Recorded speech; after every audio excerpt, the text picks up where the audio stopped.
What about now? It always does this. I have to get in the habit of checking. It turns everything off every stream, like before every stream. Yeah,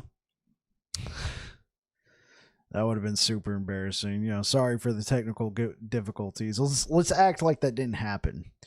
Hello, Kick. Hello, Twitch. Hello, YouTube. How's it going? AirdDragon, greetings and salutations. It's Sparky time. Rinda G85 with the Dancing Chef. What's up? Hope you guys are all having an excellent Friday. Hope you're doing well. I'm doing well as well. My ear kind of hurts because dishwasher at work is dying. And everybody's taking forever to get it fixed. And now it's making a very high-pitched ringing noise. And my ear still kind of hurts. I'm sure they'll get that fixed if I develop some sort of tinnitus and I slap them with a workman's comp request. I'm sure everything will be fine. Before we get going, and I'm fine, guys. I'll be fine. No worries, no worries. Before we get going, I always like to rep this. We are now affiliated and sponsored by Dubby. What's up? Dubby has energy. Dubby is an energy drink brand. They sell powdered formulas, and I like them a lot. I reach out to them. We formed a partnership. I've tried their products. Like it a lot. It works very well for me. Me personally, I only do half a scoop, and it gives me plenty of energy to get through the whatever gaming session, whatever I'm doing. W has energy. So anyway, if you guys are interested in trying out W, I am affiliated. I have a code /link. The code is Babbling Bike. If you're looking for the link, if you're over on YouTube, it's in the description. If you're over here on Twitch, it is exclamation. Hold for dramatic effect. It is exclamation W. And the bot will pull that code up for you. But now that that's out the way, let's get into it. We are playing Paladin.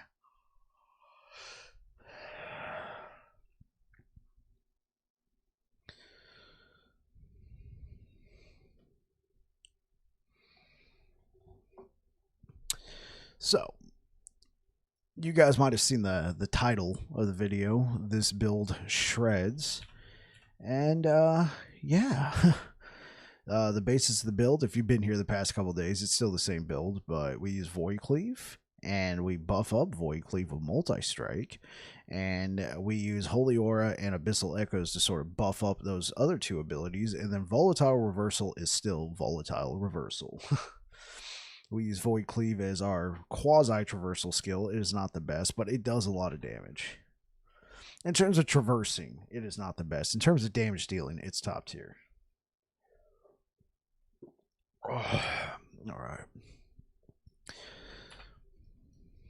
So, yesterday I farmed the ever-living snot out of this timeline.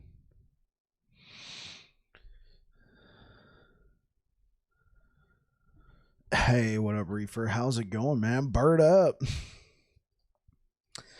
Bird up. Yeah, we farmed this timeline. Like, okay, guys, just so you can see this. We started here. Bird up, my dude. How it doing? It doing okay. We're alive. That's all I can ask for. So we started here. We worked our way all the way out here. Then I worked my way all the way up here. And I've been in search of a specific relic, Code of the Erased Sentinel. It is a Weaver's Will item. I don't know how many echoes I did yesterday, but considering that I absolutely hate this timeline, we were probably under 100 yesterday. I mean, we could probably count this 1, 2, 3, 4. I'm not gonna bother. We were probably in the high 90s, so we did a ton of echoes. Streamed for almost 4 hours yesterday. Farm this timeline, and I'm gonna get back to it for a little bit, but I might just have to move on, you know. Hey, have you watched last Epoch's new official trailer? Hey, what up, Jonathan Valjaka? Sorry if I did not see your message. I realized my chat box for YouTube was minimized. I hope you're still there. Yes, I did watch the trailer and I thought it was pretty good. The cinematic trailer looked really nice. I was watching on my phone, and my phone has a high refresh screen, and I could really see it looked really nice. Like, yeah. So if you're still there, Jonathan, I hope you were able to hear that. I realized my my chat was minimized for YouTube. My apologies.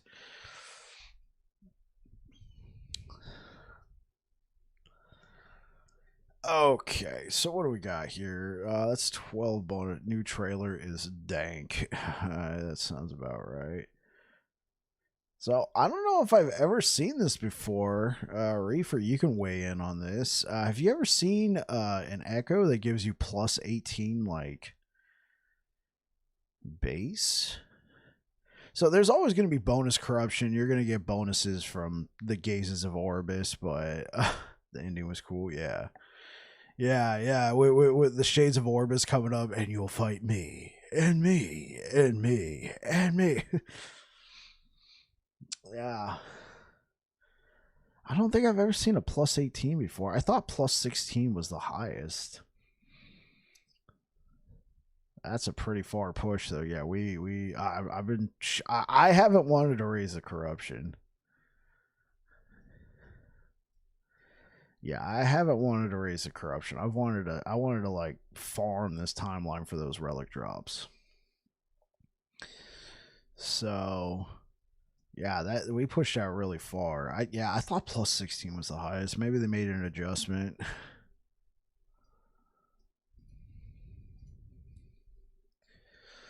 Let's see. What 13, 20.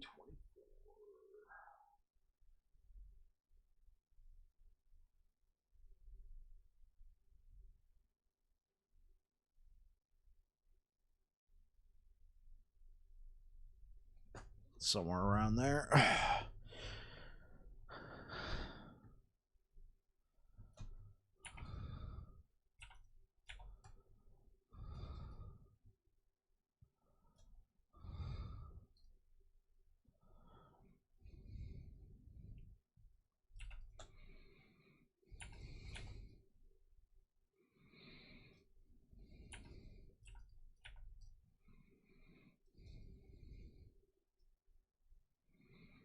I'll take that.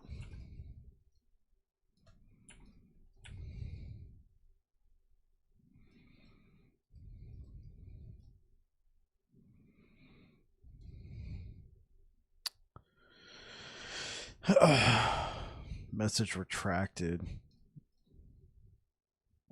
What's up? Why'd you retract the message, Jonathan?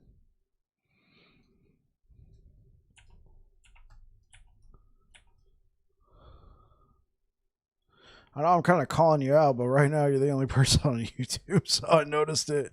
Also, the new pre-order editions, which you can upgrade to, look awesome. Hey, what up, Chatterboxy, over on Twitch?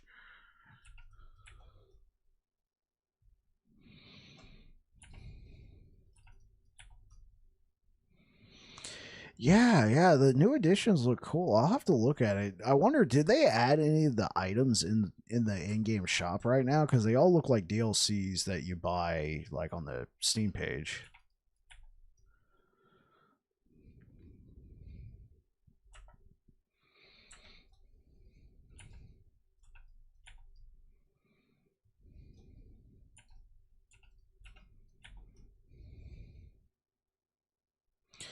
Yeah, you can get them. Are they like Steam page exclusive, or are they in the, what is the item shop, like this shop? Oh, you can get the pre-order edition. There we go.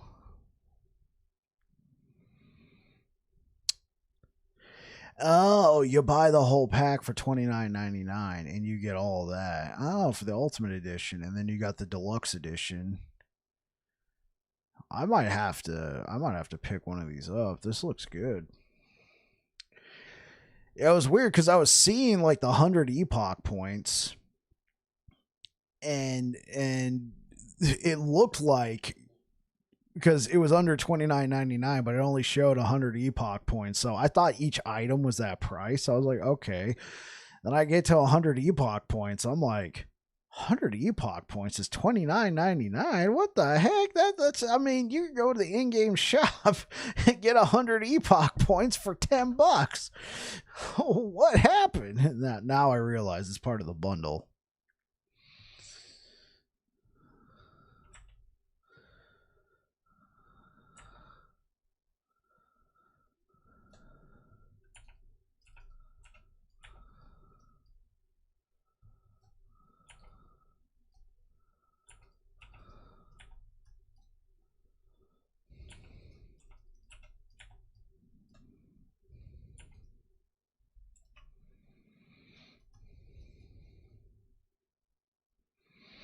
Melee crit chance on a dagger with a 4% critical strike implicit.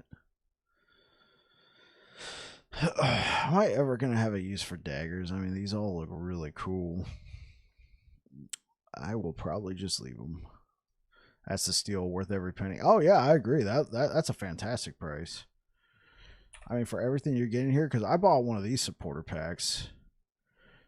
So this one was $39.99, and I got a pet, 150 Epoch points, the teleporter, and the back swag. I use this everywhere. So seeing that I could get the Ultimate Edition that comes with all of these pets, all of these teleporters, 100 Epoch points, all of this for $29.99, I agree. If you're into cosmetics, man, this is a fantastic bargain in terms of last Epoch prices, because obviously every developer can set their own prices. When you compare it to what they already have, I think this is fantastic. I will probably pick up the Ultimate Edition or upgrade my existing copy to the Ultimate Edition. I think that's what it's considered.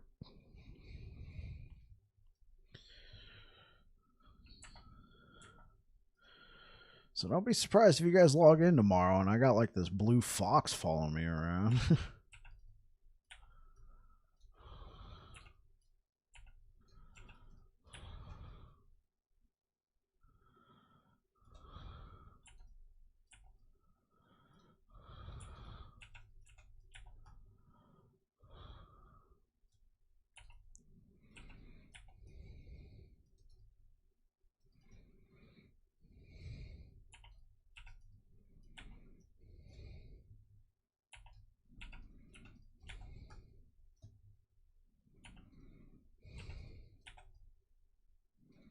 Oh, he's not dead?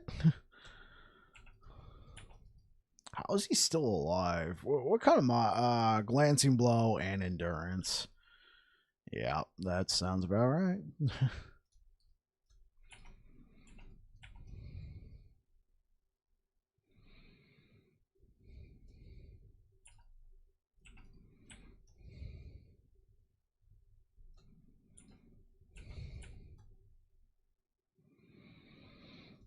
So how did your guys' day go today? Everything was going great up until, my dishwasher at work started making that high-pitched sound, but I mean, luckily it was right at the end of the day. I got sensitive ears. You guys may not know this, but I played music for a number of years, and I always thought I kind of had bad hearing because everything can sound muddled sometimes. And I actually saw a doctor, and he said my hearing was actually exceptional. I was like, well, why is everything? He's like, when it gets loud like that, you all the frequencies kind of blend in. I'm like, oh. And I've always been pretty good about picking out like certain frequencies, and so like that high pitched noise, man, it really was like overloading. I was like, and the other guy at work was like, well, what's the matter? I'm like, that sound. He's like, yeah, it's kind of annoying. I'm like, it's not grating to your ears. He's like, nah, I kind of ruined my hearing a long time ago. I'm like, what?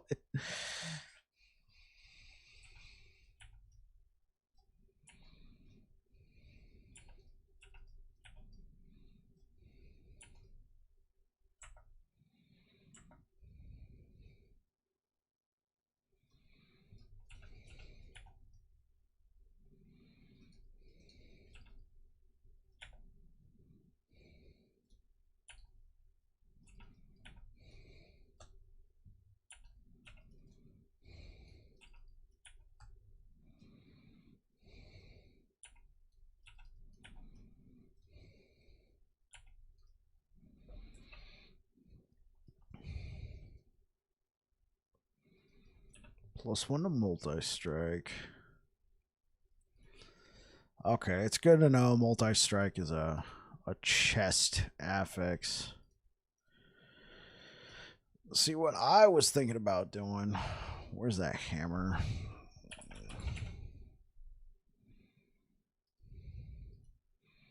There's a specific hammer in the game. It might be a mace. Yeah, here we go. Renegade's Will. I was thinking this might make a fun item to use. +3 to Vengeance. Obviously, that's Vengeance. But what's also nice is Vengeance can go on your helmet. Save your chest piece for, you know, strength, health, armor, all that fun stuff. I think this could be a lot of fun to try this out. And then also use this with just a pair of boots in the game. Oh, Feet of the Mountain. Use this with Feet of the Mountain because you're probably going to be standing still when you're dealing damage. And I like Vengeance with the bolster effect. So I would have to see if maybe with the Iron Blade thing. I'd have to see how that works because whenever I've used Vengeance, it was literally... I took Vengeance just for bolster. It was never my main damage dealer. It just kept me alive.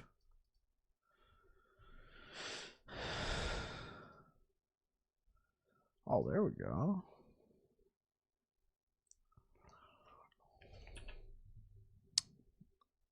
Oh, I see. I'm gonna have to change that loot filter. I didn't put in an item rarity. I just said look for these gloves. Omnividence. +1 avoid spells. Okay, that could actually be pretty good. +1 to Holy Aura. Let's take that. Let's take Holy Aura and then let's ascend it. Hey. More Acolyte relics.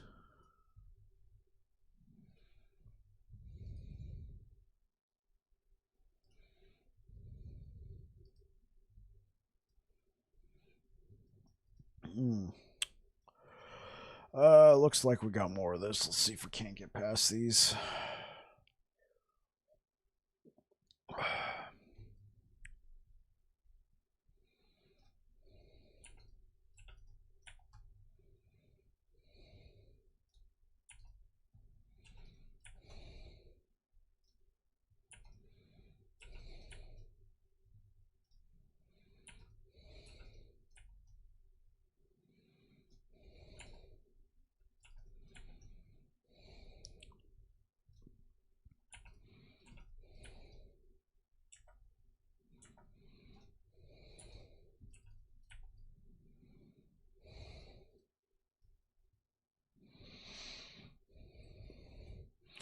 Oh, neato. Yeah, new Steam pre-order upgrades for those of us who already own the game. I was looking at it, AirdDragon. It actually looks pretty nice. I'm guessing because that for us that's an upgrade cost. Obviously, the Ultimate Edition's not going to be cheaper than the base edition of the game. So the Ultimate Edition would obviously be $65, but for those of us who already own the game, and maybe even if we're buying it for the first time, that's a lot of cosmetics. Like if you're into cosmetics, man, I think that's a value if you want some swag.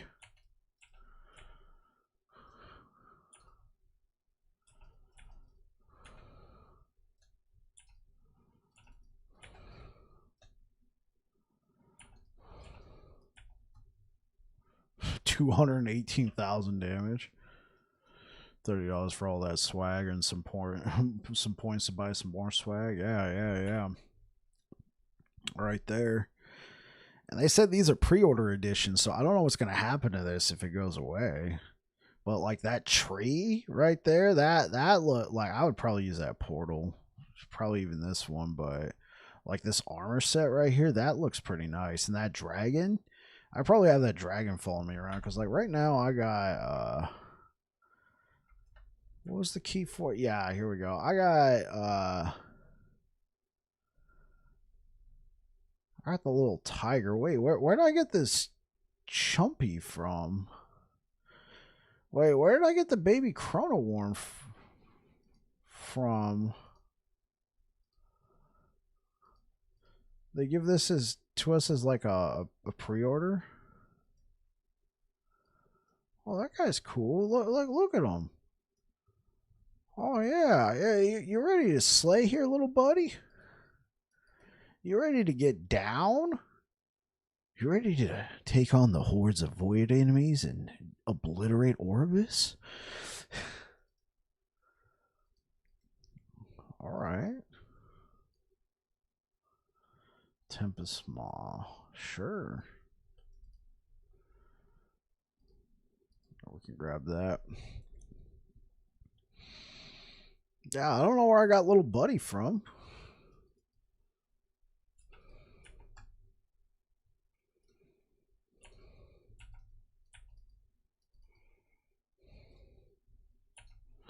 To quote, is a pre-order exclusive cosmetic available to everyone who owns Last Epoch prior to the... Oh, that's cool. Yeah, because I was like, wait, when did little buddy show up? He looks cool. He's got like a little rainbow effect and everything following him around.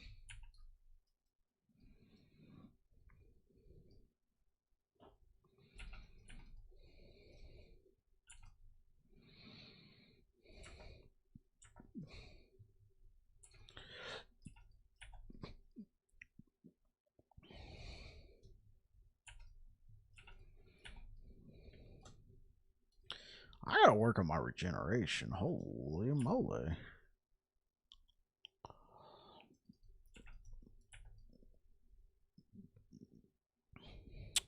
I think right now I'm only using the Void Knight passive tree for health leech. I don't have Bleeding Heart. I don't have anything like that.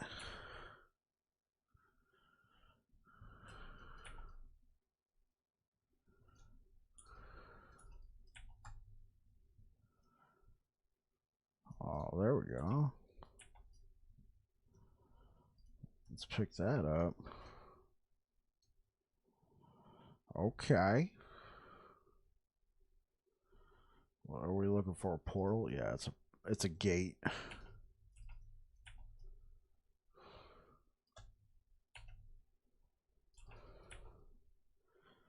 Two-handed sword. Is it Volcanus? It's probably gonna be Volcanus. Two-handed unique sword. I mean, there's a couple, but for whatever reason, I get a feeling that it's Volcanus. Don't ask me why.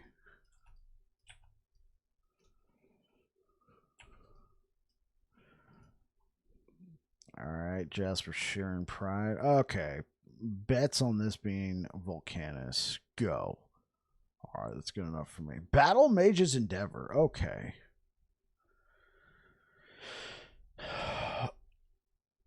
Flaming Moonstaff. Chance to shock on hit. How shocking. I'll take it. Sure.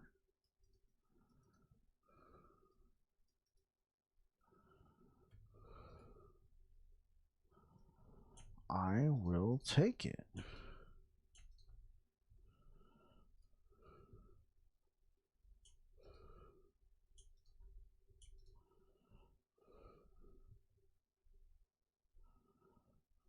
Oh, relics.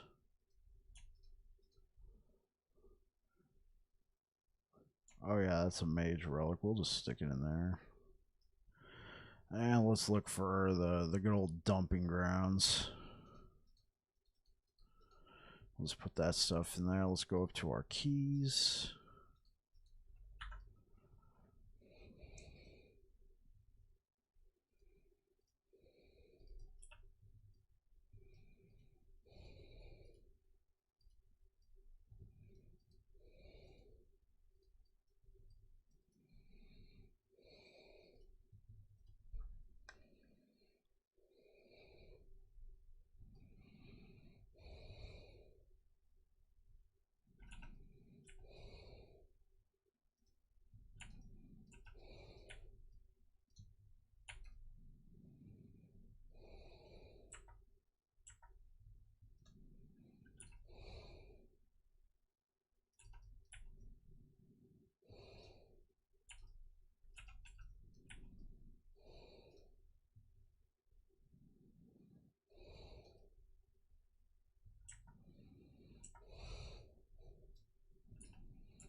Oh, he's up here.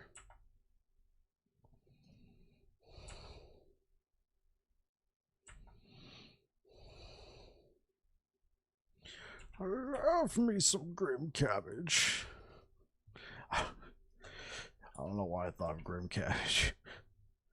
Shout out to Reefer Sage for coining the term grim cabbage.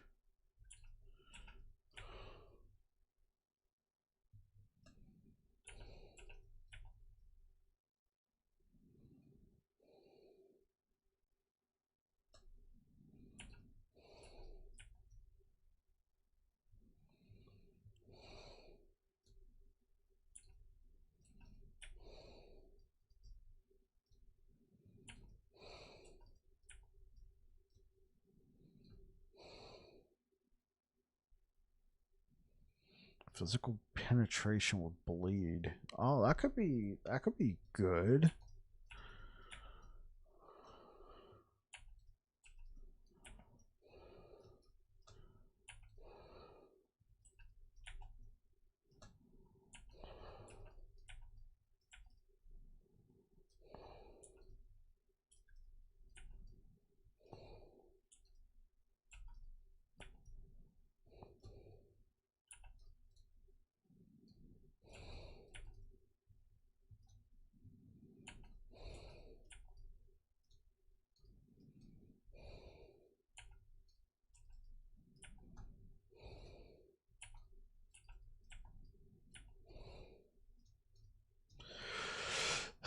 So I finally listened to the dev interview that Gazzy and Darth Microtransaction had with Mike.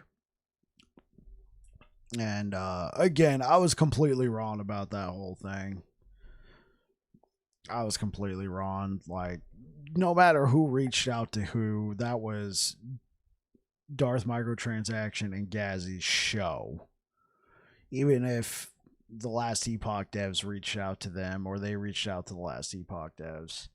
Like, I was wrong for saying that interview should have been with a longtime streamer of the game. I was completely wrong. And then on top of it, it turns out Gazzy's played the game a lot. I didn't know who Gazzy was, so that was my own ignorance. So again, I want to apologize for my comments a couple streams ago where I said it should have been a long time last Epoch dev, not me, because I work full time. There's no way I could ever do an interview like that. But like, you know, somebody like AirdDragon RPG, I was completely wrong. That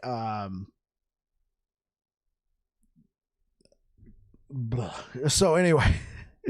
I get to the end of that interview, and then Mike asks them a question like, "Are you guys gonna play? And if so, what class are you playing? And what faction are you guys gonna go?" And Gazzy, I think he said he was doing Warlock or Falconer or something like that. And then Darth Microtransaction said, "You know what? I'm gonna play Paladin." I'm like, "Yeah."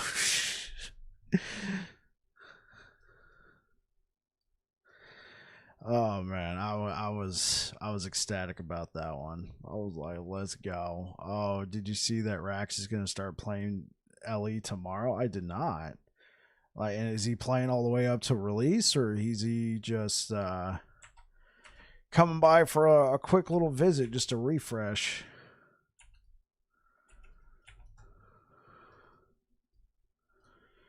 I did not. I will be streaming tomorrow, however. D&D got couldn't happen. Yeah, I figured something like that. Yeah. Yo, what's up, AirdDragon? Hey.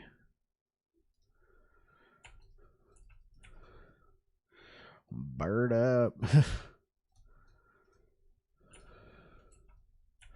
No, I didn't see that. That's gonna be cool. I wonder what he's gonna be playing.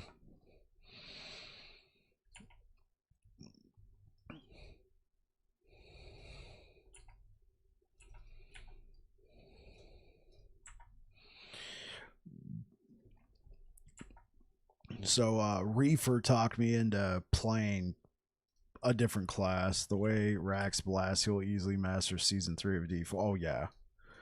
He was already releasing videos on it. I guess that's why I was slightly surprised when you said he's going to be playing Last Epoch, because doesn't the new season come out on Tuesday, the 23rd? Figured he might be getting ready for D4.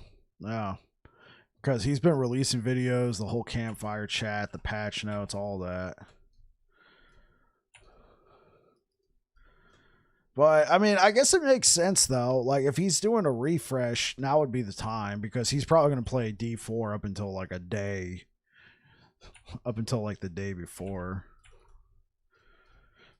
Hey, so Reefer, in the interview, I don't know if you saw the full interview with Dark Microtransaction, Gazzy, and Mike, but they asked him about the servers. And maybe this response didn't instill much confidence, and he's like, we're all kind of nervous about it, but you watched Aaron's video? He's like, so I don't know if this was in Aaron's video. I didn't watch Aaron's video. I saw he released a video for it, but I don't know if it was in here. So Mike's response didn't instill a ton of confidence, but he did have a point. He's like, yeah, we are a little worried about the servers, but Last Epoch's got an offline mode. Oh man. Oh, perfect response. I don't know. I felt okay about it, to be honest. Well, I know they're testing the servers, and I get what you're saying. Yeah. I know they're testing the servers, and I think Mike's being realistic. Like, I for sure, I think Mike's being super realistic about the whole thing. Like, honestly, we've seen a lot of launches in the past, and no matter how much he didn't say this, but I bet this is what he's thinking. No matter how much you prepare for this, sometimes shit hits the fan. And at least in Last Epoch's case, Last Epoch has an offline mode. So we'll be able to play day one no matter what.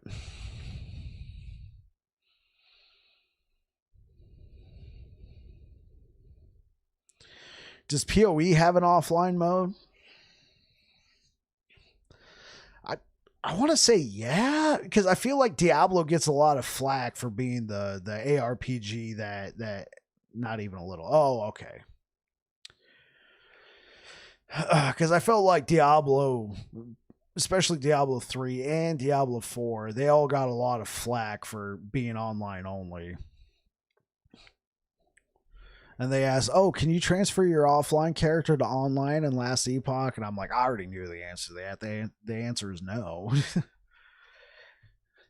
Now, Mike didn't go into the reasons I would say. Like, you want to transfer your offline character into online after you've maybe messed with the system files and, modded the crap out of it?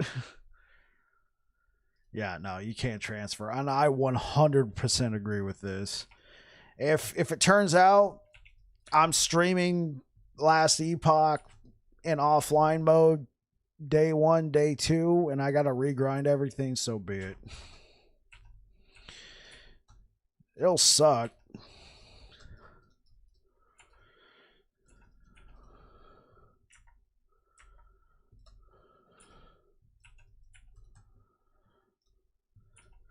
And I wonder what kind of offline saves are on PC is hackable. Yeah, for sure. And you can mod the offline. Oh yeah. And I think that's great. I'm glad that features in the game. For sure, but yeah, there's no way I would be comfortable with that.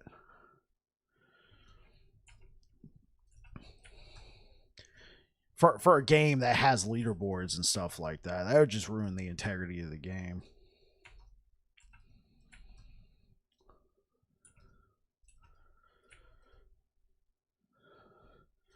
And I'm still kind of going back and forth on if I'm playing SSF or not, because I am taking that 2 weeks off, so I'll have time to grind stuff. A land mode might be cool for the mods. Yeah, I agree. Like, they mentioned land mode in the interview, and Mike said not at this time and probably not going to happen, just the way the servers are designed.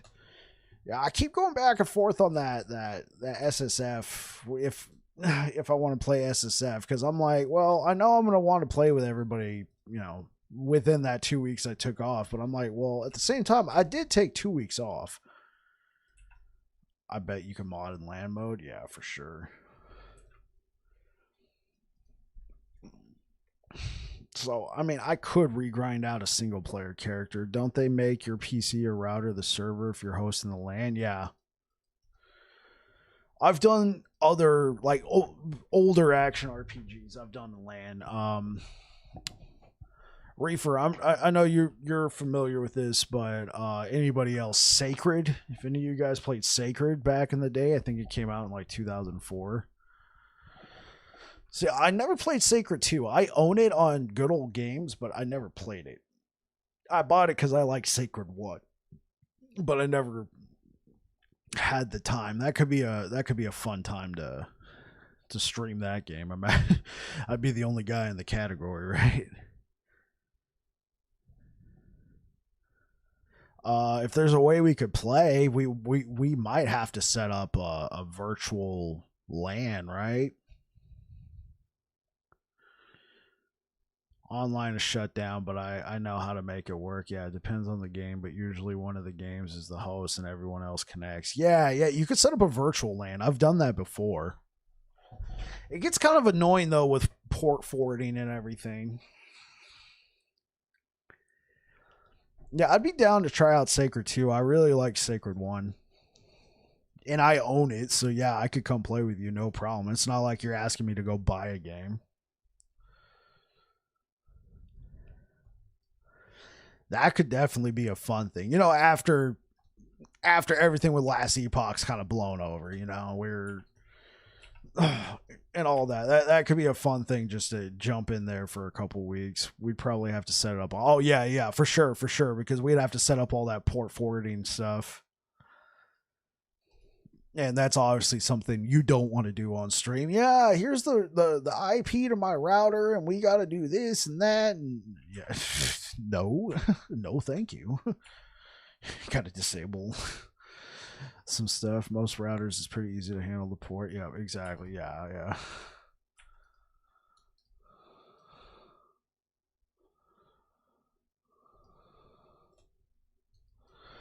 All right, so I got another Bardiche here. Okay.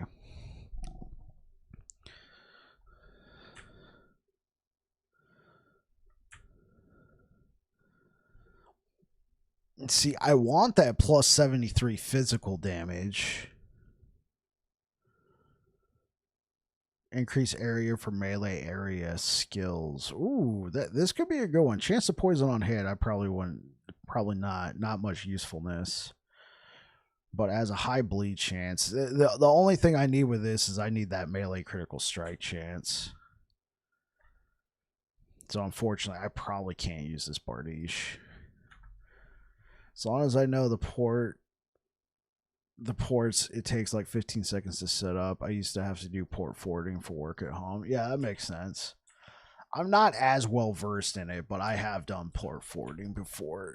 It's kind of annoying to me, but like you said, if you're used to it, you could set it up real quick.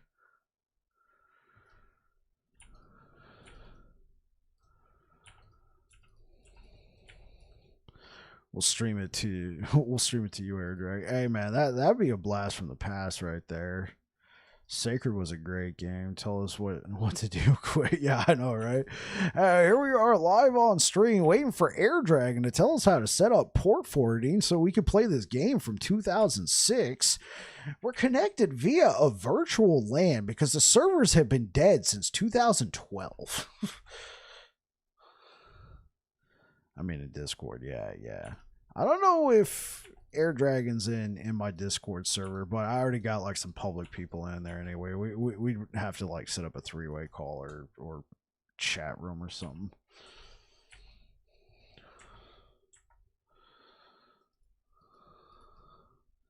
That's assuming AirdDragon has the time, we could probably just look up a YouTube video.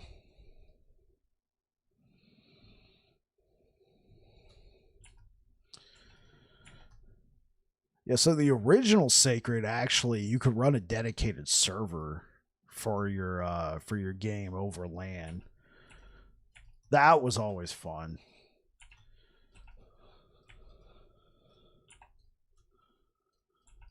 Man, I played so much Sacred. And my favorite character in there, the Dwarf. I know he's not in Sacred 2, but we'll make him an offer he can't refuse. Man, I haven't seen AirdDragon around the stream in a while. You know, ever since that day he got quasi-threatened by an emo, he just kind of quit showing up. I don't know what happened, you know. I never did Sacred 1, so maybe we can do them in order.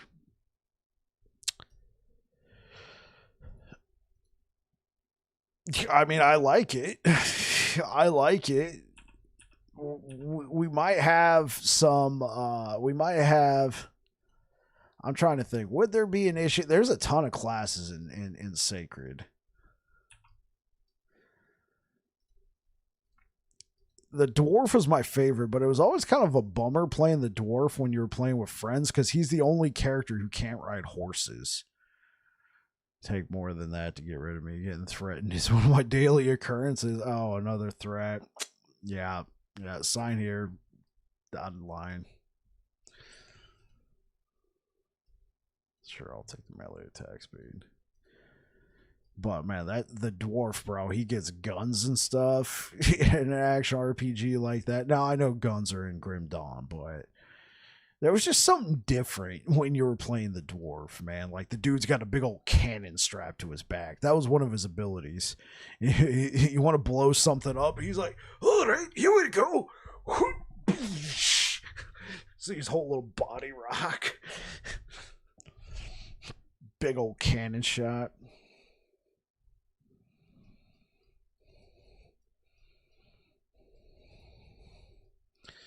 Okay, well, we farmed up there. We farmed down here. I guess we can keep going out this way.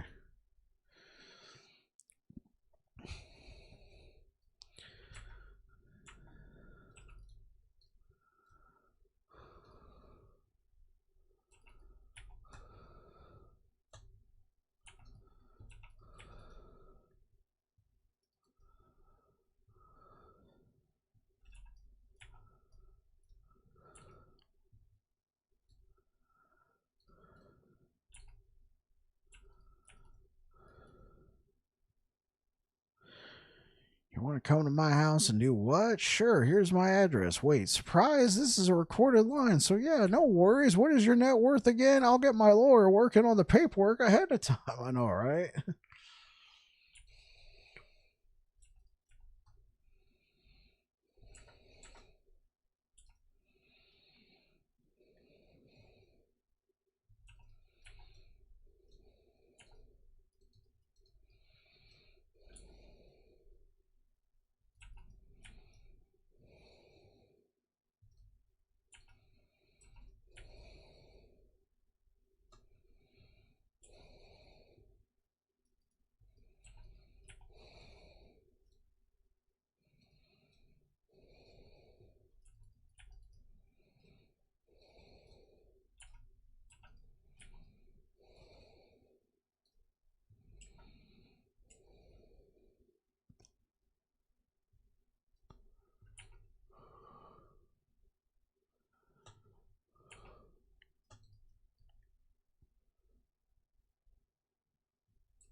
Yeah, I'm just going to kill him the old fashioned way.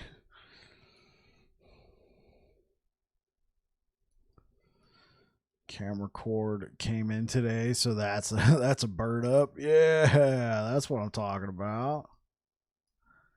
I mean, that's good, dude. You've been waiting like a while for that thing.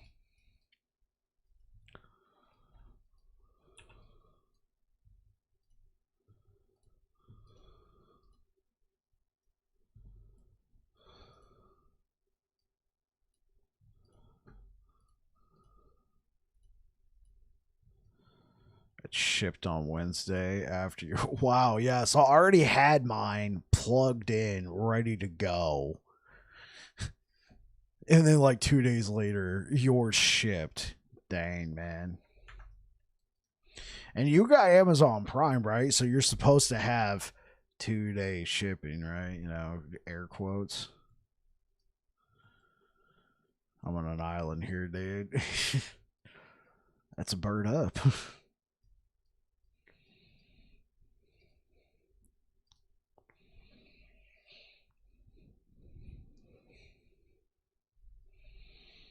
That's a big old massive bird up.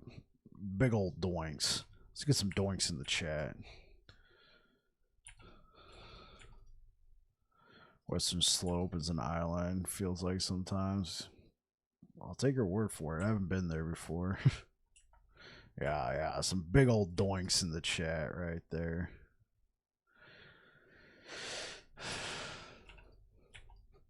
I like how I'm promoting your emotes. I'm basically saying, hey, let's get some big old doinks in the chat. Oh, first, don't subscribe to me. Go subscribe to Reefer Sage so you can put some big old doinks in the chat.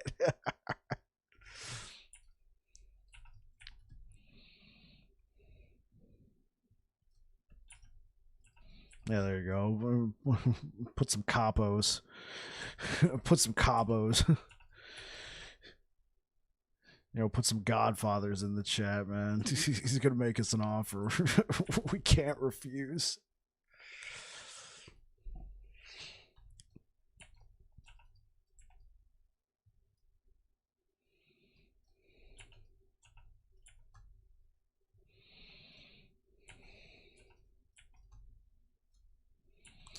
I've been using spray on almost every stream I've been on. Oh, Sparky. I was like, spray?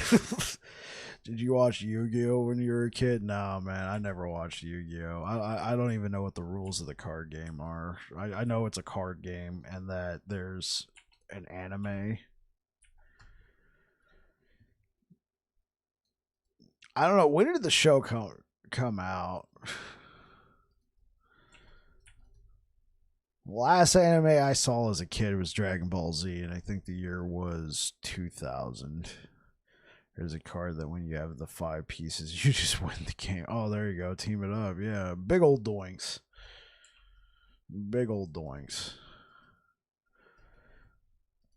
All right. One good thing I heard from, well, there was several good things, but one massive W.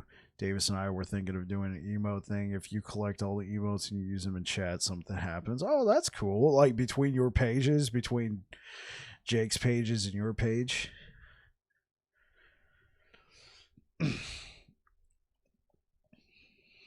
Yeah, okay. So one good thing I heard is that Healing Hands is actually getting a skill tree. If you guys don't know, Healing Hands doesn't have a skill tree. It's literally just an ability. Yeah. And one thing I started noticing, and I noticed this recently, and this is my own fault, but I do think Paladin needs a little bit of love because, like, there it is, chat. You guys seen this? I just realized it like 3 days ago. No, I wasn't watching Aaron earlier. But do you guys see this? Why Paladin needs a little bit of love? He said this too. Oh, he referred to this like it. This wasn't very obvious to me, so maybe you guys see it or don't see it. Paladin only has 4 abilities. Yeah, I never noticed until about 3 days ago, and I was like,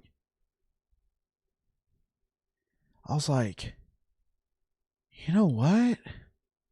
Yeah, they only got 4 abilities. Maybe that's why Paladin has to dip into the other trees so much.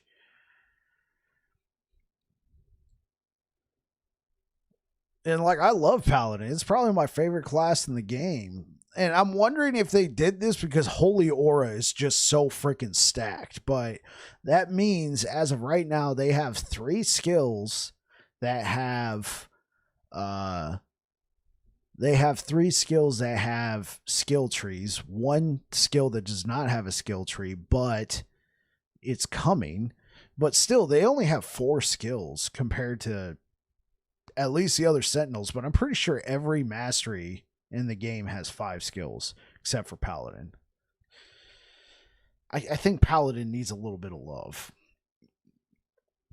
That's probably why every Paladin build, I mean, they only have 1 damaging ability. If you look at Void Knight, all of these abilities here are damaging abilities, though. I mean, Abyssal Echoes, you could probably make some sort of spell Abyssal Echoes. And Anomaly and Devouring Orb, probably. But whenever I've used Abyssal Echoes, I've used it as a buff. It does do damage, though. Erasing Strike is godly. Anomaly, this is another damaging ability, but I would use it as a buff as well. Throw down the time bubble.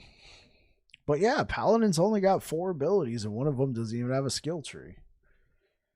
And they got 1 damaging ability, and that's Judgment. Which, to 11th Hour Games credit, there is some unique items out there for Judgment. It makes me wonder if Holy Aura is just so freaking beastie. Because a lot of Sentinel builds that you see out there, they are Paladin. In my opinion, they are Paladin builds, but they dip into these 2 trees a lot. Shield Throw, Smite. Almost every Sentinel build uses Volatile Reversal. Or they'll focus on this. I think Pally was the last Sentinel class added.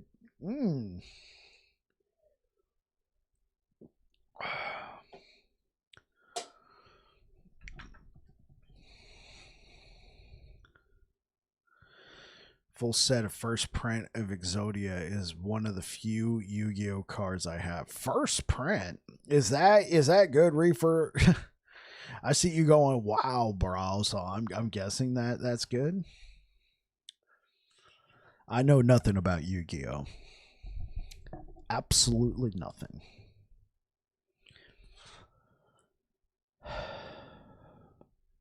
It's just nerd lore. I think it's a dank. Bird up. Probably worth something.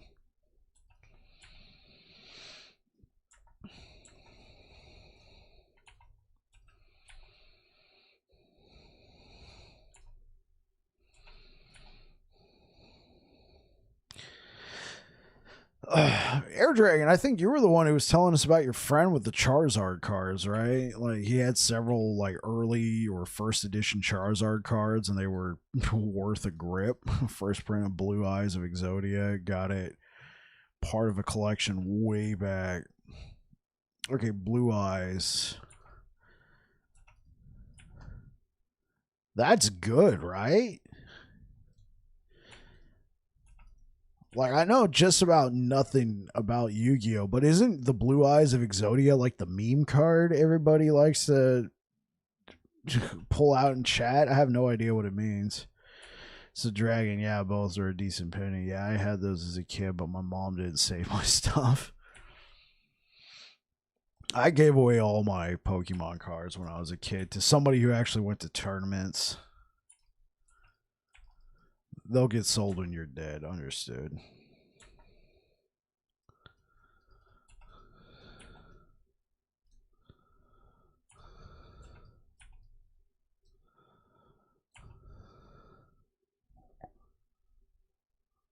Ah. I might have to turn streamer mode back on.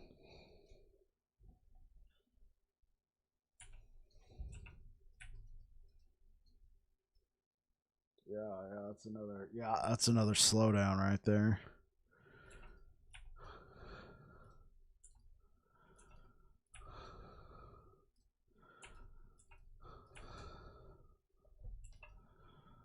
All right, let's turn streamer mode back on.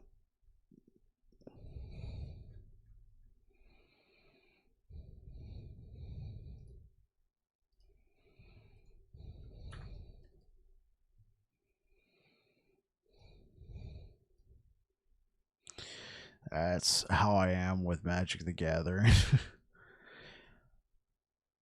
Burned. My mom tossed everything I did not save. She burned your signed Death of Superman. I'm guessing that's a comic book. I got all my Magic the Gathering stuff firsthand. Got me all the great old, now expensive cards. Oh, yeah, so you're not getting rid of those, man. You want to get rid of my childhood? Because this is how you get rid of my childhood. Burn it up.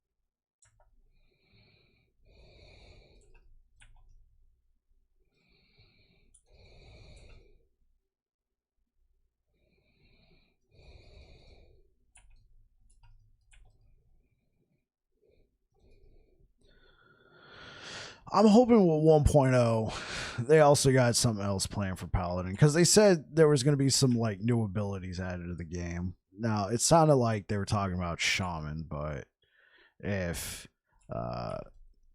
Paladin gets an ability to make sure they have 5, that would be amazing.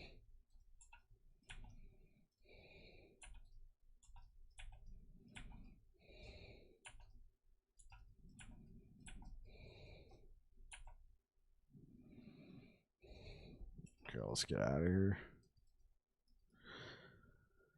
Full set of power, all opened out of pack. No one else has owned them. Ooh, first hand. Okay. Do you know how much that is worth? But I got a feeling you're going to tell us, Reefer.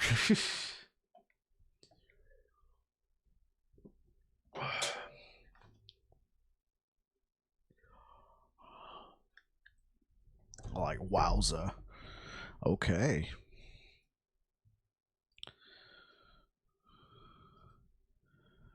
Oh, thank you, Streamlabs. Yeah, by the way, guys, we got partnered with Dubby. They're an energy drink company, 0 sugar, powdered. I only use half a scoop because that's all I need. I think it is quite good. So if you're interested in getting some Dubby, you can use my link either in the description over on YouTube, or you can use the link that's currently in chat, or !Dubby to bring up the bot command, and you can order yourself some Dubby today. All right, what do you got? You have a Lotus MTG stocks.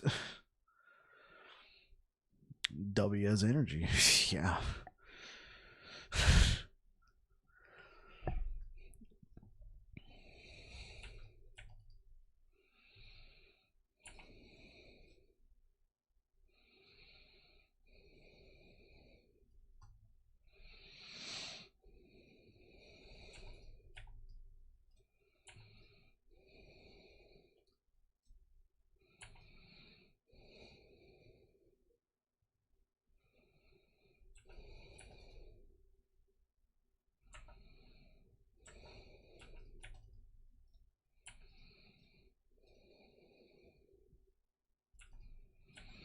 100% have a Lotus. It is super well played, though. Been using it since I cracked it from the pack. You know what? I have more respect for Well, I don't know if I have more respect. I can appreciate the people who actually use the cards. Because isn't a Black Lotus like... Is it Black Lotus? It's like you cracked a Lotus. Yeah, that's got to be like one of the rarest, most expensive cards in Magic the Gathering, right?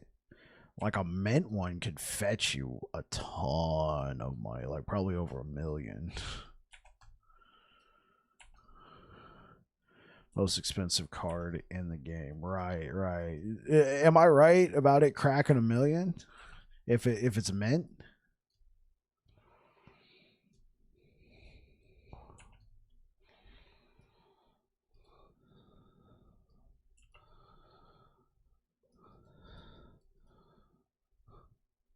Maybe the One Ring beat it now, actually. Oh, okay.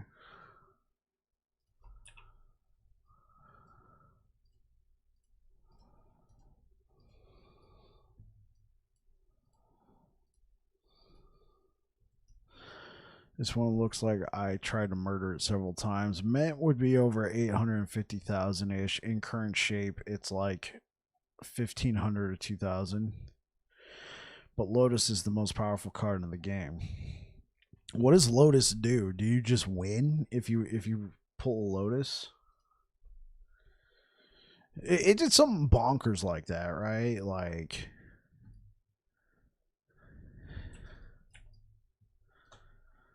3 mana for 0 cost, right? Ooh.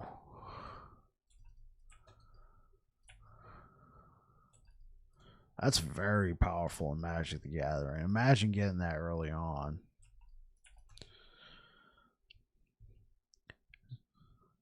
I could probably tell why it's no longer in the game. The advantage you get with a Lotus, jeez. It facilitates going faster. 3 mana for 1 card that costs nothing. So many turn 1 combos needed. Yeah.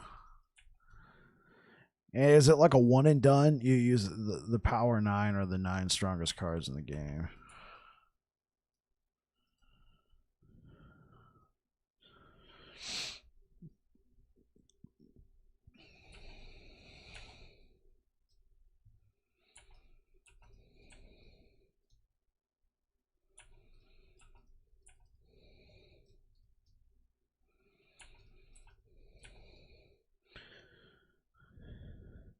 It's when you mentioned the One Ring. What is that? Is that like off the recent? No, never mind. That's got to be something else. You can sub in a card called Lion's Eye Diamond, but it's a trickier use. AirdDragon's collection is so big, I'm not worthy. Oh.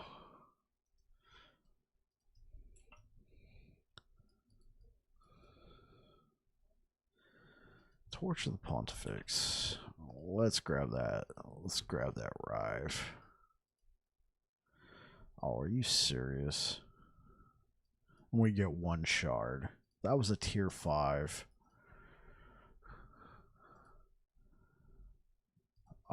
Yeah, I gotta update that loot filter.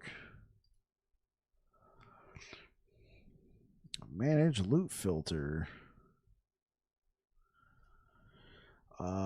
Add another condition. Rarity has to be exalted. The One Ring was a chase card that was a 1/1 card and only one exists, so price was not disclosed for the sale. But let's say I know people that were in the room and I hear it is 2 million in cash plus cards.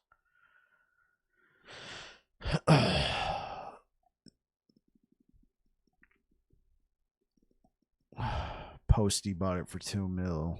What, Post Malone? Post Toasty?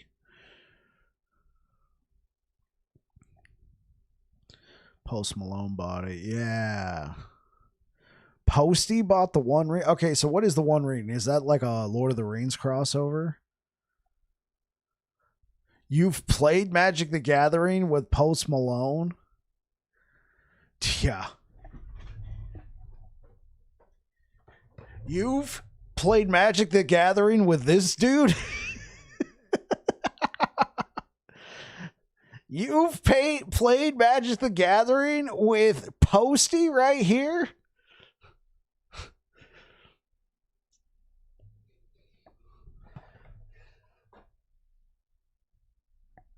Bro. Even my wife had to get in on that. Like, what? I have several Magic the Gathering World Champs on my phone to message. Jeez, man. AirdDragon out here flexing, bro. Like, AirdDragon, I know you probably can't say this. I know you probably can't say this, but AirdDragon, I know you said at your old job you had several clients. I'm not going to ask if Post Malone was a client, but maybe you developed some contacts as a result of that. Obviously, you can't tell me who, and I don't want you to say anything here in a public chat, but like, dang.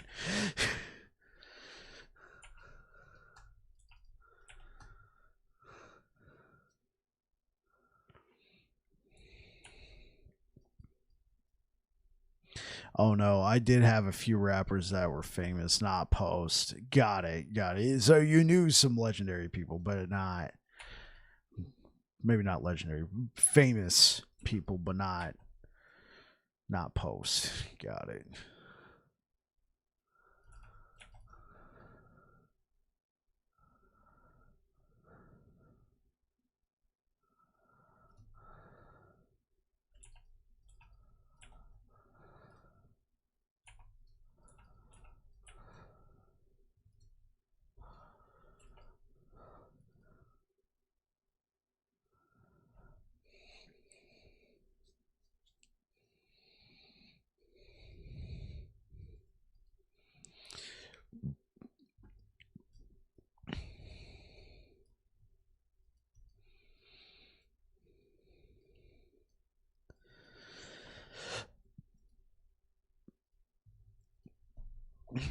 Wow. Revelations with AirdDragon, brought to you by Babbling Bike Stream.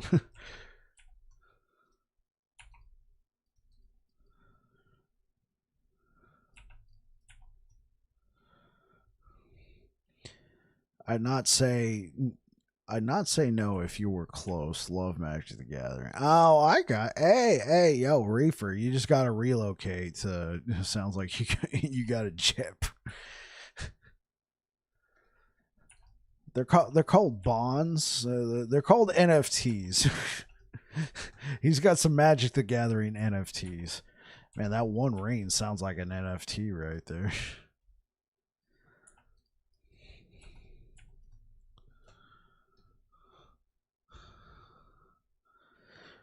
So, what is the One Ring? Is that a crossover like Lord of the Rings, like the ring, like Sauron's ring?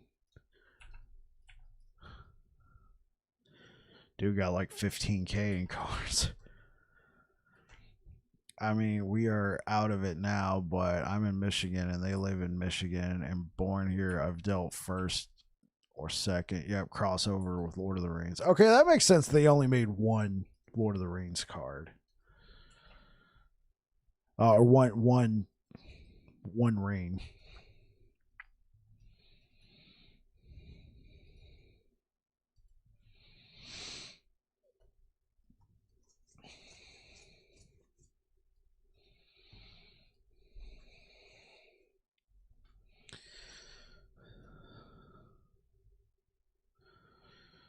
That sounds so cool.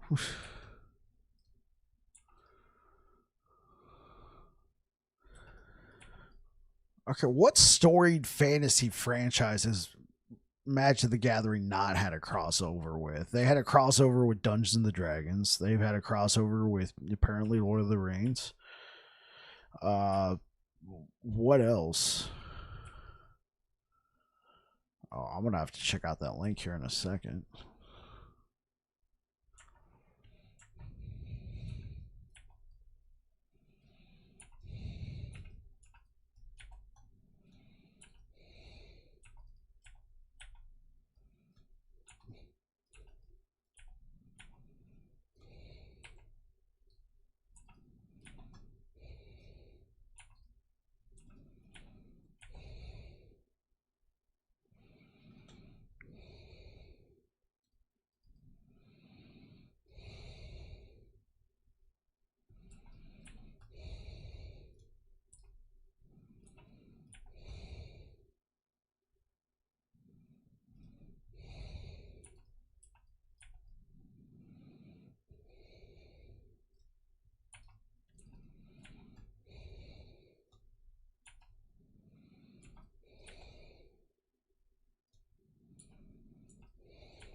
That makes sense with events then. I've never been to a big Magic event.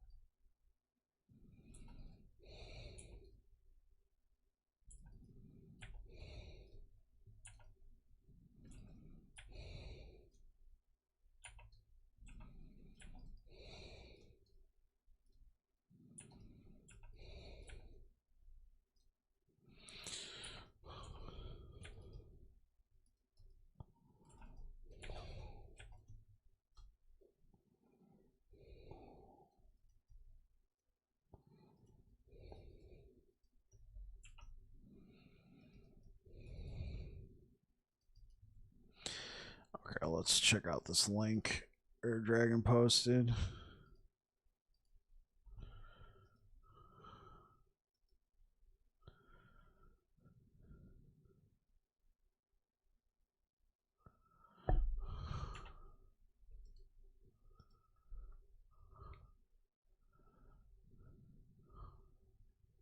It's not loading for me. I'll have to check it out at some point. Could be because I'm streaming. My processor's like, not today, Bob. We're not going to do that.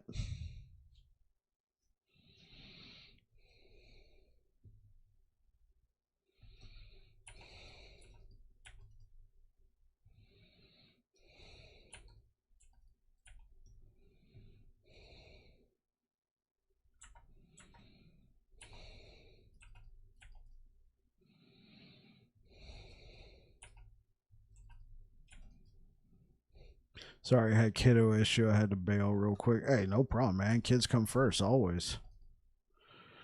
Always. We are very kid friendly here.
I am one of those background people that help figure out what is meta so that the really good players can go and win tournaments. We get adjacent to benefits because of this. I never placed really high in anything or anything.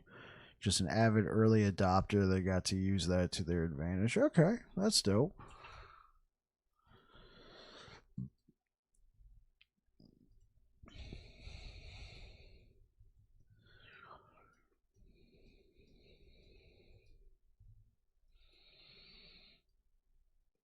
Yeah, that revealed a little bit over here. I'm not seeing any relic tabs.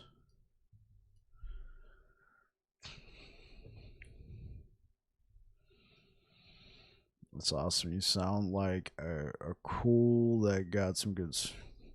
Probably meant cool dude, but.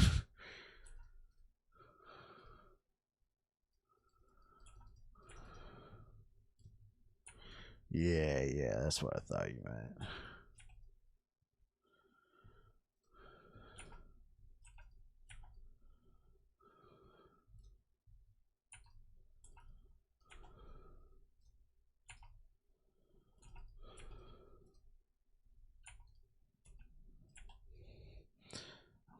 you've got dirt on some of the MTG pros that would make news. Really? I mean, you say dirt, so that makes it sound like you got something over their heads. Like, are we talking blackmail, or just if you ever felt the need to come forward with this information, you can make some lives pretty difficult.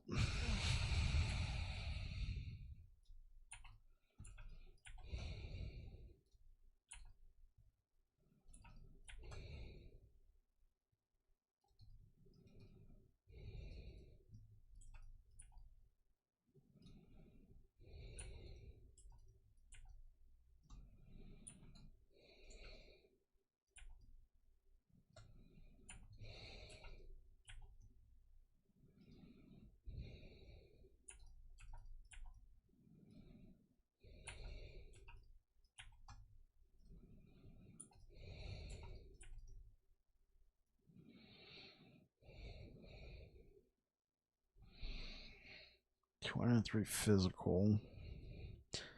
It would be very embarrassing. Some of it is stuff that everyone knows, but no one talks about. Thankfully, most of the real a-holes got the boot because of the internet age. I gotcha. Forge Strike.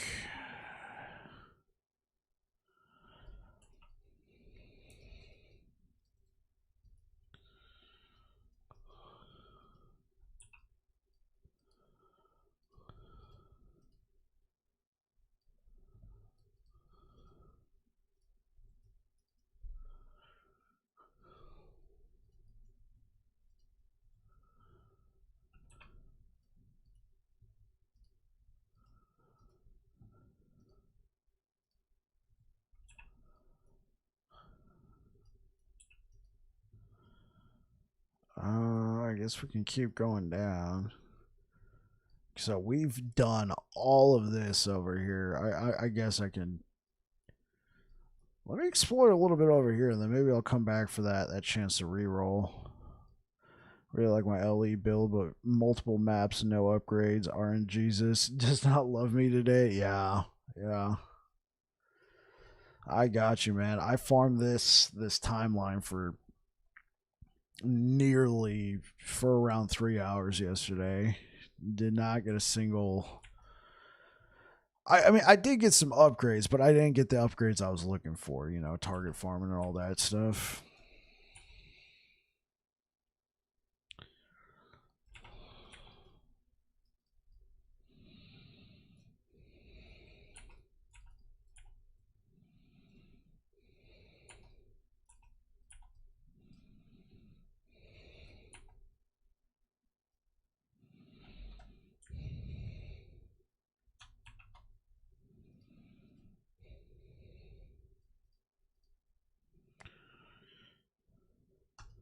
You know what? I should probably add that to my loot filters, the experimental affixes.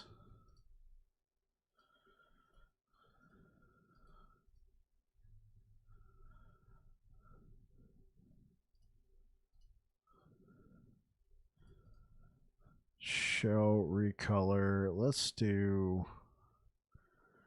No, let's not do red. Let's do like light green. There we go. Like my belt is a pile of poo. Boots are in need of an upgrade.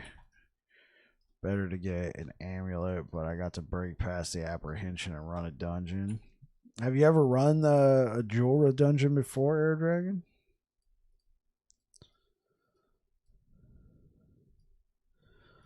Like, I gotta get a good pair of boots, but that's only because I need to upgrade this with something, you know?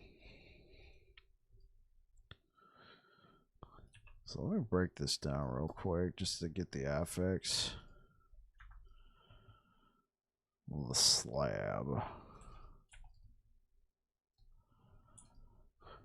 Oh, I got ambush. Hey guys, another ambush. What build is this? This is a build I made up 2 days ago. Welcome to the channel, ZY.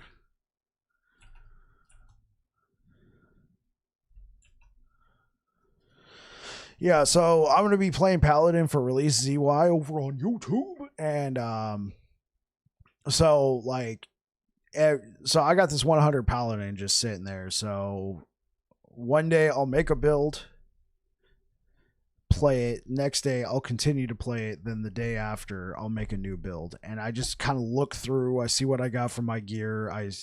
You're so hyped for 1.0. Me too, man. Playing Paladin, so all week I've been doing it, just making up builds, seeing if they work. This one is we use multi-strike here because I saw this node. You can use multi-strike to build up these stacks of swords with multi-strike, and it's all physical. And then when we use it, each sword increases the area and the damage of Void Cleave, but then Void Cleave clears the stack. So then it's almost like a generator use. And then Void Cleave, it's doing fire damage, but we took this node to make it scale with physical damage, so that way we can actually still do some damage with multi-strike. And we took this node right here called Vorpal Force, which increases the damage of Void Cleave depending on how many stacks of bleed the target has. And we're using this Bardiche I just had sitting in my inventory.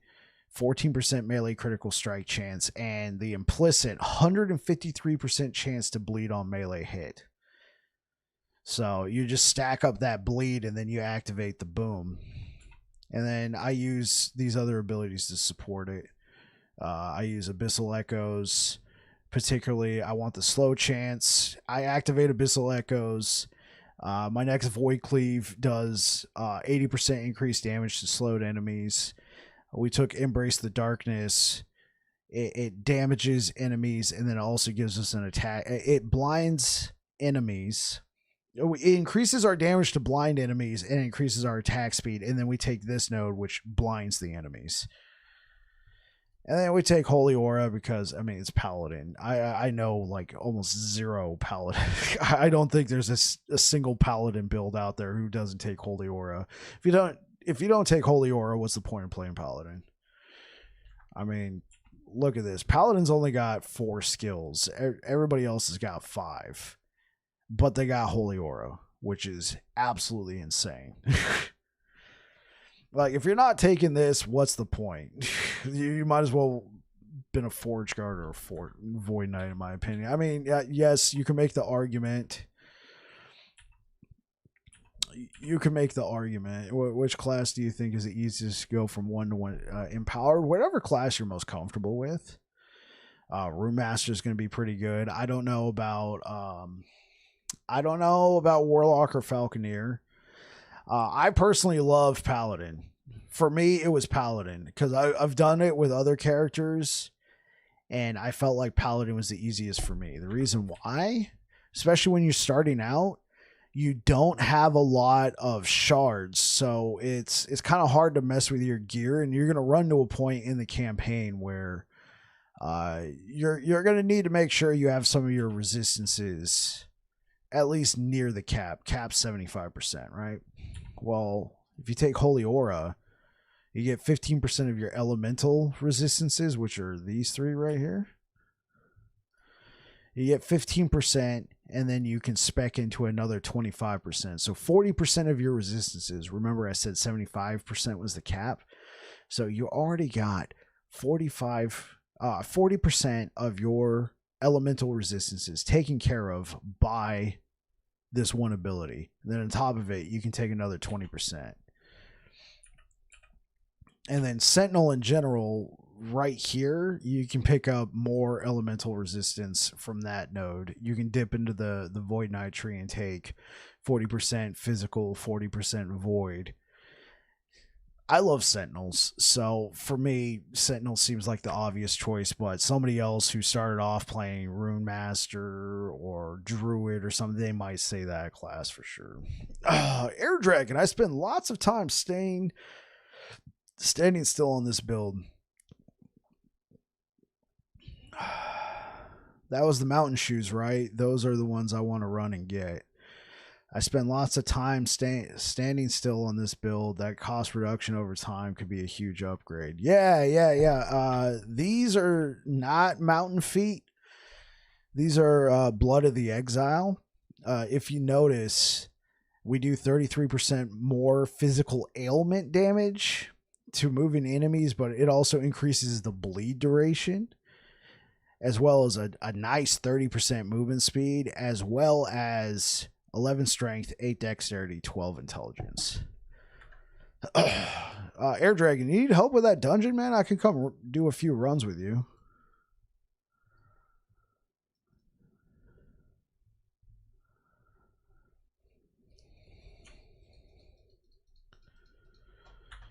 I'm not going to be...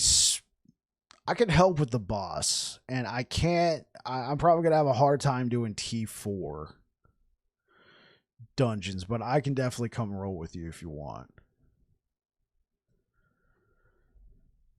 I hope that answers your question, ZY.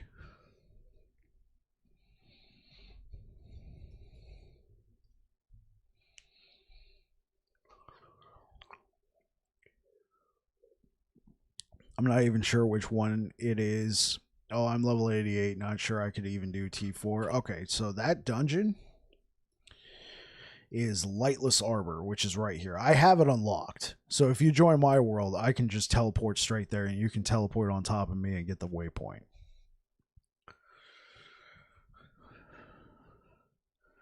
I was able to do T4 when I was on Hammered In, but that's because he was ranged. I tried doing tier 4 on my Void Knight, and I found it very difficult because he's a melee class, and there's a bunch of just like, you know, stuff that just rains all over when you're trying to get there, and having ranged helps against that boss. Melee can do it, don't get me wrong. Like melee can absolutely do it. It was just, I got up there on my Void Knight T4, and then the boss hit me like once, and I didn't dodge the mechanic in time, and so I haven't gone back since. So we could attempt a T4, especially with the two of us.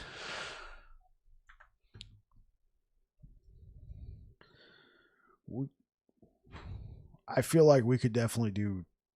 I don't know about definitely. I'm confident we could do T3. How about that?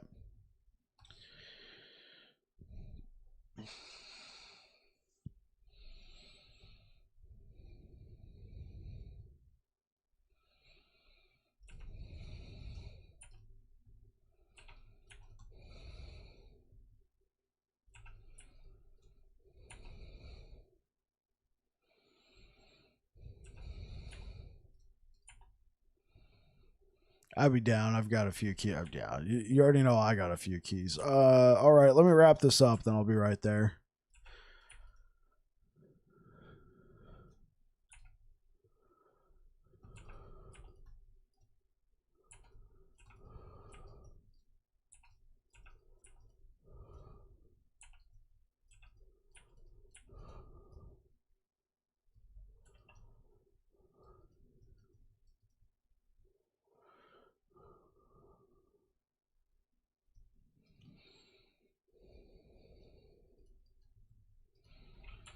Okay, let me teleport to Lightless Arbor. Let me make a note.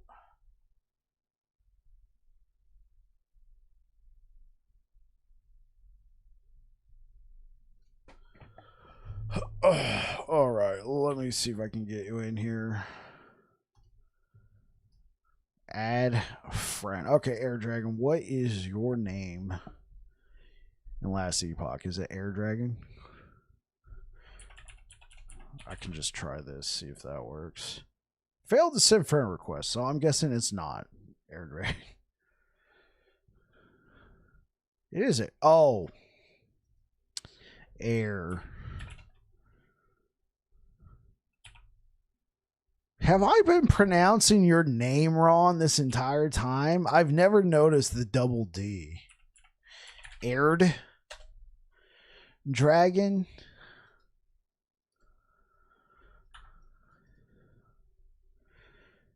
Yeah, I've been hella pronouncing your name wrong. It's right either way. Okay. Yeah. Because I don't think I'm gonna change now.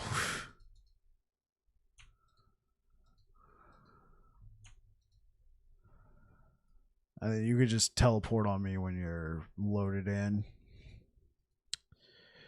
How many keys are we gonna be doing here?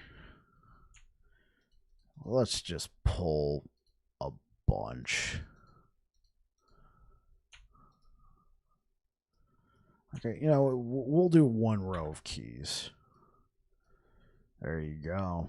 On your way.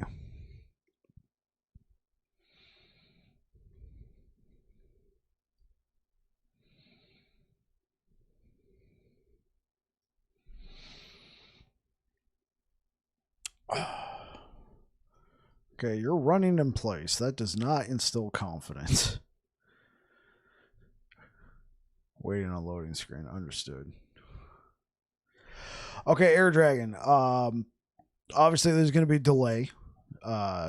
If you're watching the stream to hear me, I will definitely pay attention to Endgame typing if you want to do that. Also, you've been here long enough. I trust you. We can do a Discord call if you would like. I'm usually apprehensive about that with people I don't know because I don't want them to just start saying random crap on stream.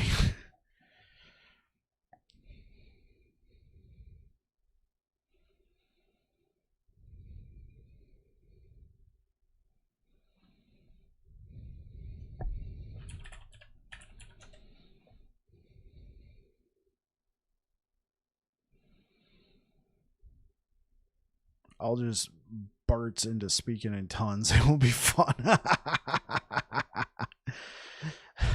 Good old AirdDragon.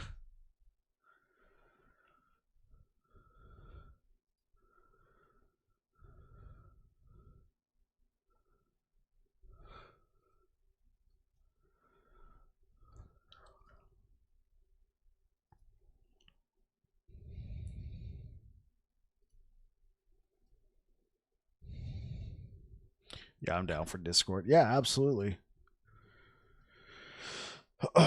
Do they still do the numbers on the names and stuff? Here, let me just DM you on Twitch. Whisper.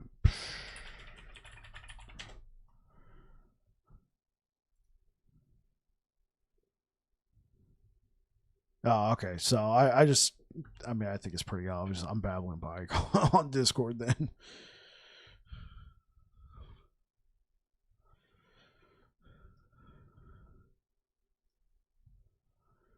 Can I chill with you guys in Discord? Yeah. AirdDragon, do you care? Because I could just invite you to my server. That might be better.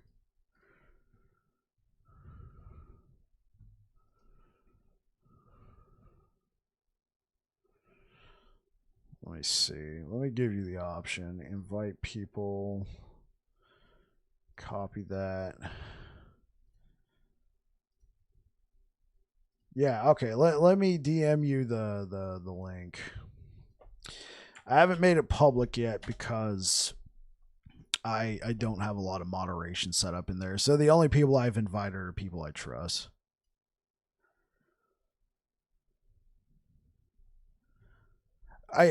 No. AirdDragon is more than welcome into my Discord server. I'm not very active in there because yeah, I'm not very active in there because what am I trying to say?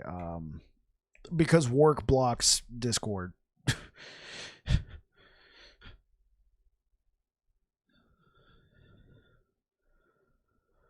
So like Reefer, the other day when I DM'd you and then you were like, when I DM'd you the other day and you said you sent me something in the morning. I didn't get that until I got home, which was funny because I got that message and then I got that the message you followed up with when you said you would get home and you got home before me. It was hilarious.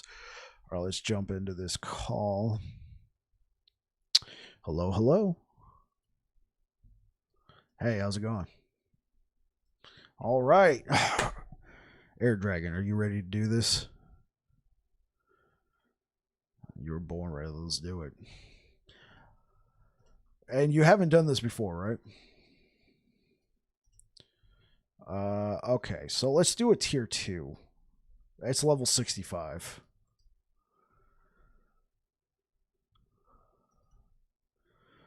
All right, Reefer, if you want to jump in, you're more than welcome to, but I understand that you got you got a potential phone call with Davis. By the way, AirdDragon, the stream can hear you, so I can try and turn that off if that's something you don't want people to hear. Okay. I forgot to warn you. I'm like, oh wait.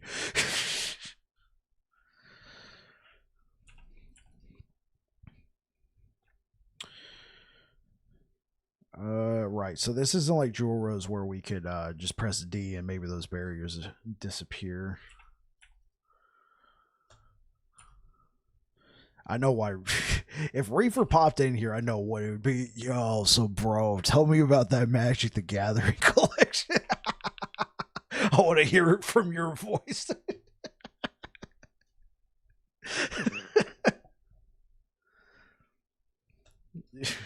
Oh, I got you.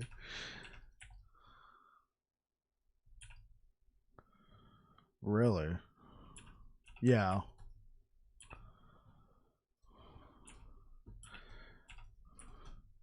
Like, even back then, you knew its value? Okay. Man, people trying to take advantage of you when you're a kid, man. That's to be expected, right?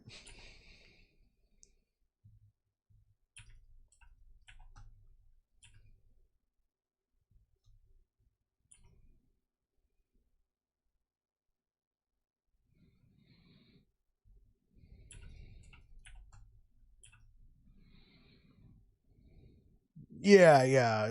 This will probably be a cakewalk. The next one will be better in terms of difficulty because I think all the enemies are like level 95. So right now they're like level 60 something. And then when we go to the next room, they're gonna kind of like monoliths buff up in health and all that stuff.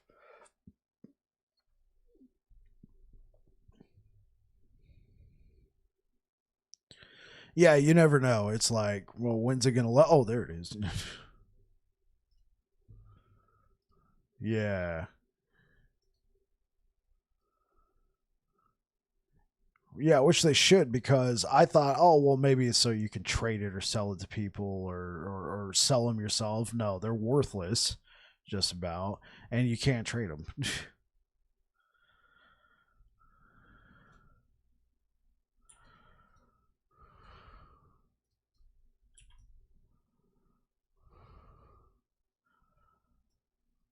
So there, in this particular dungeon, the little embers you can control the where they go with D, and whenever we come across one of these kindling things, you can kind of throw it at it with the D button default.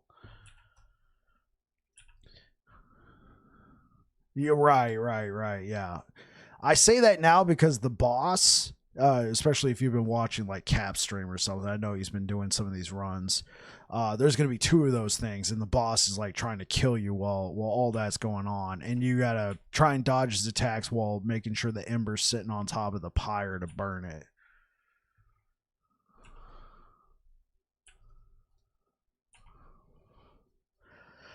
I mean, I try and tune in. It's just we stream at the same time. He goes live when I'm at work. When I come back, I'm like trying to have dinner, getting the stream set up. So I don't get to watch him as much as I used to.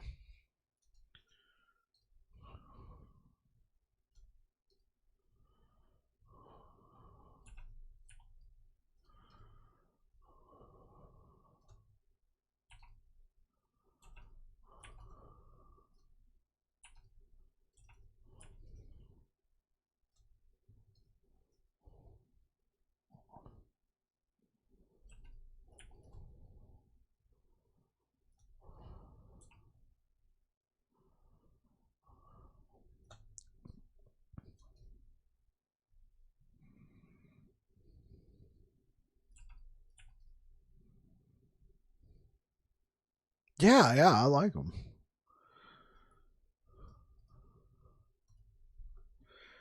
All right, this should be the boss. It'll take us to a room, and then it'll take us to the boss. I'm guessing there's a stash in here or something, so you can store. It's not like we're gonna lose any items, but I guess it's available. No, there's no stash. What is the point of this room? Maybe just to warn you that. All right, yeah.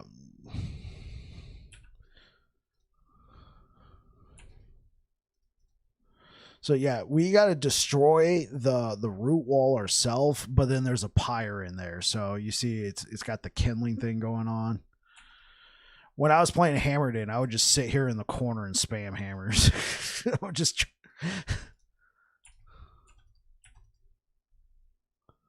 All right, that one's lit. Now we got to go over the other one over here.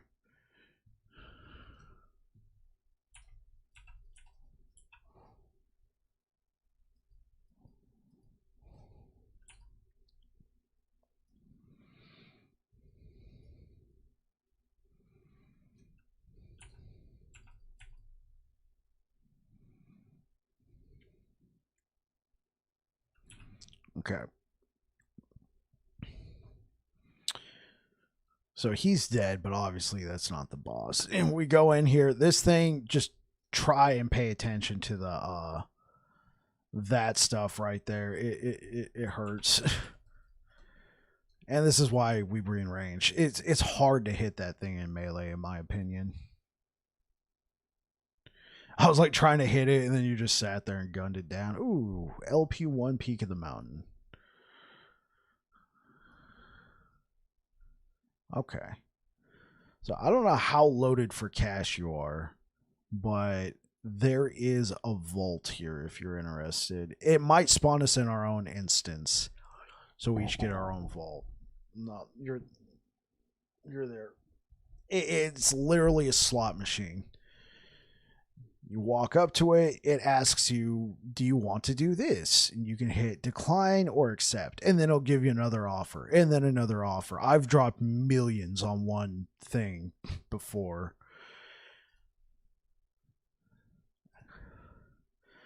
Add a decline, all chest. Add many glyphs to a random chest. Decline. Random chest draws 25% more. Sure.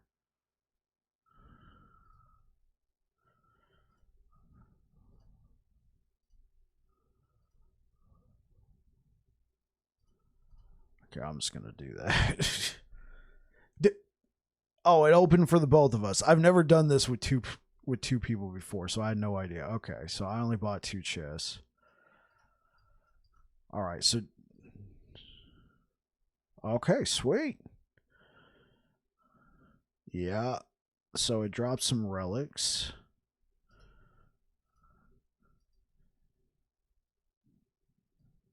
I'm not seeing that loot, but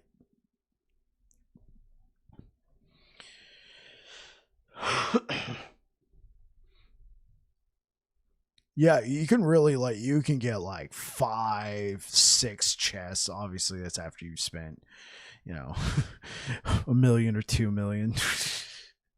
I've done that potentially. So we can go ahead and run it again. Basically, all I do is I teleport back to the Lightless Arbor entrance. Yep.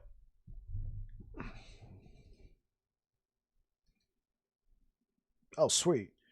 So I didn't know this. Oh, go ahead. Yeah. Oh, okay. That makes a lot of sense. So I didn't know this, but apparently, if you kill the boss at the end of the campaign, you actually get there's a bonus that you get only if you kill that boss, and it's like +1 to all attributes. It's a slight bump, but I'm like, wait, all of my ults, I haven't done that. I only did that with this Paladin. I'm like, I might have to go back and do that. I learned that from the meeting they had today. Okay, tier 3, level 88. They're all level 88. Okay, cool. Then if we slam this one out, we'll do tier 4.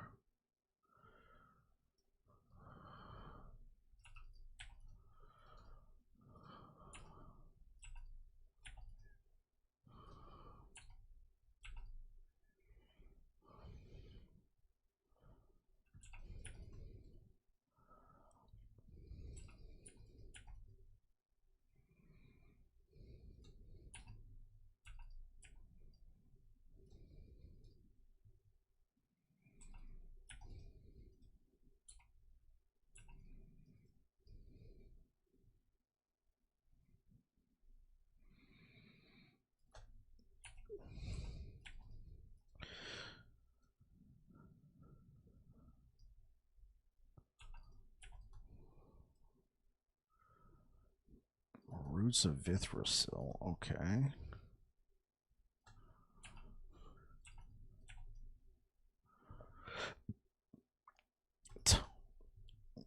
Yes, please. Thank you.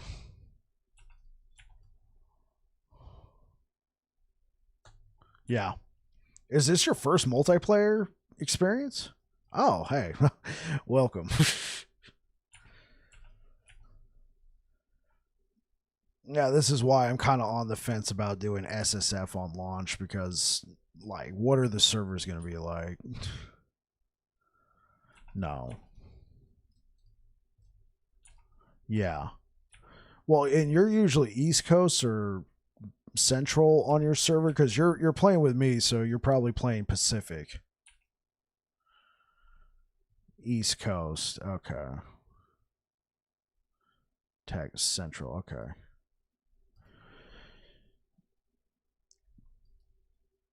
Yeah, yeah, yeah.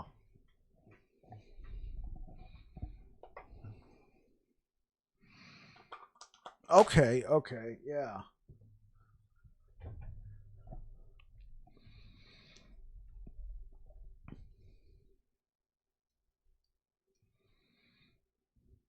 Okay.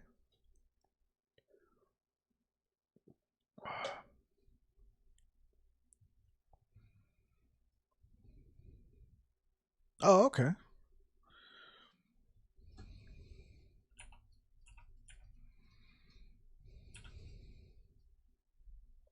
There we go.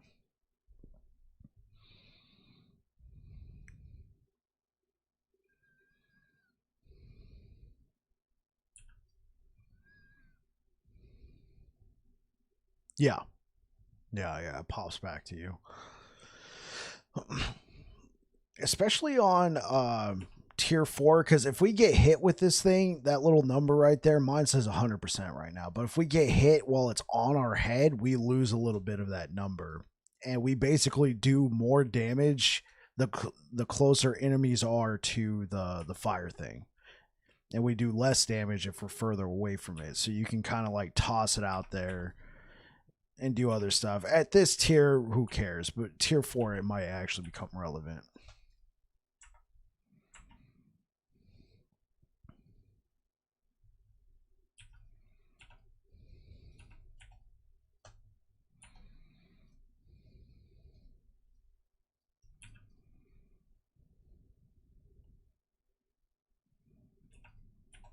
I do physical. Oh, no. You're right. I do fire damage with Void Cleave, but I got it set up right now with this build where it scales with physical. It's weird. Yeah, so Void Cleave can scale with void damage, physical damage, or fire damage, but and it only does fire or void damage, but you can set it up to where it'll scale with physical, even though it'll do fire, which I'm slightly peeved about because if I had like a physical penetrating whatchamacallit, amulet, I could use that. And then it's weird, it converts all void shred resistances to fire resistances. So I'm like that, and if I have no void damage in my build other than that, it's a weird setup in my opinion. Hey, what up, Marvel Man? How you doing? We're running some dungeons with AirdDragon.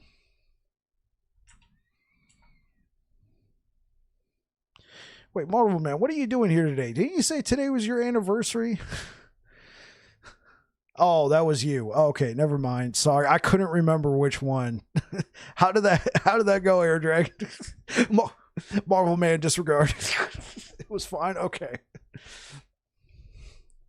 But Marvel Man's like, wait, what? What did I do?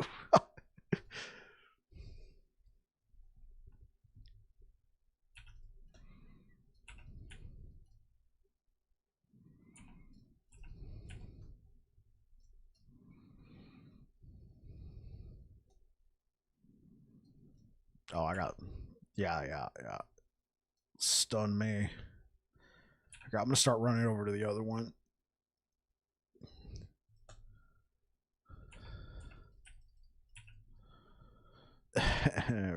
We're into G85?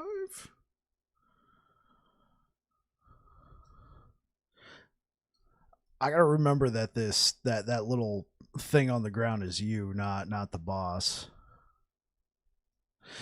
I was like, oh my gosh.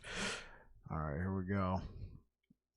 You're the secret weapon in this offense. Because, like, I can't hit it right now with my basic attack.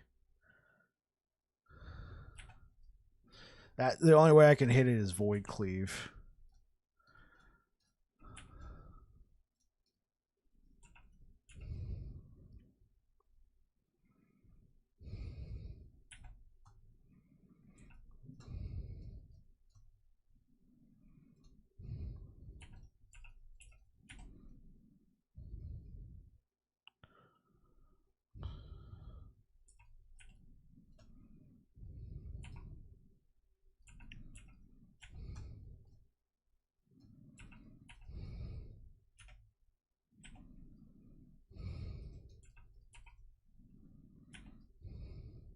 Okay. A little bit harder. Foot of the mountain. You needed these. Did you get one? Okay, me too. LP1. Lots of purples. The Don Johnson emote. That's all I see when you post that one, Rinda.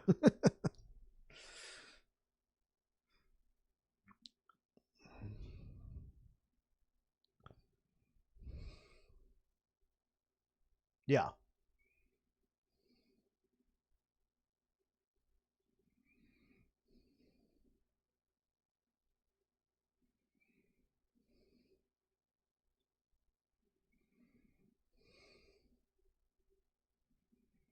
Oh, nice.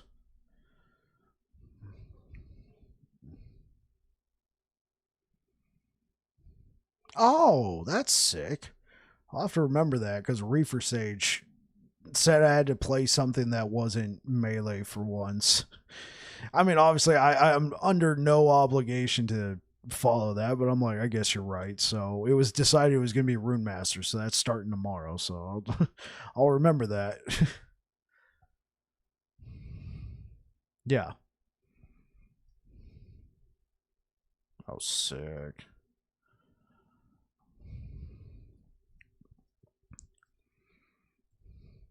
That makes sense. Oh. Okay, well, I'm going to gift you these boots just so you got another pair. I'm more than open to running this some more if you want to try. Did you want to interact with the Vault system? See how it is? Yeah. Let's burn some money. You wanted a big channel point.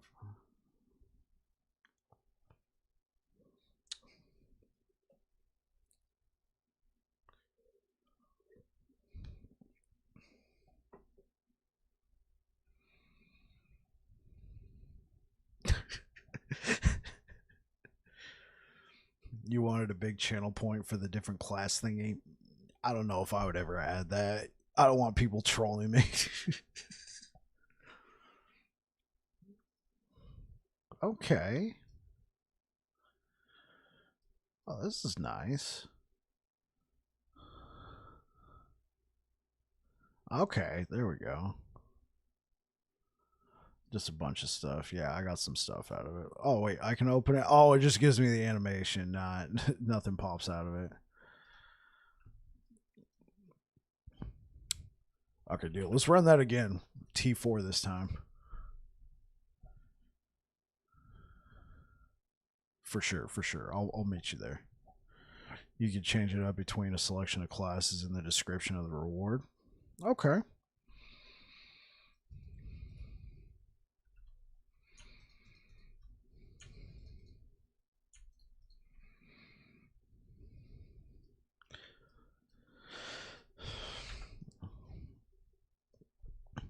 So, AirdDragon, when I've been running these, has it been making you spend a key as well, or is it just use my key? Sweet. I got so many of these.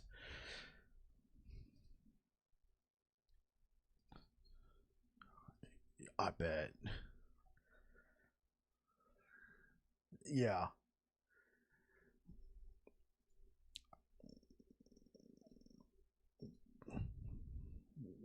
It's kind of nuts. At least there's your discretion to your factor. Yeah, yeah, Reefer.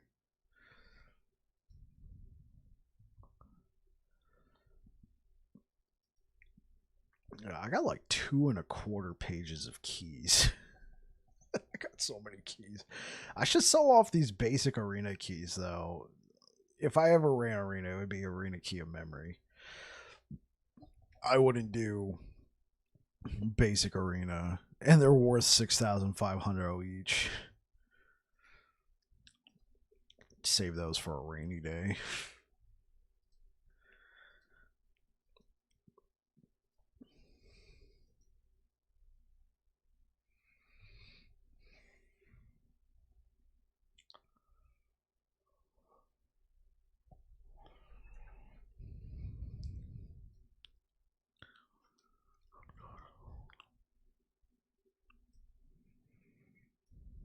Oh, I got you. I got you. Yeah. Yeah. Yeah, I got you. Was it like a carpal tunnel thing or something else? Ooh. Ooh. Is it like one of those injuries you had like a few years ago or something like that, and it's never been the same since? Got it. Oh man. Yeah.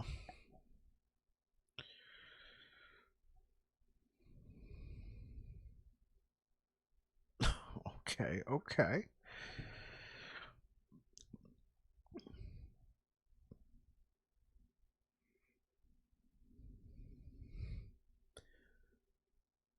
Yeah, so essentially AirdDragon, I'm good to play this as long as you want to or are able to tonight. So you just give the word and then we'll be finished. I'll just go back to monos or something.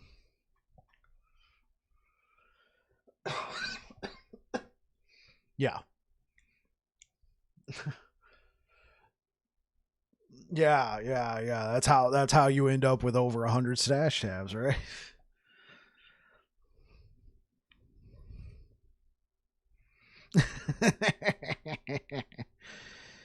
What are we?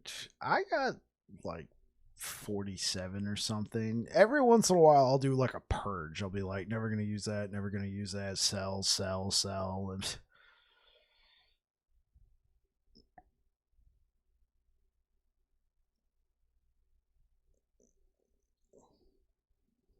oh shoot, yeah, yeah. I see what you mean.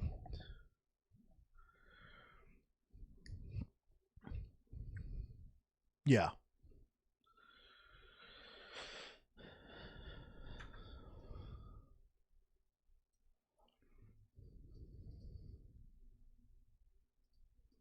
yeah, absolutely. All right, you good for another one, or is that it? Let's do it. T4 this time. So let's feel the pain. Yeah, everything's going to be level 100. They all do 120% increased damage, 80% health. And then when we get to the second floor, this gets upgraded again with who knows what. Yeah, let's have fun with that. Let's go.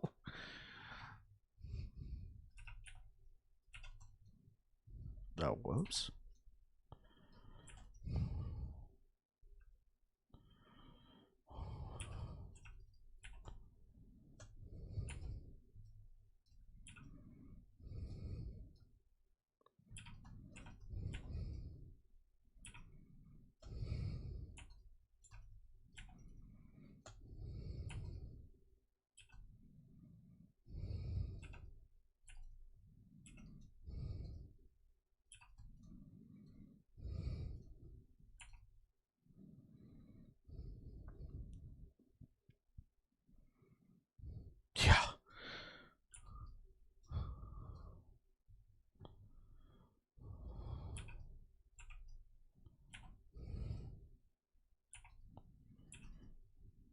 We're still chunking them pretty good, though.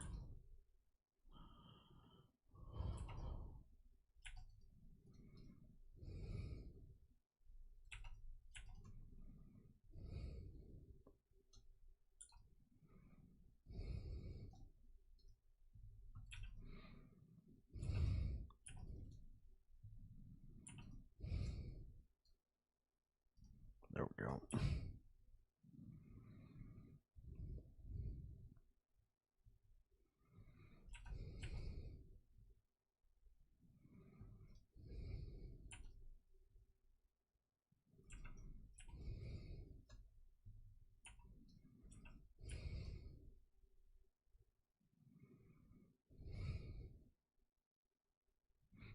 Yeah, we can go mess with them. What's up, Exile?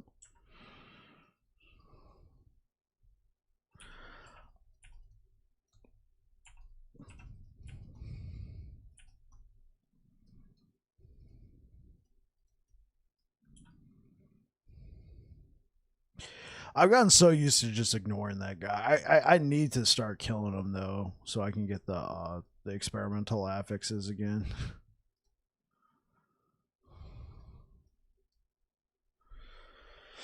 Oh, I realized I did not have a lot of those, and I'm like, oh, because I never stopped to kill this guy anymore. The one that goes on the belt is very useful. So they do 240% increased damage, 200% extra health.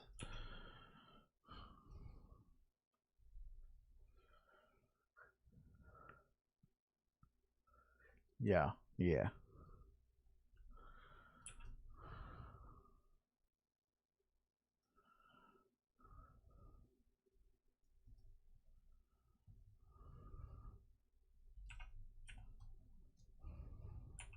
Yeah.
I was like, what's trying to kill you? Where is it? Find him!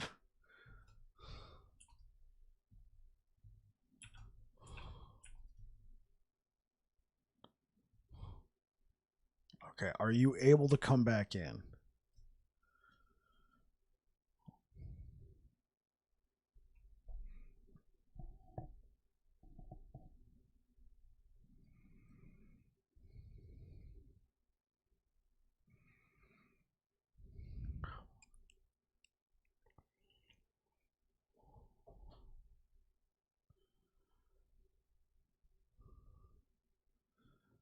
I said the number. Oh, where'd it put you? It says you're dead.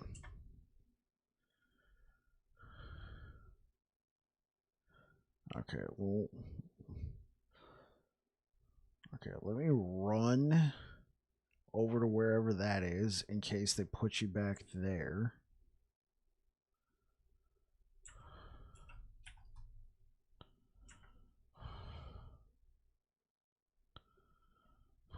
Yeah, so you're still loading in, and then they're just like, oh, free kill.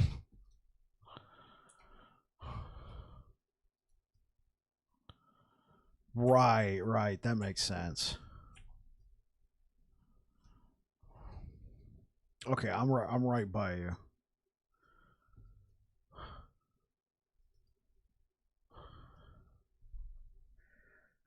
Well, what the hell is attacking you? Oh my gosh. Okay. Okay. Well, that's good to know. That's good to know. Man, playing with other players really is an advantage in situations like that. Yeah, sure, everything's stronger, but you can just come right back in. Normally, if you die when you're playing this solo, end of your dungeon run, see you back at the beginning, hope you got another key.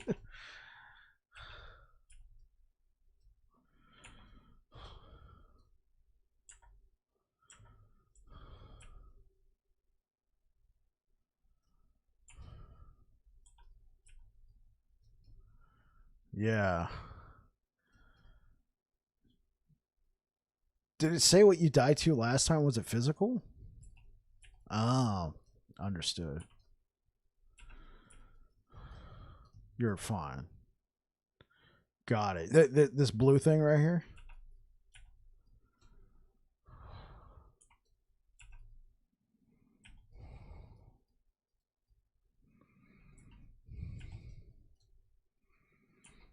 Is that like a node in the skill tree, or is that a unique? Sweet. Oh, I'm so taking that.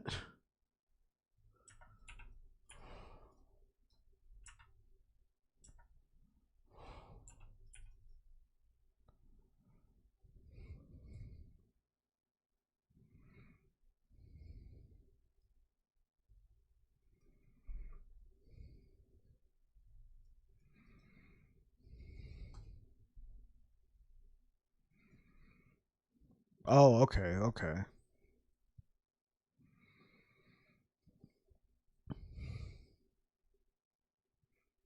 Oh shoot. Try pressing D. Oh shoot. Okay. Okay, I gotta be very careful.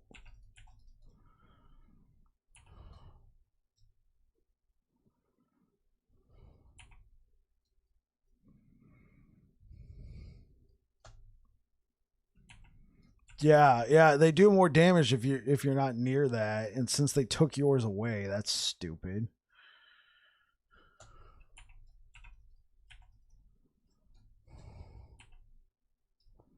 I guess it's up to me.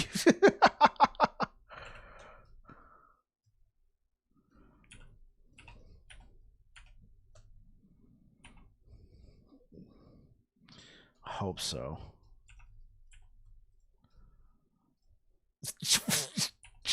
You're seeing that?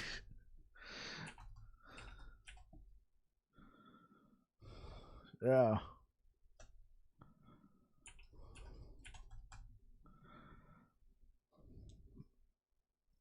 Oh.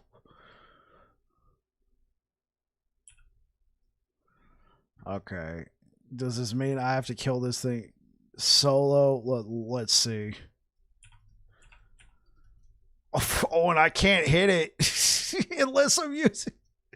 Ah!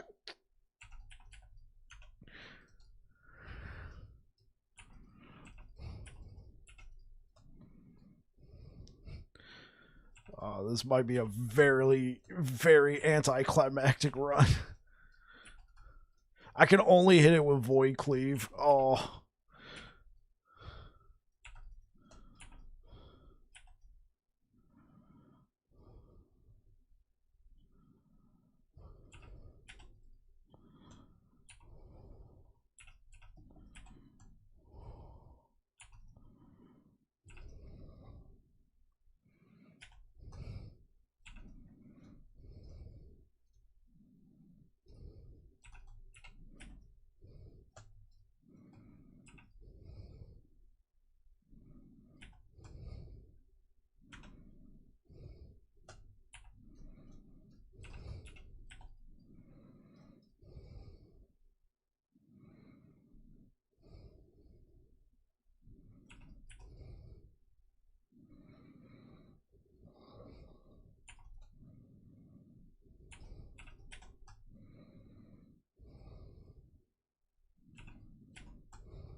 I'm out of potions.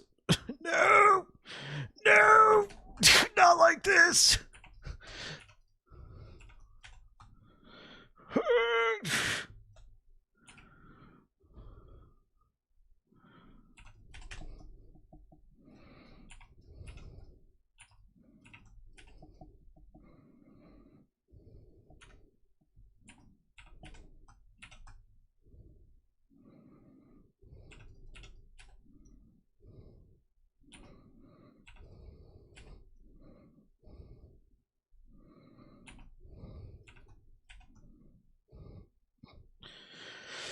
Jeez. Okay. Hey, welcome back. Yeah, that's great. Yeah. Oh man,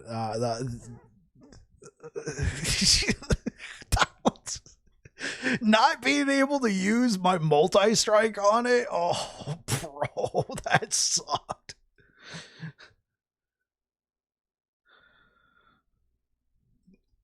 Oh, okay, let me go see if I can't bankroll. Decline, yes, decline.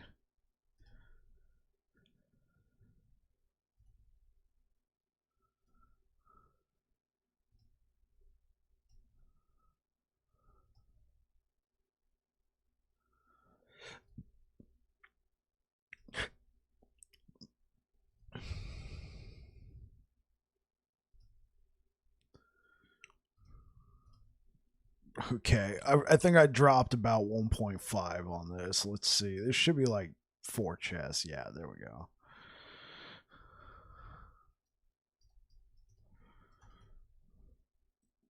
It's Christmas!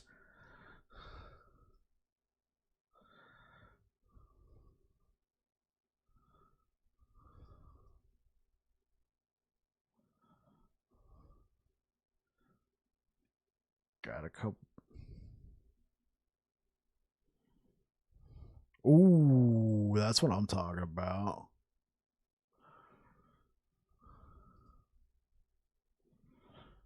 Which I take it as something you're not using.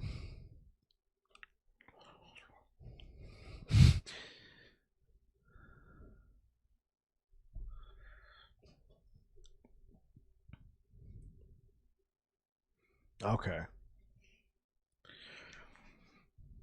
Yeah. Yeah. Yeah. You want to do another one? Yeah. Sounds good. Sounds good. Well, AirdDragon, appreciate it. Thank you so much. And thank you so much for being a strong supporter of the channel. I appreciate it. I'm glad I get to tell you in person, voice to voice.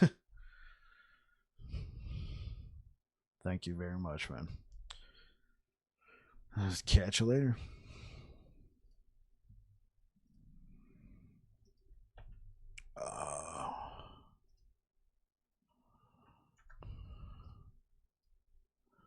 I guess I can do that.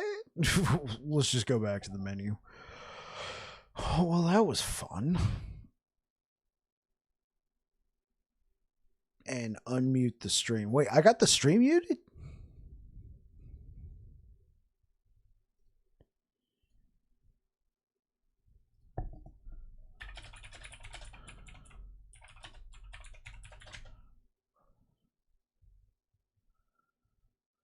Oh, okay. I was just like, wait, what? I get it. I get it. It's like a narration thing. Yeah. We could hear you. Oh, okay, cool. Thanks, Marvel Man. I was like, what did I do? I've made a grave mistake. Well, that was fun. Let's look through some of this stuff. I was just picking up stuff. 70% critical strike chance. Nice. Let's shatter that. Shatter that.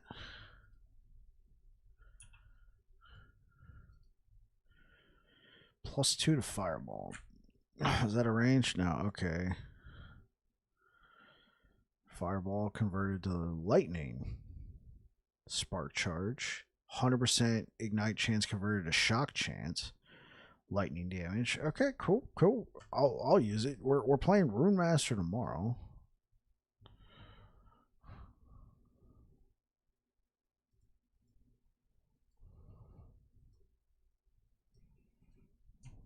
Throw it in there. What is this? Also 1 LP.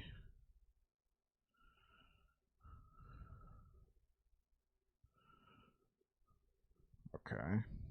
23 ward per second. Nice. Okay. Let's see if this becomes anything useful.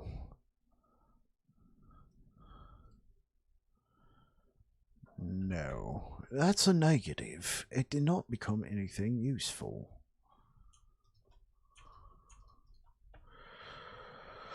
Alright. Let's slap these keys back in there.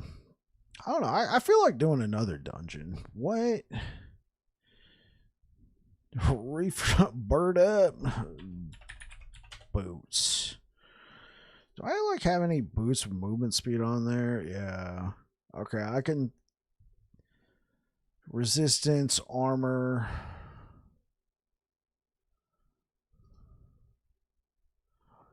Rain dance. Blood of the Exile. We'll just keep that. I don't know why. We'll keep that one. Again, I don't know why. Boots. Should I try and put armor on these? Strength would probably be better, right? Or like, yeah, like this. 15 vitality. Try and get that onto here. I hate to get the attunement, but that 15 vitality, that's a max tier 7. That's a nearly max tier 7. Because vitality would also buff up Void Cleave, right? What about this? That levels with strength. This levels with strength, right? So strength would technically be better. Health could be very nice. Okay, honestly, that's a max T7, right? Yeah, that's a max T7 strength. We could take the chance and get the max T7, but at the same time, we got a max flat health. I mean, some hybrid health, a max tier 5. Well, not a max tier 5, but I think this will be worth trying to put onto here as opposed to something like movement. Or should I do movement speed? It's already got 30% movement speed on there.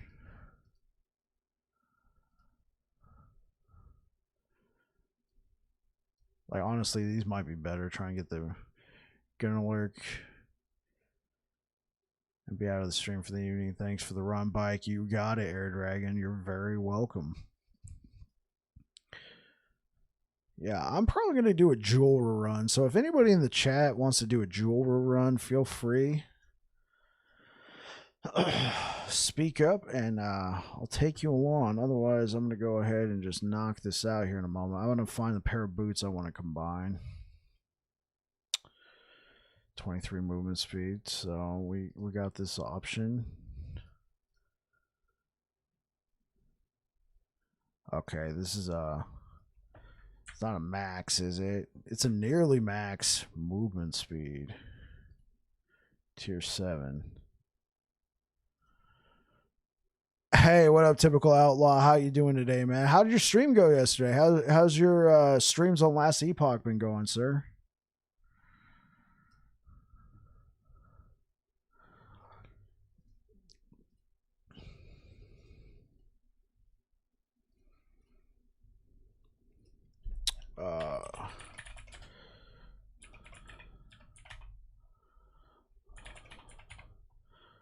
All right. I want to give you a shout out. Everybody, Typical Outlaw is a streamer. He is new to Last Epoch. He could probably use people in his chat who will give him some tips. Plus, he's close to 50 followers here on Twitch, which we know is a big number if you're trying to get monetized. So, if you're interested, feel free to drop him a follow. See if you like his content. There you go, bro. And that's here on Twitch. I don't think you split stream on YouTube.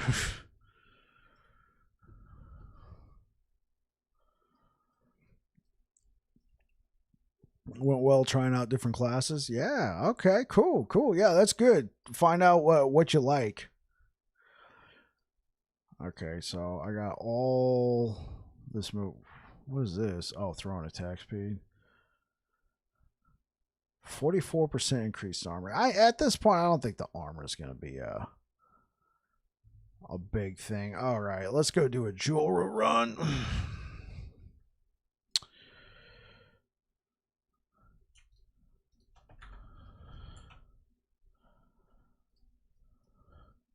There we go. Thanks, man. Appreciate that. Yeah, no problem, bro.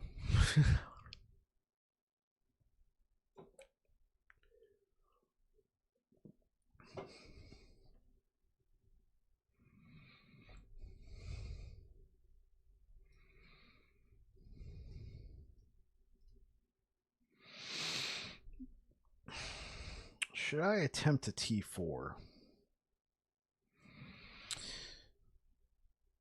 Yeah, we can honestly get away with it with a tier 2.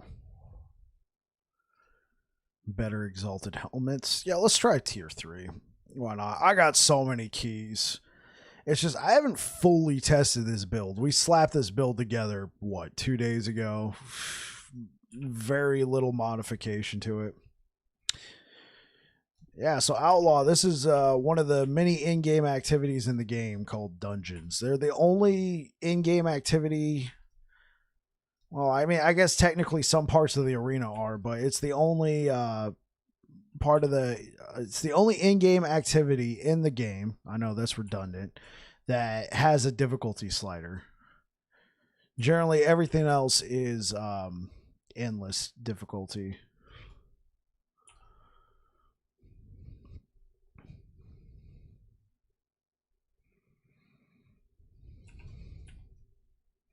Interesting. Yeah, yeah. So the corruption in the arena waves are they're all endless.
All right.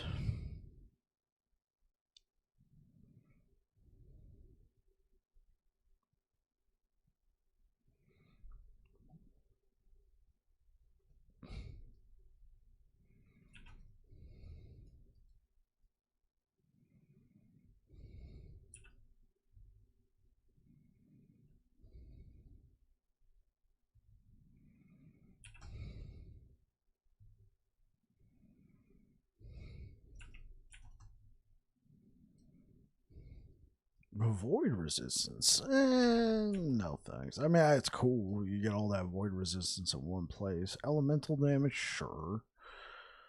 Mm.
Okay.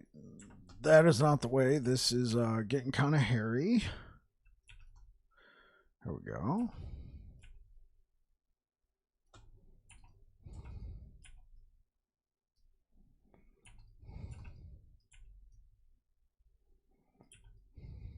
Oh, I can't get through there? Oh, I gotta go around, don't I?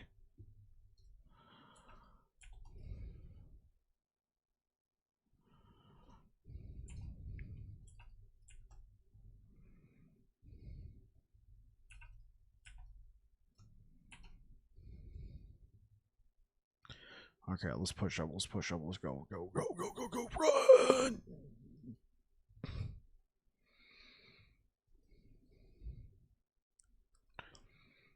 Oh, my leg. My knee. Not a spring chicken anymore. Okay. Yeah. All right, Jorah. What's up? We meet again. Last time I was here, I was a Hammerdin. Oh, let's get out of here. Last time I was a Hammerdin. Now I'm a Void Cleave Master. Oh, Lord. Why you gotta hit so hard?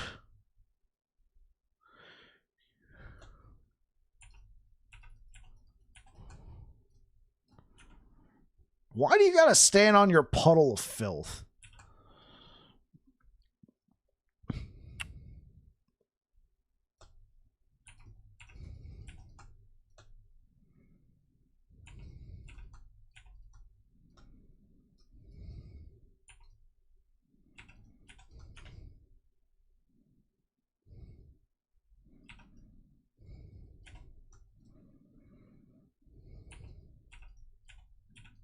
Later. Come back.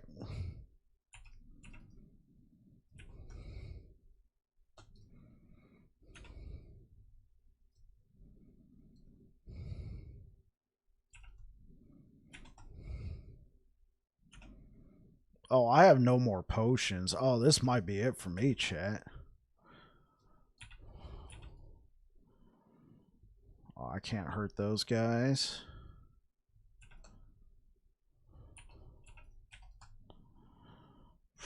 Whew.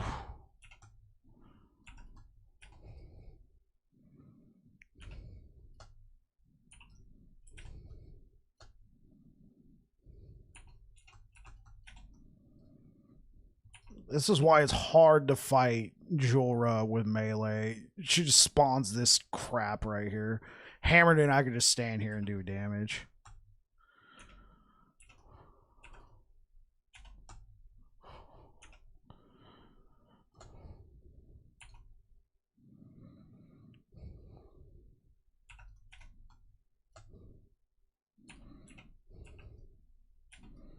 Oh my gosh, she's so annoying. Oh, all right.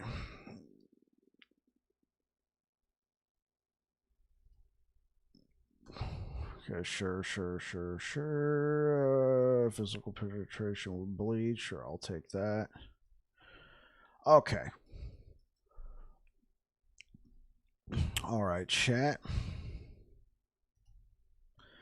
What do we got today? We got My Boots, Blood of the Exile. What do we want to throw on there? We can try and throw on this lovely pair of boots and try and get this max T7 strength to go over. Could try movement speed. Movement speed could be a lot of fun on here because, like, look at this thing. It's already got just base 37% movement speed. We might have to go for that movement speed, chat. Just saying. Okay. This could be really good, or I can't edit this anymore. No, let's not use those. Can I edit this at all?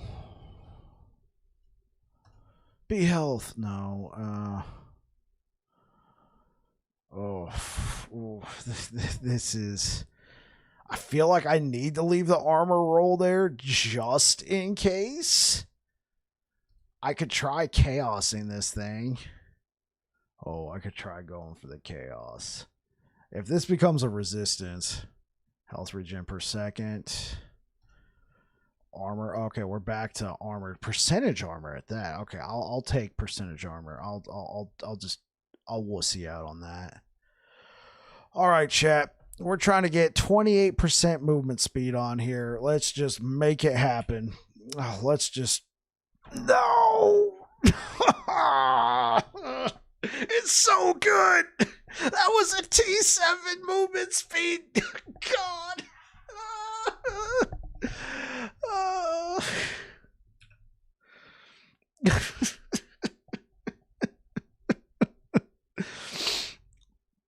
It's so good. The game is so good.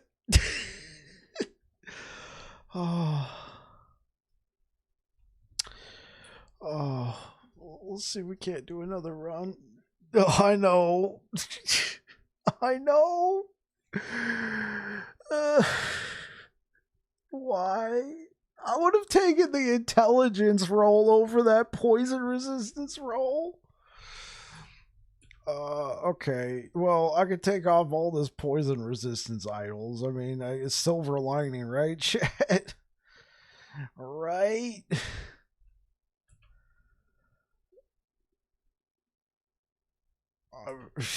I mean, if anything, I guess this also means with Holy Aura, I could just take this off. Well, no, I need it for the cleanse. I need it for the cleanse. Oh, man. Wait, does this mean I could stop using Omnis? Oh, one of these was a physical resistance thingamabob. Oh.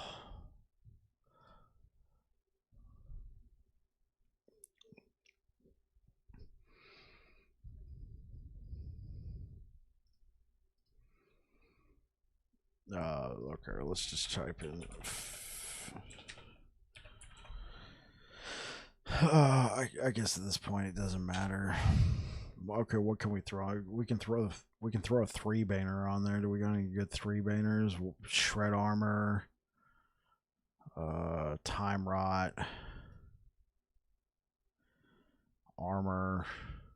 We can get a 20% armor increase. That's good, right, chat? Oh, what about that? Damage over time and void damage. That's a big giant. Nope.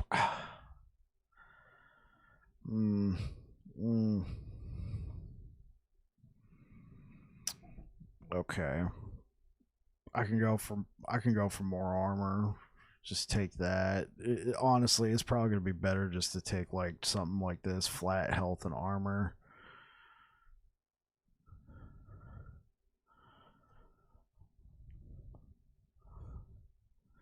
Flat health and armor.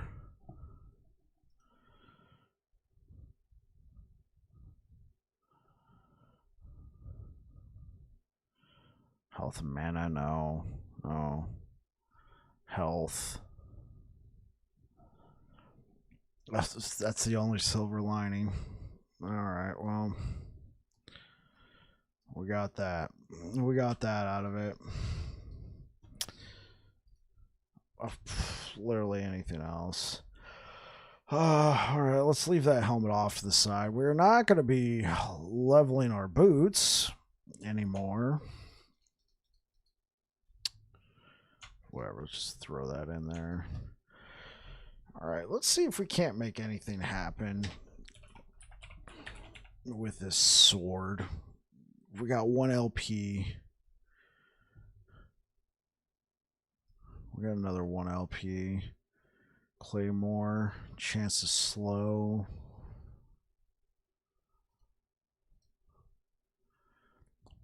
Chance to blind.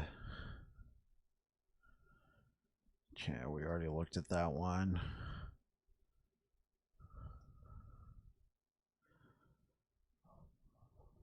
No. Melee critical. Increased critical strike chance. Melee critical chance to slow. I don't know. There's nothing I want to deal with any of that.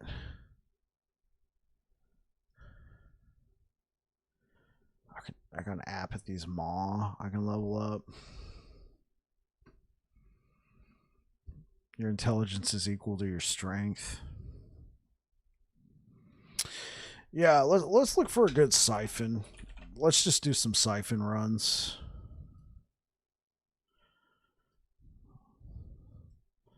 Let's just pull out all my 2 LP siphons.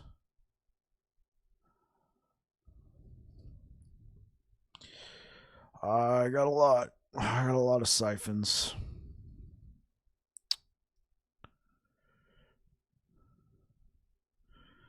Siphon runs are good.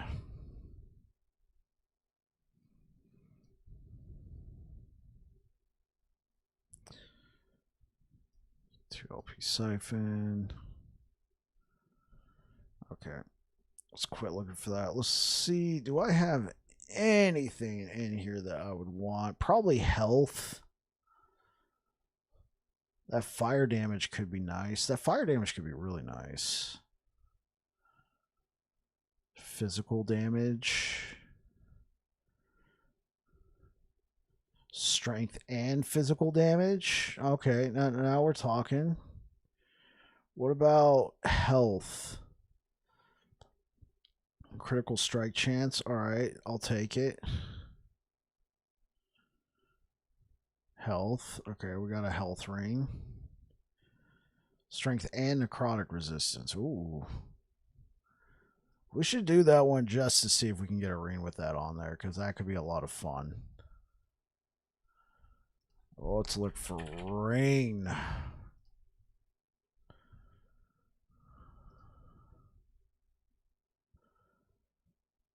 Health.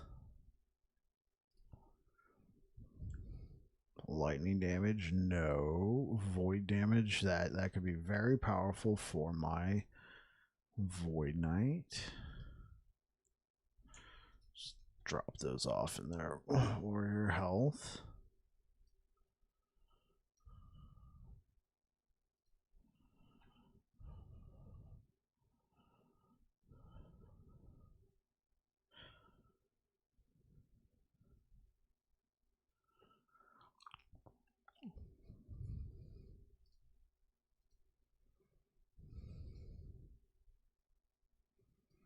Increase the physical damage. So what do we got on here? We got strength and physical damage. Let's go. All right. Let's do another. Yeah, we were barely clearing tier 3. Tier 4 Jorah probably doing melee against Jorah is rough. Plus we don't need to. These are only level 55, so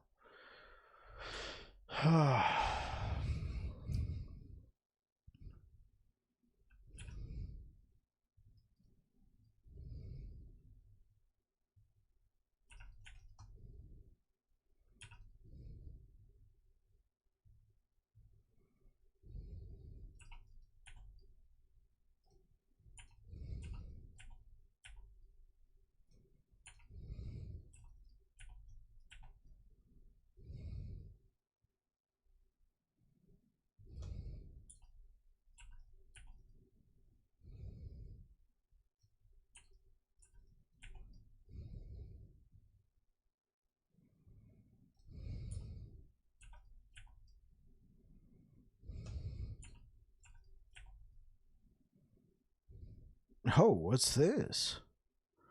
Devouring Orb +3. Yeah, maybe we should just farm this because they're giving better helmets.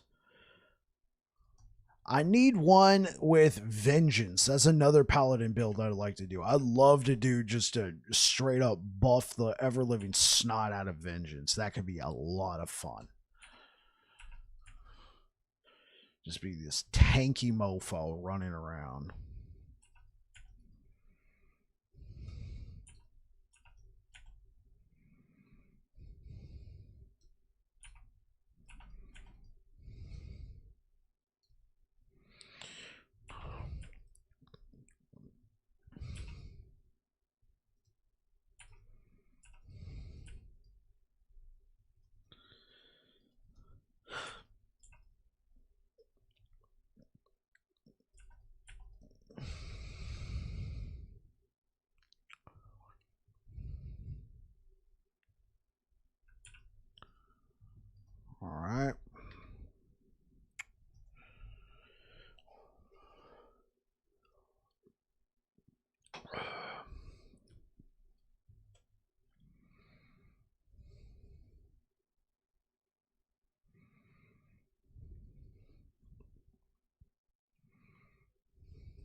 How is this possible?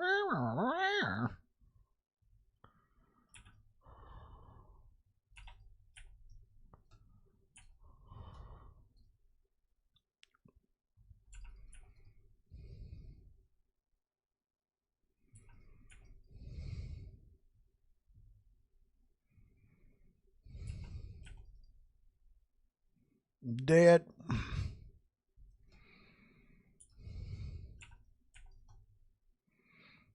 Dead. 100,000 crit. Oh boy.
Oh, there it is. I was like, oh man, we missed it. There it is. Let's go. Oh, my knee. Oh, my knee. Rhymes with money.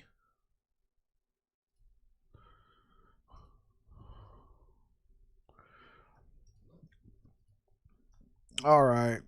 Come on, Jorah. I'm back.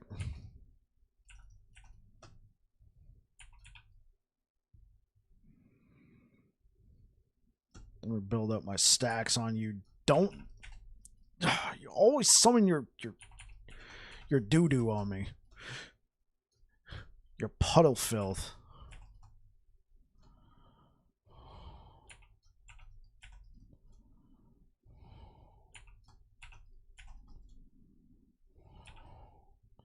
All right, well, this run's going certainly better than the last one.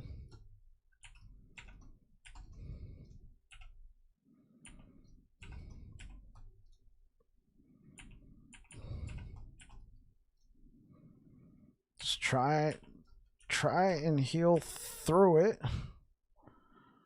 I have to.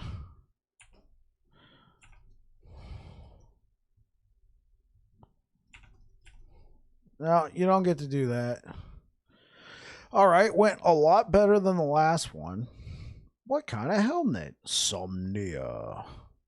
Sure. Shield throw +3. Anomaly +3. Hey. I'm not going to knock it, man. I will make a Smite Paladin build. Don't tempt me with a good time. Right. We don't want to do that. Okay. Strength, physical, health regen.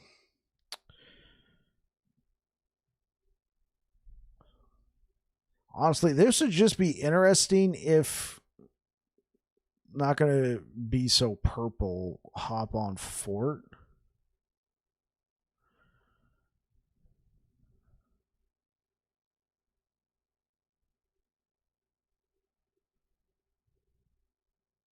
Migwildalian monkey what?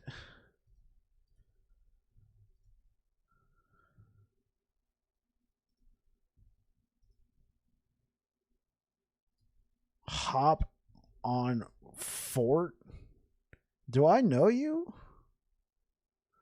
I'm not even playing Fortnite. I'm playing Last Epoch.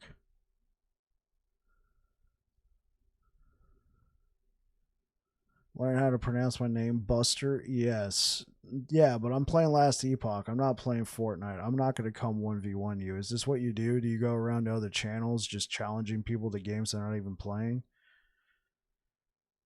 I'm your friend from the gas station. I don't. Nuh-uh. My friend from the gas station.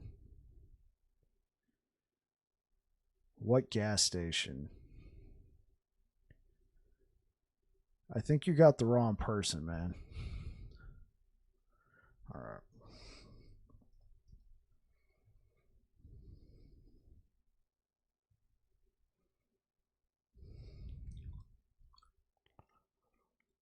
Nuh-uh. This is Daniel. Remember me, champ? Daniel from the gas station? Was I like your Uber driver or something?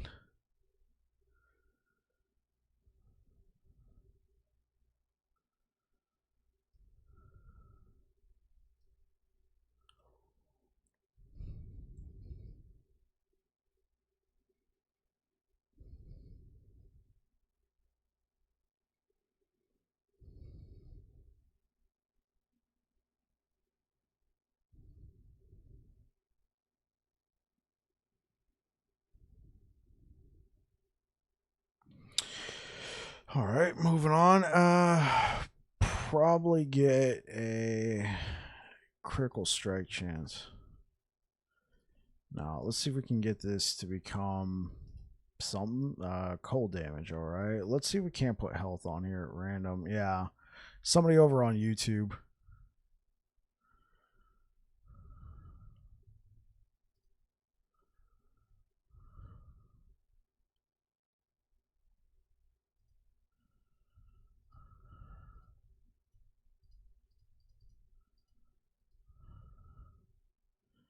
All right.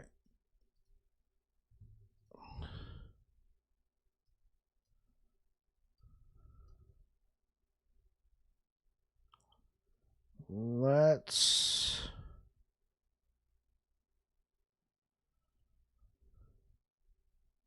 All right, let's try this. Health and dodge rating. Typical. All right, let's go back.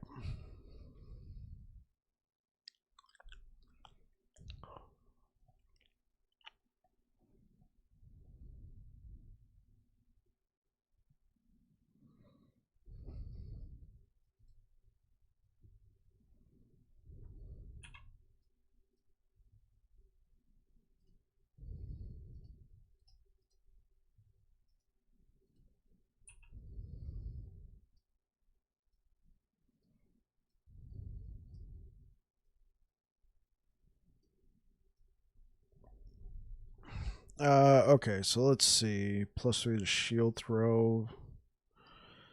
Throwing damage. Okay, that's cool. 73% throwing damage. Let's go throw this all.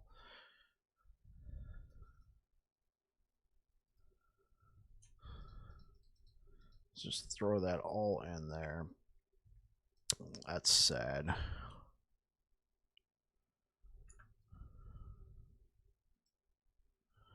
Oh yeah, we gotta have keys to run the dungeon. I got a ton of these. We could attempt a T4. Just see if we can do it.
Alright, that's a nice class affix. We can definitely use that.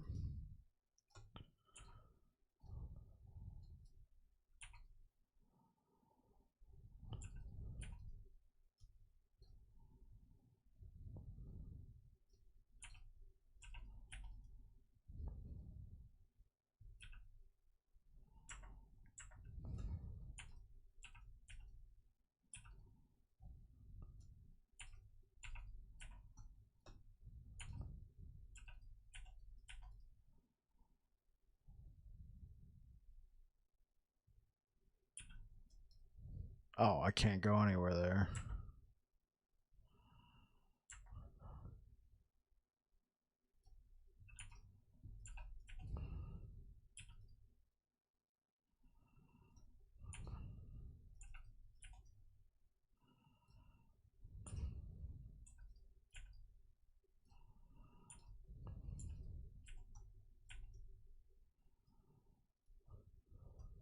Oh, elemental damage. Yeah, I'll take that.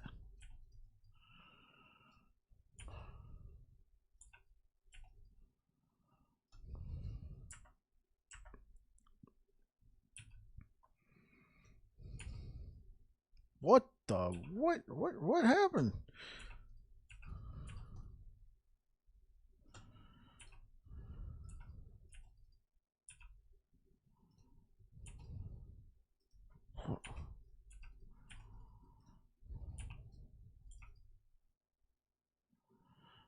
Okay, I'm thoroughly confused.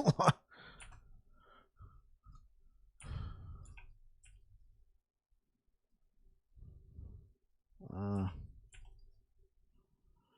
okay.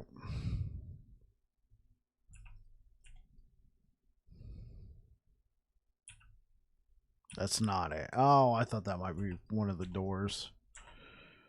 We explored a large amount of this dungeon. Where?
Okay.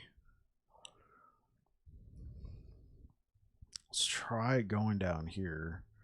Moving back up around. The door's got to be somewhere up here.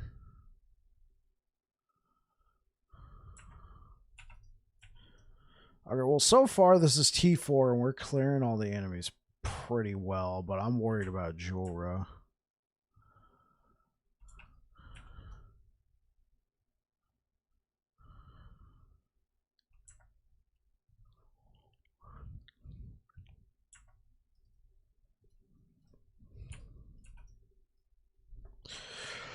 All right, we shall see.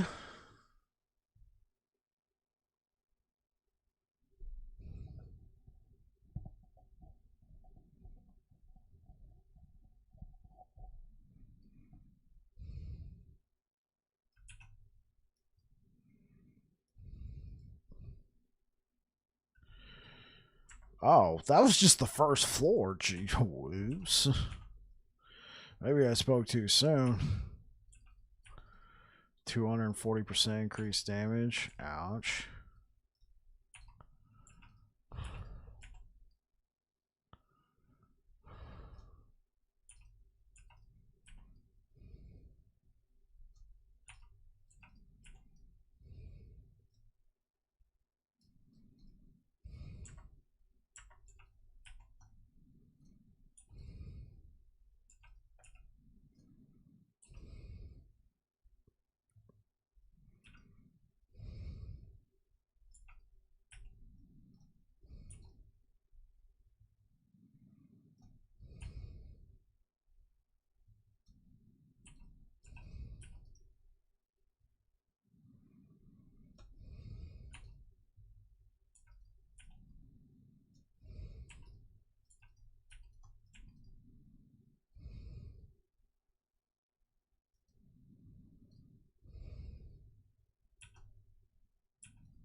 Okay, this is gonna be the first real test. Let's. Oh.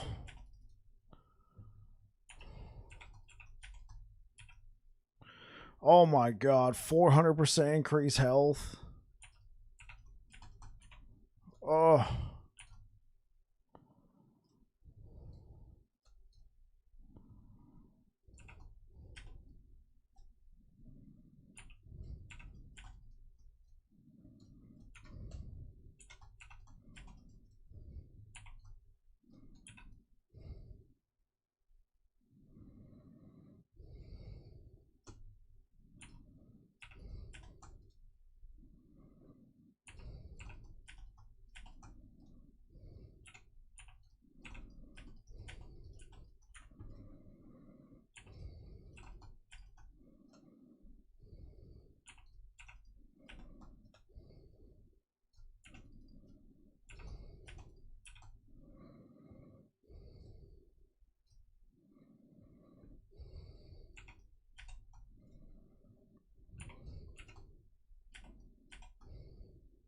Ah. Oh man.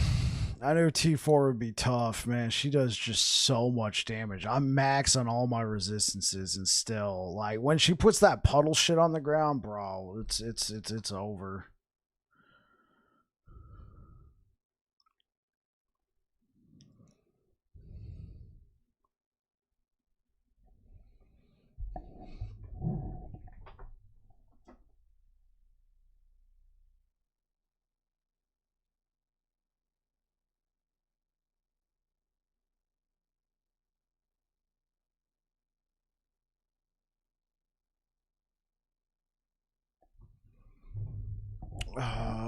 Okay.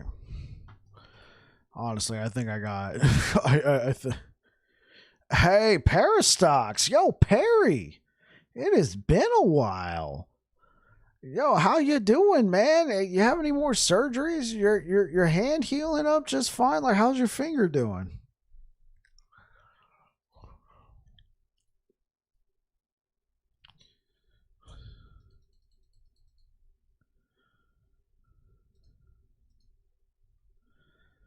I mean, should I really go? I mean, this is a good ring. And am I using the? Not, well, technically, possibly. Possibly. Cannot leech health from critical strikes. I'm sorry, man. Do no. You got nothing to apologize for, Perry. No need to apologize for not being here. Do not worry about that at all. Stuff's been crazy, but you're good. Hey, I'm glad to hear that, man. I'm super glad to hear that. So stoked for LE 1.0. Oh, dude, it's gonna be amazing. It's gonna be amazing. I think I told you I took the 2 weeks off for that. We're gonna be grinding.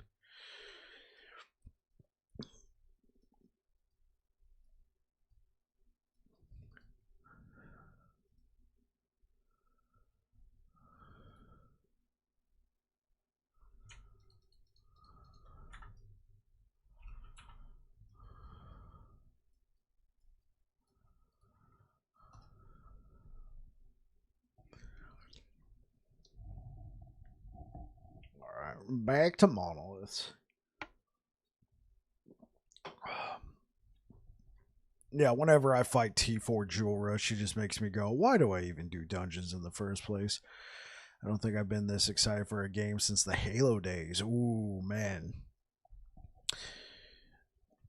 Do you guys, for those who've been around long enough, you guys remember when Halo 3 came out? Oh, bro, I remember going down to the mall for the midnight release, and like the line was like I got there at like 9 o'clock, and the line was already kind of long, but I was still close enough, and I stood in line for 3 hours just talking with people. I made some friends, you know, like we exchanged like the Xbox Live names and stuff.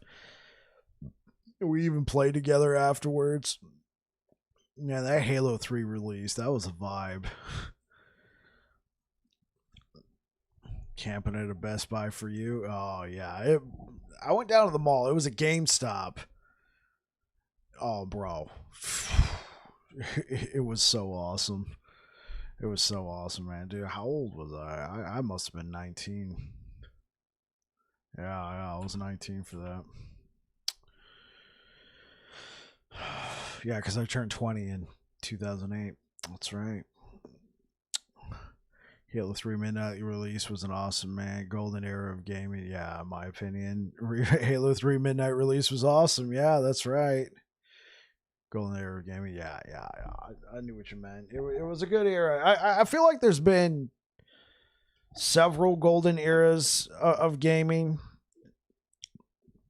I don't want to just, say that was the golden era, because obviously you're going to have people who, got their Nintendo and played Mario for the first time when they were 10 years old. They thought that was the golden era. Yeah, but for us, for sure, Halo 3, the Halo 1, 2, and 3. Oh, man, Halo 2, that was a vibe. That was a vibe. I'll be right back, guys. I will be right back.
What's up, YouTube chat? I don't leave you guys for long. We are back. Ooh.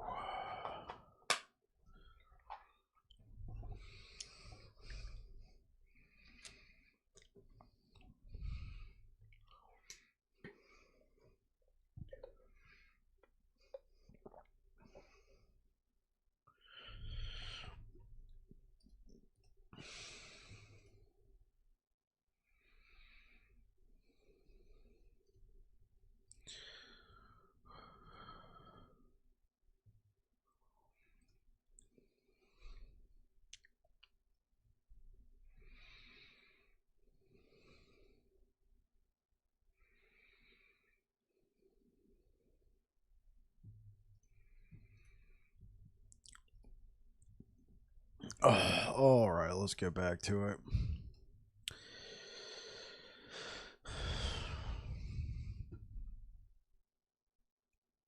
I don't think I'm going to farm this timeline that much longer. There's probably better stuff I can be farming for. Helmets.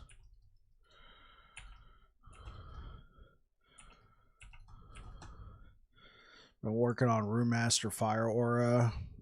I want it to be good, but it's not meta. Hey, we're all about that. I'm actually going to be playing Room Master tomorrow. Reefer Sage over here on Twitch talked me into playing something that wasn't Paladin or Void Knight. I mean, I guess I was also playing Druid for a hot minute. He's like, yo, try out something you don't normally play, like Rune Master. And then, like, later on that session, I started finding all this Rune Master stuff. I'm like, dude, the game was listening in on that conversation. Give you the channel point.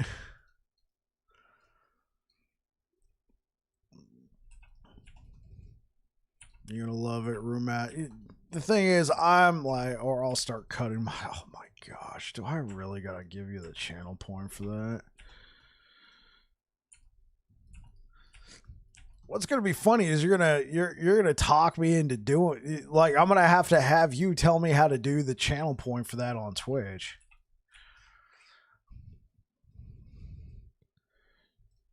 Don't do what I did. Say, I'll have to read that in a second.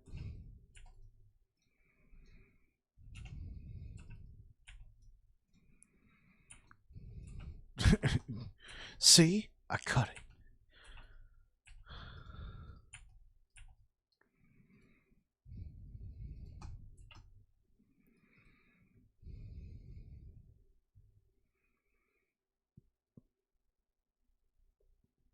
Don't do what I did, Sage.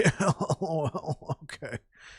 Oh, I get it, Parastox. Yeah, Reefer. Don't do what Perry did. Don't do what Perry did.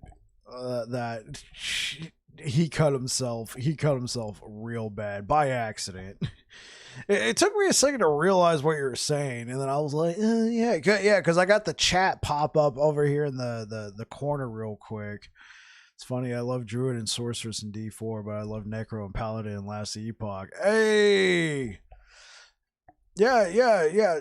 Outlaw, what classes have you played? Because when I saw you playing, you were playing a Primeless, but that was like your first time playing. What have you settled on? Don't worry, I have my tetanus shots. No, like Reefer, like Perry, like almost lost a digit, man. He almost lost a finger. He's a cook like myself, and let's just say knives and fingers don't mix. I mean, they do when the knife goes through it. You got a Primalist Mage and a Paladin, 25 to 30 doing a Necro now. Well, I think what you're doing is really good, Outlaw. Unless you really know from the start, like, what you want to do. Want to log back into Twitch just to chat with everyone else? Hey, well, come on over. We're twitch.tv/babbling bike. I want to have a plan for launch and go hard. Yeah, that's a good idea. Since you're getting it now, Outlaw. I mean, you got a month, so if you wanted to pick one class, you can definitely probably get it to 100. But if you get like 5 or 6 classes to 50 or 60, that's probably better to know. Oh yeah, this is going to be better. Oh, that's going to be better. And then release happens and you're like, I'm going hard. Let's go.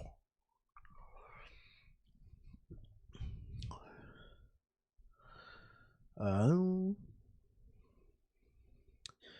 do a lot of work around with sheet metal. I'm cut safe. Don't worry.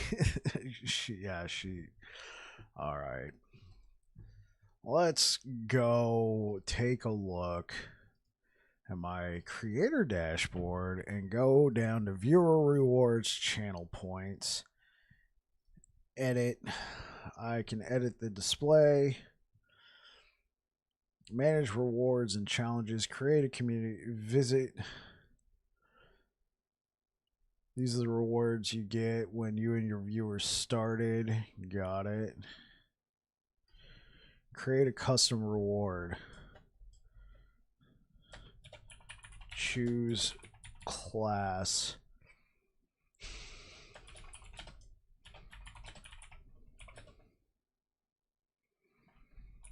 The Last Epoch class of your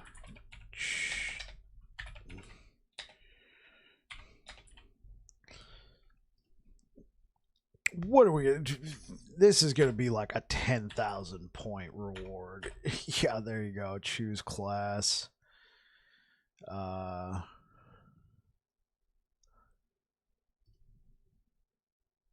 Enter. Yeah, somebody can do that once a day.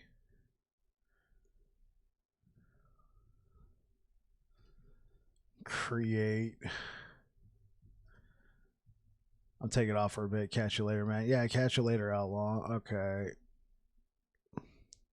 There we go. Choose class.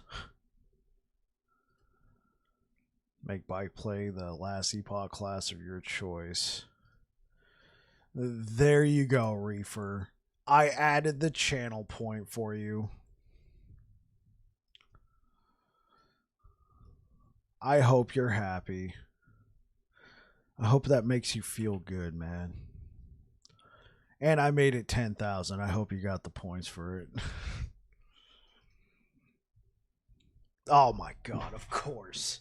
Of course. You had 29,000? Oh. Yeah, you're here all the time. I should have realized. I should have realized. Well, frick. Okay, you want me to play? You want me to? Okay, what class you want me to play?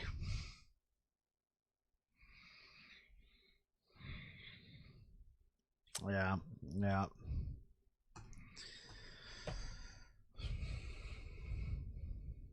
Not now. Oh, you're redeeming it now. Okay, I got it. I got it. Tomorrow is fine for your plan. Okay, you just wanted the channel point. I'm gonna disable that before launch. For sure. I'm gonna disable that before launch. I don't want to be like on launch day, like, all right, let's go. And then like one of the longtime viewers is like, hey, what up, Perry? Welcome to Twitch. Hope you brought cookies.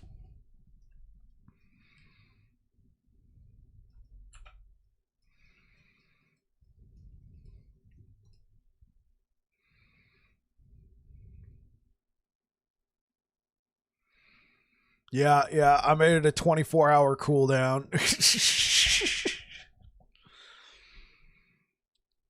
I hope you forget to disable. Honestly, I'll probably just disable it now. You're going to have me play Falconer. I'm going to disable it now. Jeez.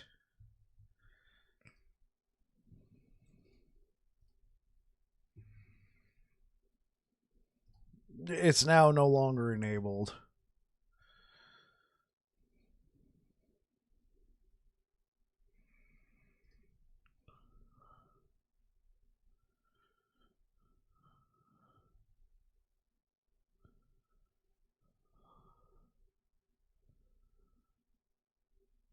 I mean, what? I'll have to think about some rewards. I'll have to think about. I always got snacks on standby. All right. All right.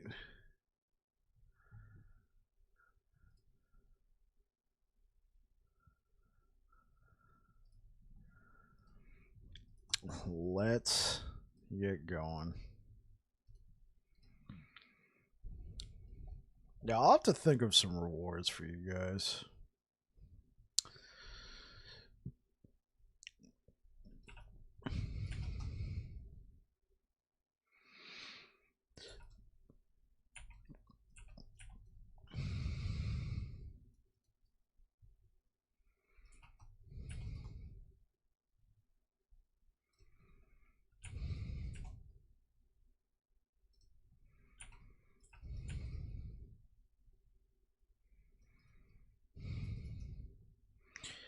I'm gonna main Warlock on launch 100%. That makes sense because you're a big Lich fan.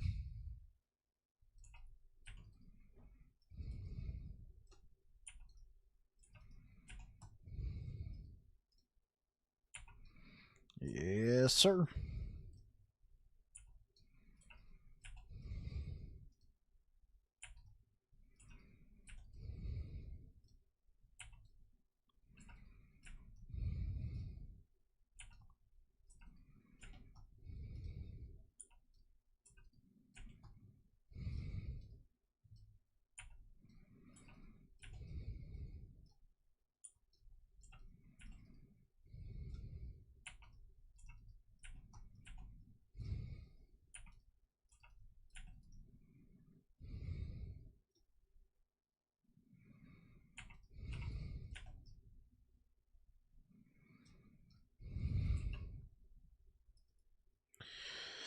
That's coming from someone who leveled all mage classes to Endgame as well. Ah.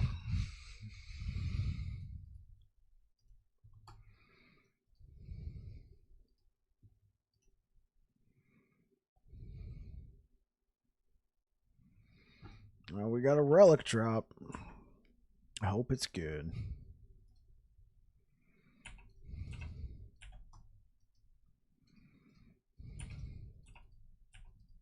Acolyte equal OP. Yeah, Acolyte's pretty strong.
Parastox, thank you for the follow over here on Twitch.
Oh, are you serious? 3 levels arrive. All right, I'll take it. Should I get rid of these? I mean, cleansing the ailments is probably going to be pretty huge.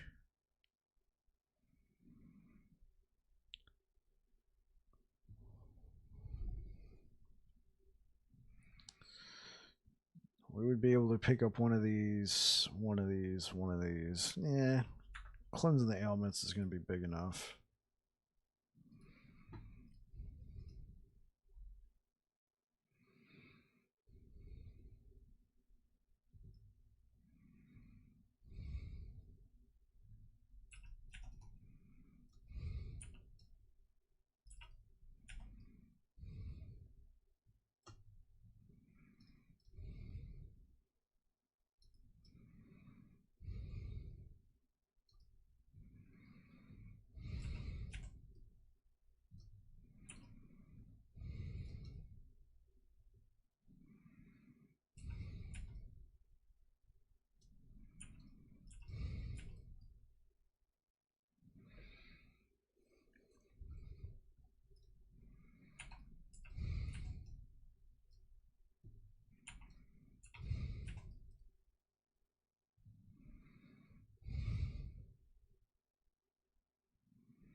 Oh, dude, Perry, thank you so much for subscribing. I appreciate it.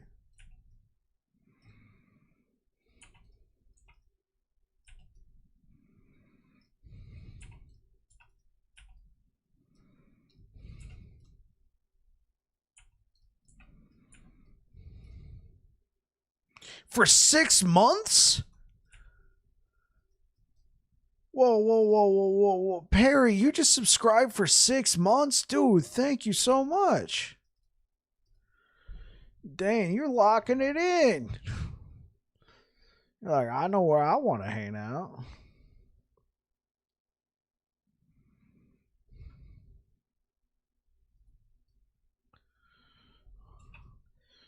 You're badass, dude. Love watching it, man. I appreciate the love, bro.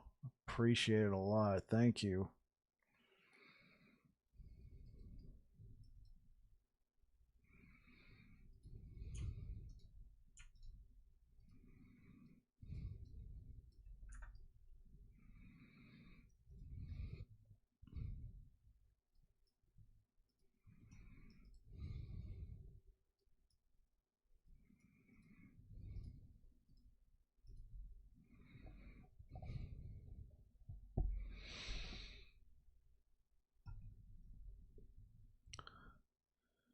Dude, Perry with the 5 gifted subs. Thank you so much. Oh my gosh, it goes to Warp Zone, Rob, Expels. Hey, Expels got a sub. Captain P67 and Sufferoo. Thank you so much.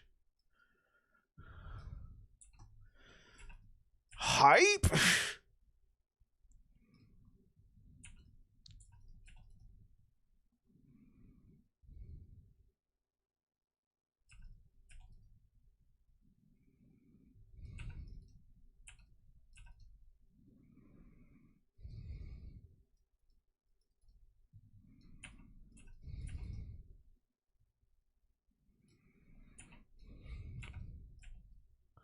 Thank you very much, Perry. I appreciate it.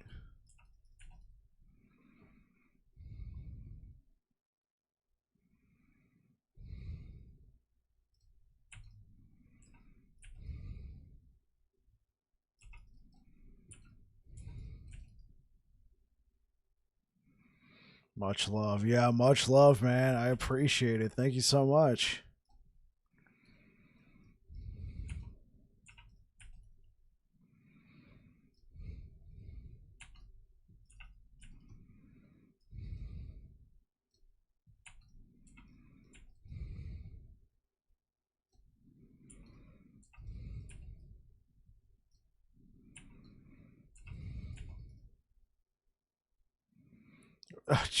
That's more than enough, Perry. Thank you so much.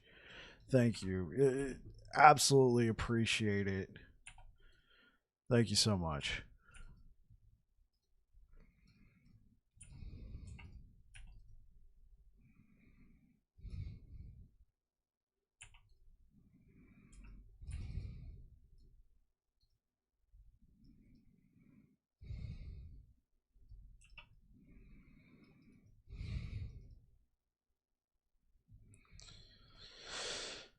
All right, let's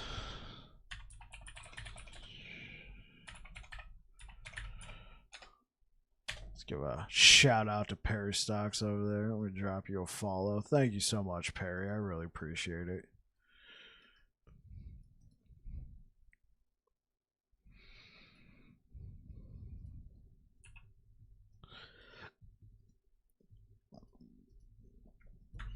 Okay. I'm gonna restart the game.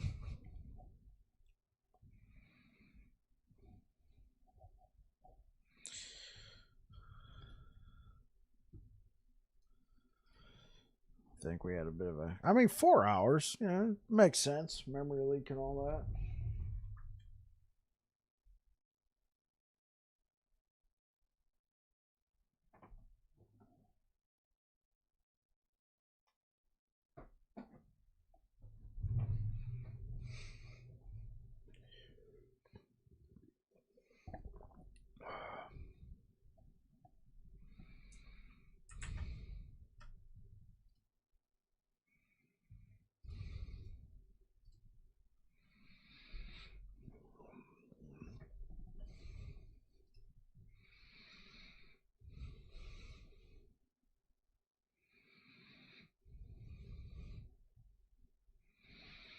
So what you been up to lately, Perry?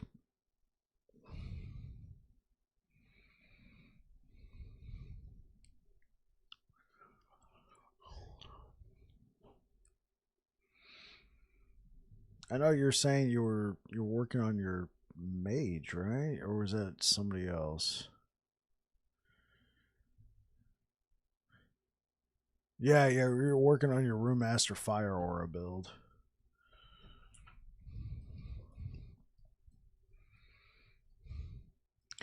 I've been addicted to Hearthstone.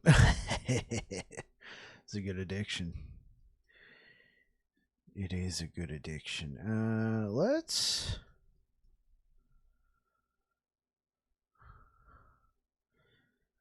21% class specific shard drop rate. This is a grand blessing. Let's go over to good old Lagon's timeline. Great one-handed game for yeah, with the injury.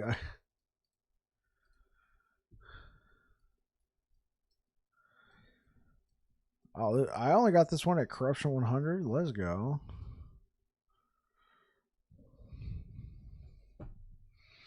Well, we can definitely stand a rate. Let's try and get to at least 200 Corruption in this timeline.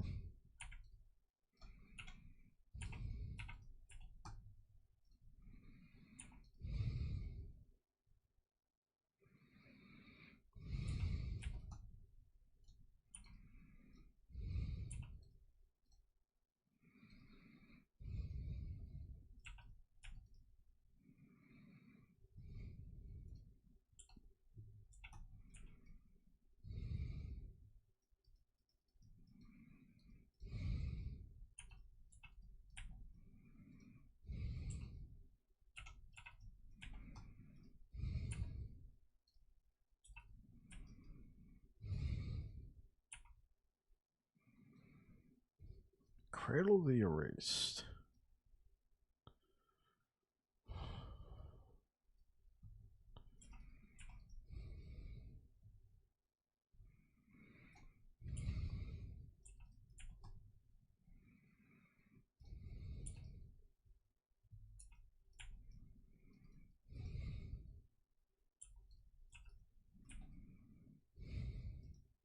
What corruption is this? So we were doing 200 corruption. I decided to go to a different timeline because I pretty much farmed the junk out of the other one. I didn't want to raise the corruption. Came over to this one. This one was only 100 corruption. So I got to raise it to at least 200. We made this Paladin build 2 days ago. It's very similar to my Void Knight build, but my Void Knight build used a Racing Strike, which obviously Paladin can't use. So I came up with another build for Paladin.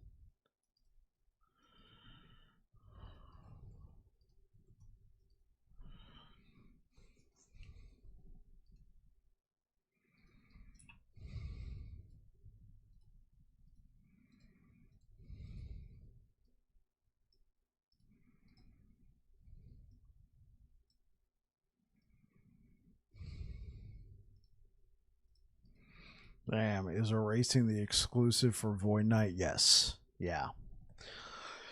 Paladin gets Holy Aura, but Paladin's got a couple things going for it and going against it. So Paladin's passive tree right here. For being a paladin, we deal increased fire, lightning, and physical damage equal to your percent health remaining. And then we also get a 1% healing effectiveness per point of attunement. So that could be pretty powerful. They also got an ability called Healing Hands, which right now is probably going to get a 5th ability on 1.0. I don't know. That's one of the negatives for Paladin right now. That's why I feel like Paladin kind of lacks some slight uniqueness, because you think of Paladins and like their main damaging abilities. There's only one build where a Paladin truly is using like his Paladin skill to decimate everything, and that's judgment. Beyond that, most paladin builds you see will be doing like a javelin build or a hammer throw build or a smite build or maybe even a rive build. Possibly void cleave. But it's all just regular sentinel trees. But paladins do get one massive thing, and that's the holy aura. Absolutely a phenomenal skill. I don't know if the devs felt that holy aura more than made up for a lack of another skill because it's so powerful just for the passive bonuses. And only paladins can take holy aura. It's their keystone ability. I do think it kind of sucks that they also got Healing Hand, and Healing Hand does not have a skill tree. It's literally just an ability that heals when you can't manipulate the skill at all. It kind of sucks in that regard. Sort of like Shaman, where it's kind of lacking but potentially OP. Yeah, because Shaman, you end up like... I think the most common build on Shaman, like, let's face it, everybody, it's the totems, and what do? You dip into Druid to get the Spriggan form. And so, instead of playing as a Shaman, you just spend the entire game as a Spriggan, dipping into the Druid tree to buff up your other abilities, yeah. So this particular build, we use multi-strike because you get these swords when you're attacking. You know, when I'm doing this, I build up these charges of swords. Max stacks, it maxes out at 4 swords. And then if I use Void Cleave with those 4 swords, it consumes all the swords, all my stacks, but Void Cleave gains 15% damage and 15% area per sword, so that adds up. What is it? That's 60%. 60% damage and area with the swords, and then on top of it, we got Void Cleave is also using Vorpal Force. So if an enemy has stacks of bleed on them, it will do extra damage to that enemy. And then, so Void Cleave can only either do, as far as I've seen in the tree, it can only do either void damage or fire damage, which you're thinking, well, if you want multi-strike to do anything, multi-strike only scales with physical. But if you take this node, you'll still do fire damage, but it'll make Void Cleave scale with physical damage by taking Blazing Steel. So we can still stack physical damage to make multi-strike stronger, but it'll also buff up the damage of Void Cleave. So you got all this bleed potential on there. You also hit the enemies with Abyssal Echoes. So what that does is it applies a slow, and when it does that, my next Void Cleave gains 80% damage. So if I've done the swords as well, that adds on 60%. If they got stacks of bleed on them, that's up to an extra 120% for Void Cleave. And then when I apply Abyssal Echoes, it gives me a 20% attack speed buff, really useful for building up those stacks. And it also increases the damage to them if they're blinded while being affected by Abyssal Echoes. And you're like, well, how do we blind them? You take this node. The Abyssal Echo Decay now blinds them. So then what I do is I try and pump up the area and the chains to make it spread to more enemies. Yeah. Void Cleave on Paladin, that's new. Yeah. So there's how long have you been here, Sanity? Did you just tune in? Because I can explain the whole build process to you as well.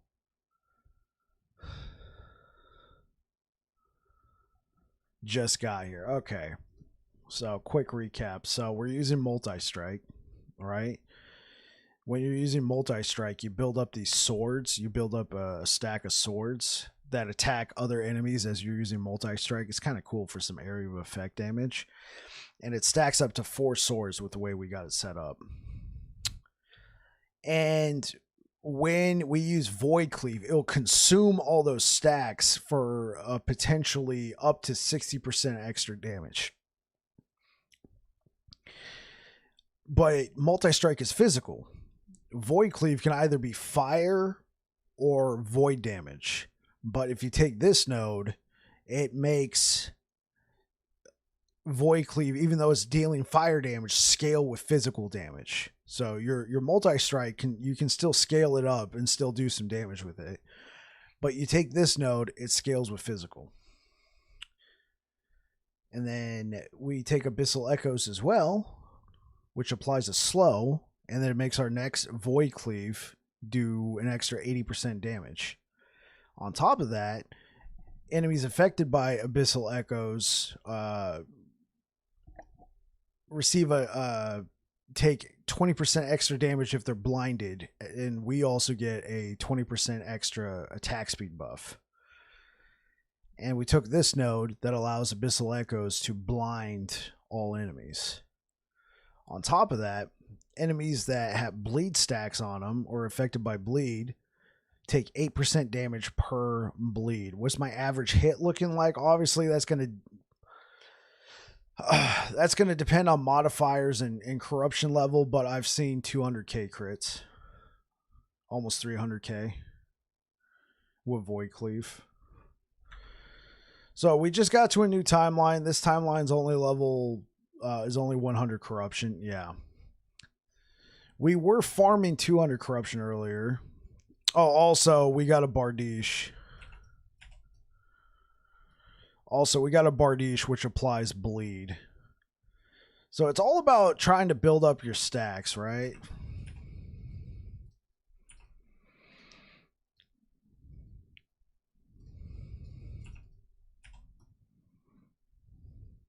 Now, on average, it really depends on what kind of stacks you got on enemies, but you can get some juicy crits.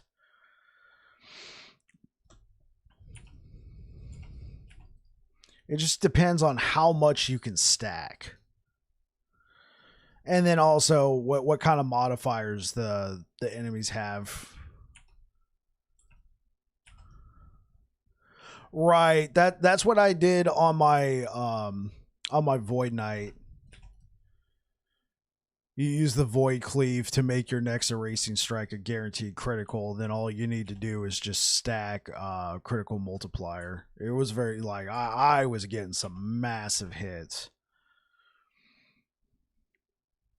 So I think against guys like this, like enemies like this, like you'll see some decent hits. Right, but like, you know, against bosses like Orbis where they generally take more damage but they got a massive health pool, that's when you'll start to see some of the really big fat crits.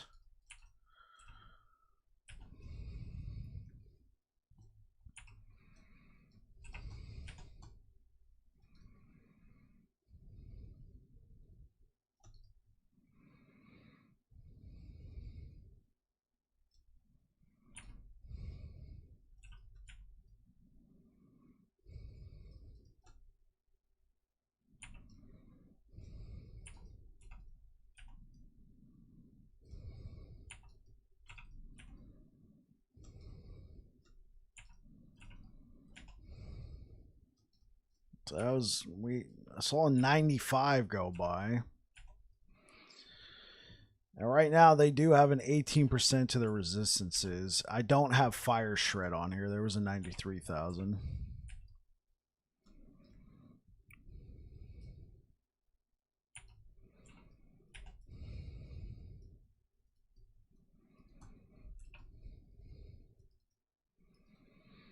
Yeah, so it's a super boss killer class, then it sounds like it can be for sure. It depends. Like I was having a hard time with Julra. But melee against Julra is just hard because she lays down that void damage, that void puke on the ground. And it can be kind of difficult.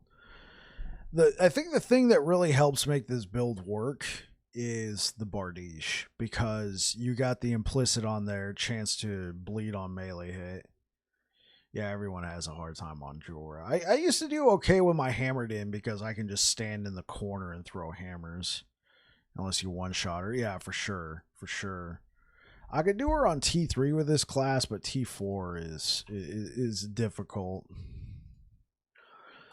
Yeah, so all this week I've just been like creating Paladin classes. You just spam the time shift. So all this week I've been spamming. Starting on Monday, I would make a Paladin class. Well, I would take my 100 Paladin. I would clean slate, make a class, make a build, and then play it for like 2 days, and refresh, make another build, play it for 2 days. We're on this. We're on the end of our second day.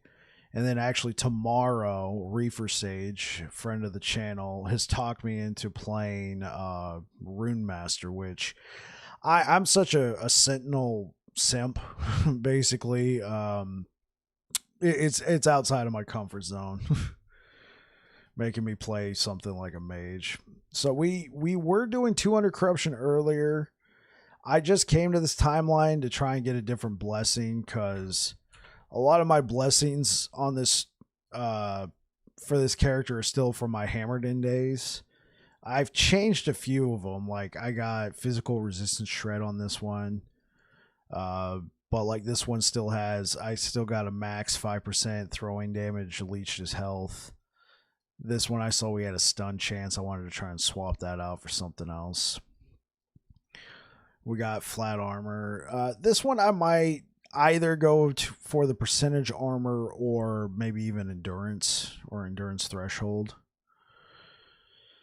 We were farming this timeline up here at the 200 corruption, but I wanted to try and get a different blessing on this one.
I'm playing Judgment Dot build, deletes everything in blue gear. Oh, okay.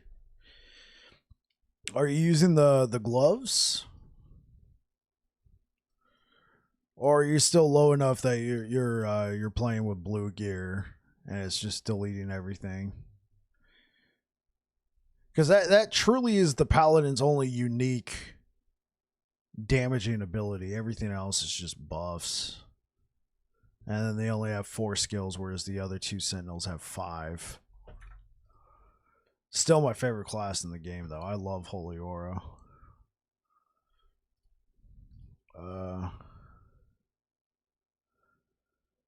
You have Gambler Gear. What was it called? Hands of... No, not Ravenous Void.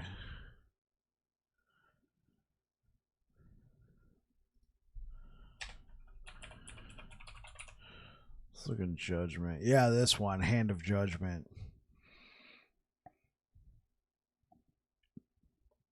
I thought this one was always interesting, but you couldn't use a weapon. I always thought that was kind of weird.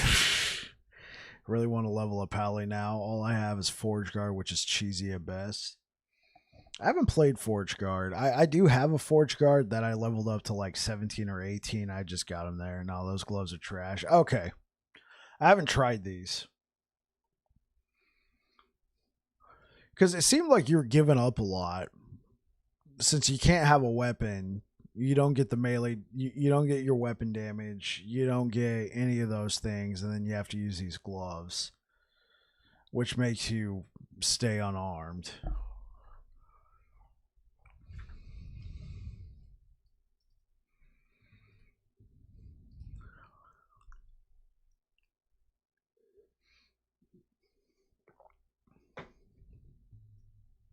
Good concept, but scaling judgment through hits just sucks compared to die. Yeah, I see what you mean.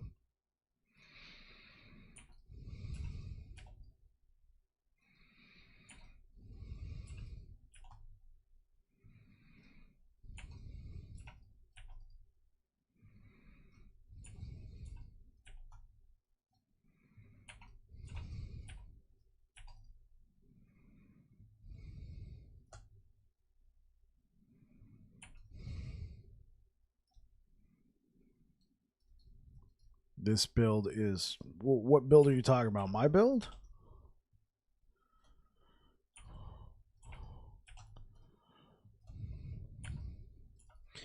Yeah, I just wanted to try out some stuff. Yeah, yours. Oh, okay, cool. Yeah, it's pretty fast. We don't have a traversal skill. We turned Void Cleave into a traversal skill.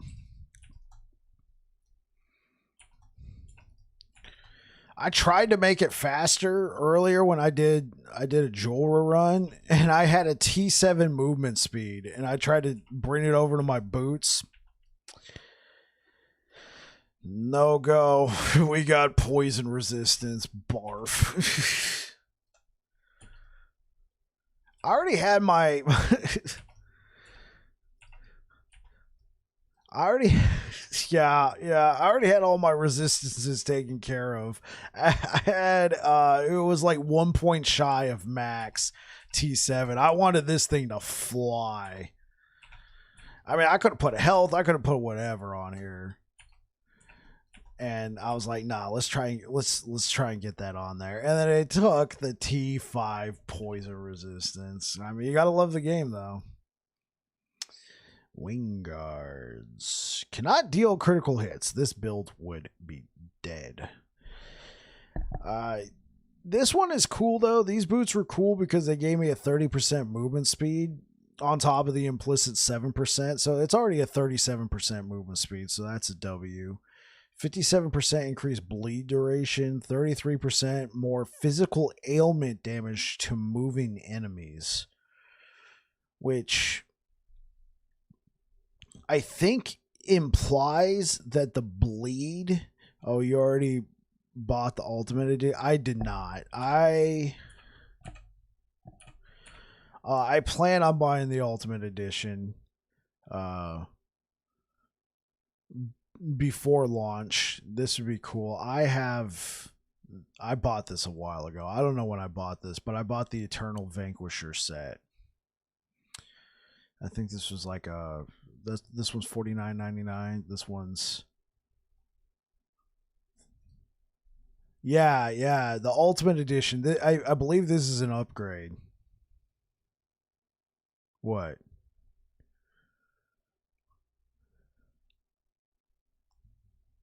Because I think what it is the Ultimate Edition is $65, but if you already own the game, they just have you make up the difference. You get I bought for like 70% of the game's price. Did you get the deluxe edition? So there's the ultimate and then there's the deluxe. Ultimate contains everything the deluxe does plus whatever comes with the ultimate.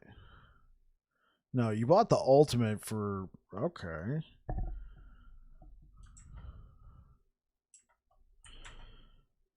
Did you buy it in game or in the Steam store?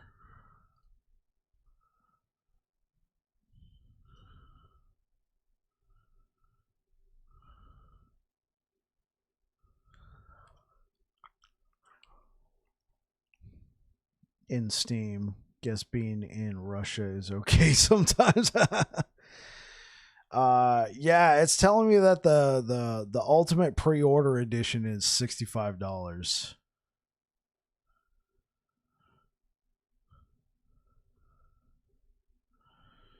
Yeah, standard edition's 35, deluxe is 50, ultimate pre-order is 65. But if I buy it here in game, it already knows I have the game, so it only charges me the difference, which is 30.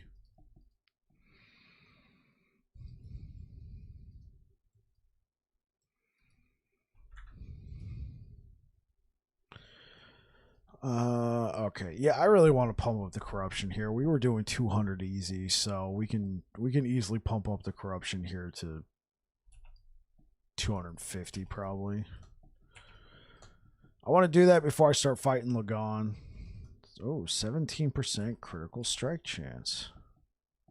T7 base game is like $15 in rubles. Oh, yeah. No. At that point. Yeah, that's a steal.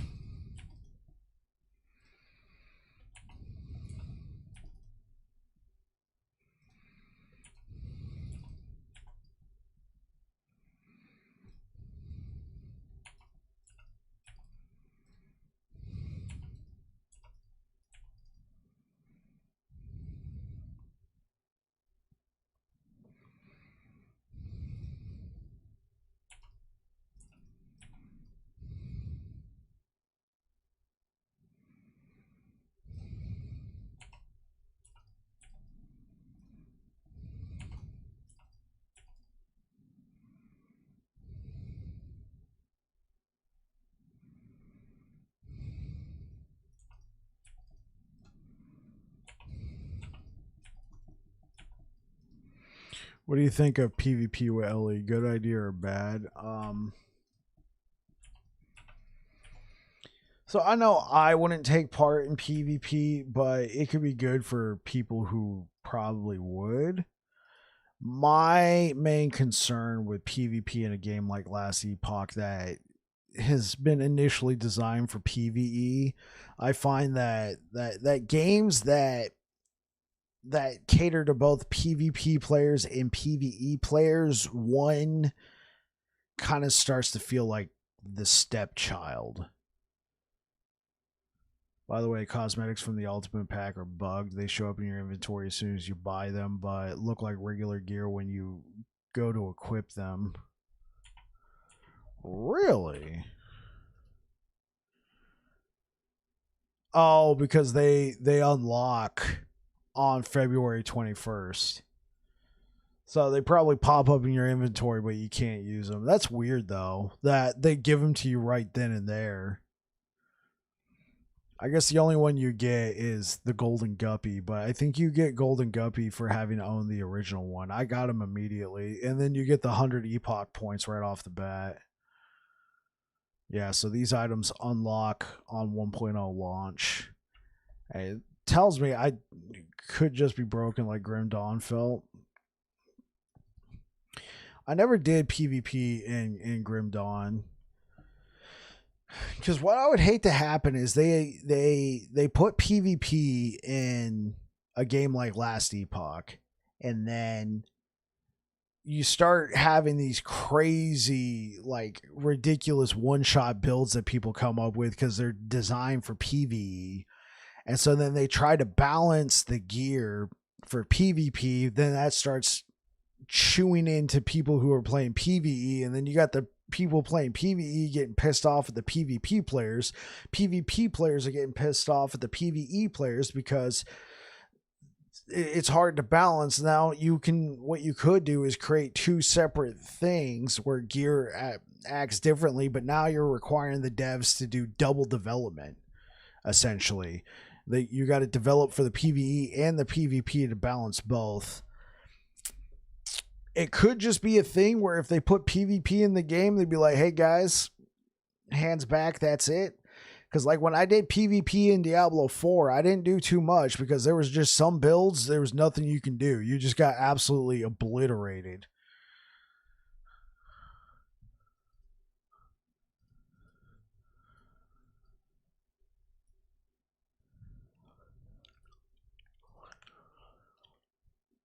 And to Diablo 4's credit, they're just like, hey, it's a thing you can do. And, you know, just some builds were better at it than others. And as far as I'm aware of, Diablo 4 has never, or quite possibly has not balanced the game around PvP. It's just there. And then, like, damages, they try and lower the damage, or they try and equalize the damage the best they can, but still, there's just some builds that are just, like, insane. Because there's like little things you can do. Be like, oh, well, now you're in a PvP zone. All of these effects are reduced by, you know, X number of percentage. This damage is flattened out to that. Sometimes I feel like I'm the only person excited for more cosmetics. I want to support the devs and step up my fashion in game. Hey, I'm excited for them too. I don't know how much of them I'm going to buy, but some of the Ultimate Edition cosmetics look pretty nice. I wouldn't mind using some of that. Depends on how wild it's going to get, you know, in terms of fashion cosmetics. I was that asshole in D4 PvP that sat by the extraction zones. Hey, it's part of the game.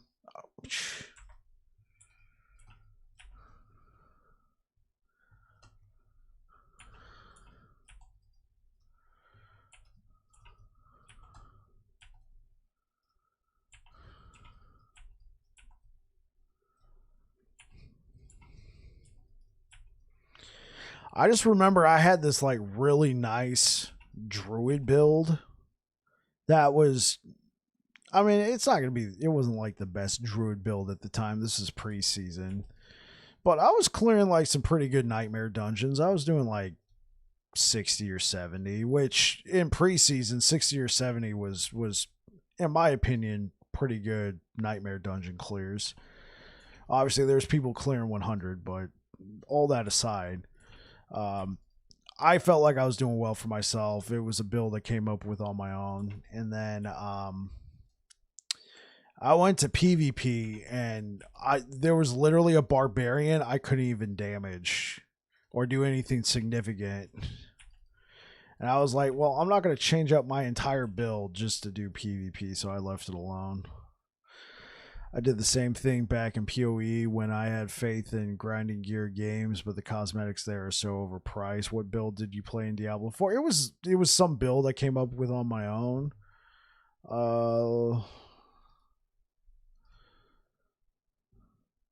Let me see if I still got the build on my YouTube channel. I don't think I deleted any of my D4 content. Left it there.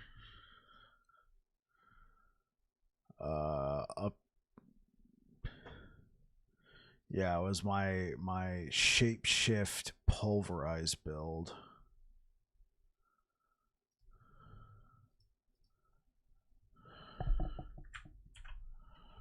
There you go. That's what I played in Diablo 4 preseason. I have no idea how viable that would be. Actually, from what I heard in season 2, because that build used a decent amount of overpower. A single armor set in PoE can set you back $30. Jeez.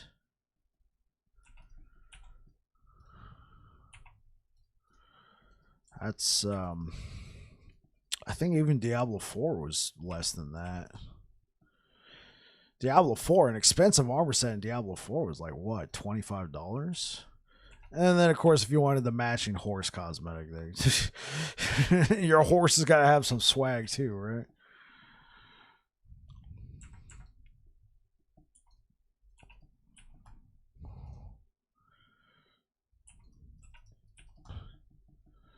They're like, I was so gun ho for like Diablo 4 cosmetics when the game came out, because the game was released on my birthday, June 6th, right? Excuse me.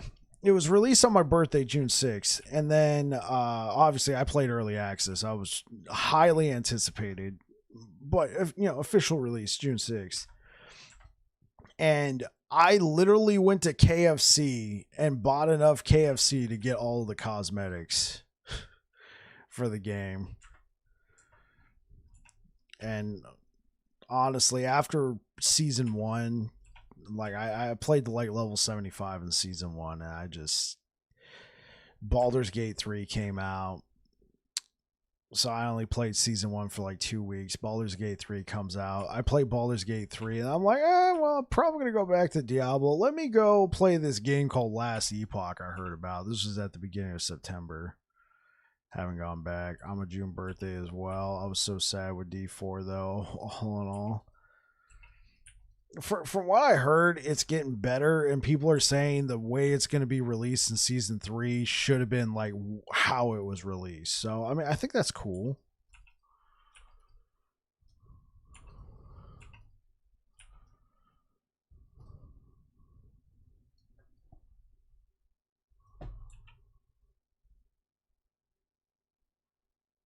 Okay. River Bend Grasp.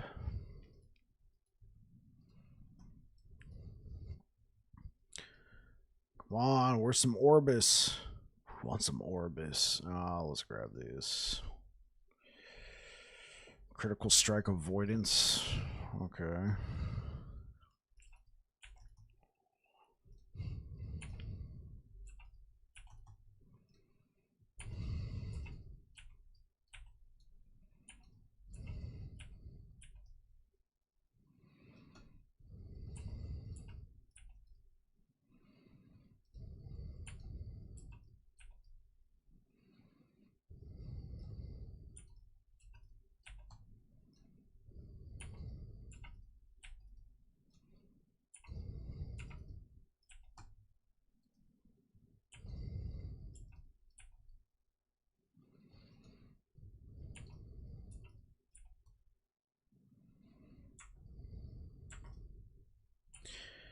And you could kind of justify such prices back when they were an independent studio, but ever since they were bought up by Tencent, I don't see the reason for the prices to be as obnoxious as they are. Yeah.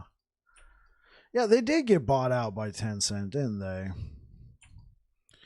So they got that sort of backing. Oh, you want to know what it is? I got it. You know, it's because Tencent fell on some hard times. You know, the Chinese government wanted to ban loot boxes, caused their stock to plummet. I'm pretty sure that all got walked back. It was affecting the Chinese market so bad. I think they walked it back, and then the person who came up with it got fired.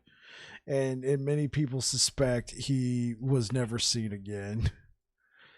Oh, they were bought out a long time ago. Yeah. I'm just cracking a joke. 2018. Yeah, long before all that.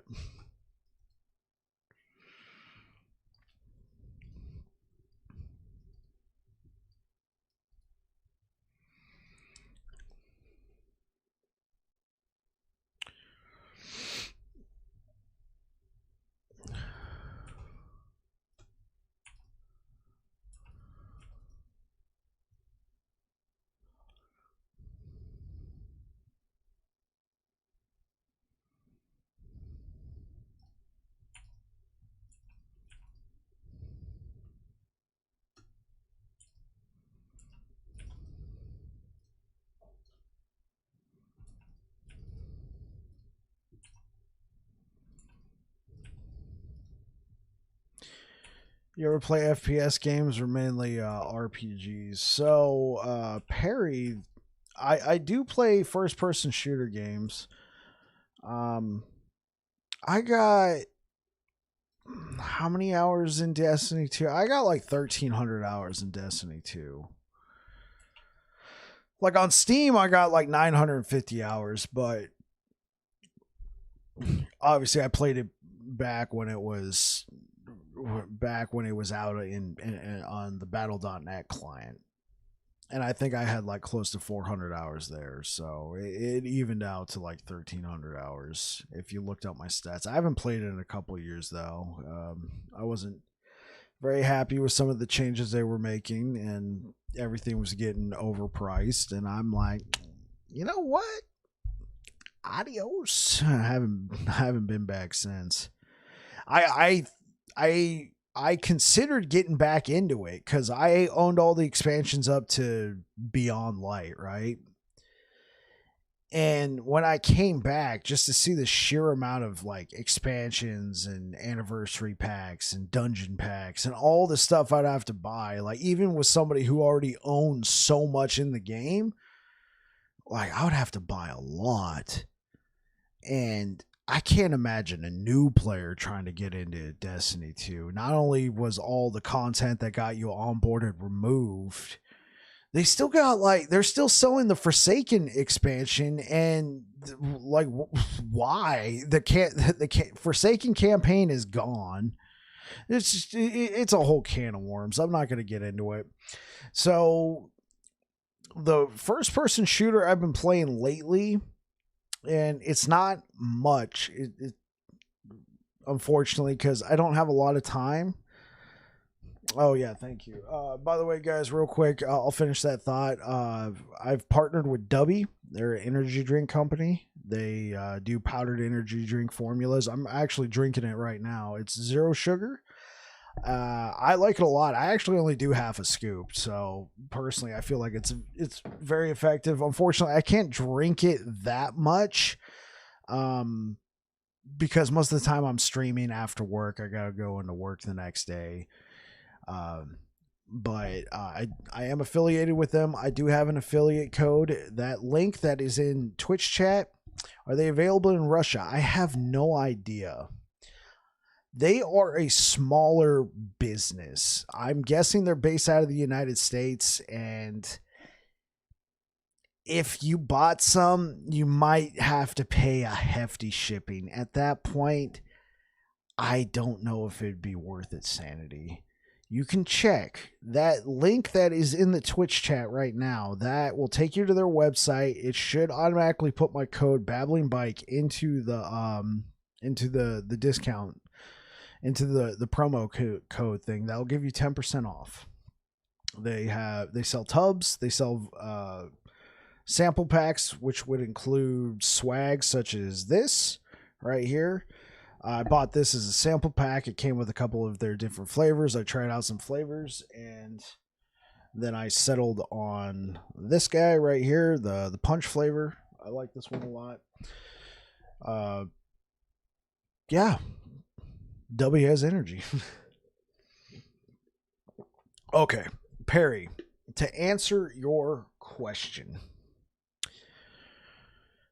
The first person shooter that I am playing as of late is Hunt Showdown. I actually streamed it here on the channel and onto YouTube last Saturday. Unfortunately, I've really cemented myself as an action RPG channel, so nobody watched it. Nobody. If you look, you'll look at my VODs on YouTube and it'll be like 100 plus, 100 plus, 100 plus, 200, 300, 400 views. You get to the Hunt Showdown stream, which was a week ago, 20 views. And then it goes back up to 100, 100 plus, 200, that sort of thing. I like the game a lot. If I could stream it more often, I probably would. Not now, because obviously I'm gearing up for Last Epoch, but it would be fun to try that one again, because I got some friends who really love the game. They're constantly like, hey man, you got time to play? I'm like, no man, I'm streaming. They're like, do you want to stream Hunt Showdown? I'd be like, yo, we tried that once, nobody watched. They're available, but holy F, the shipping cost is a lot. Yeah, at that point, Sanity, I appreciate you checking them out, but I don't think it would be worth it. Yeah, they are a smaller player in the energy drink brand, so I'm pretty sure they got one warehouse, and that's here in California, which works out for me because I get my product pretty quick. But yeah. The main thing that interested me in this is the caffeine for Dubby is derived from coffee fruit extract. So if you're ever interested in Rust, just let me know. I have an embarrassing amount of hours in it. That's a crafting survival game, right? Yeah. So, and it doesn't have any artificial dyes or maltodextrin or anything like that. I just like it a lot. I've tried some other powdered energy drink brands, and I wasn't impressed. This one impressed me a lot, so I was like, yeah, let's become a partner.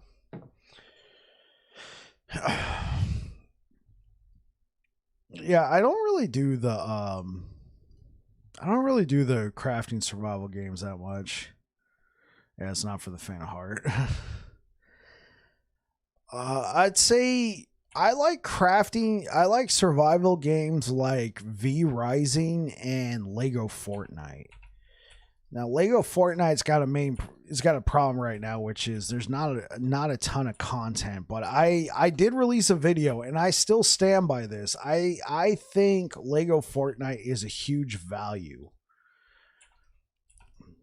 because it's free, and then if you got some friends you want to play with, you pretty much get free dedicated servers, which, as you guys may know, especially you, Perry, if you're playing any of these survival games and you want to have your own dedicated servers so you and your friends can play anytime, it's going to cost money. V Rising was super fun. Haven't played in a long time.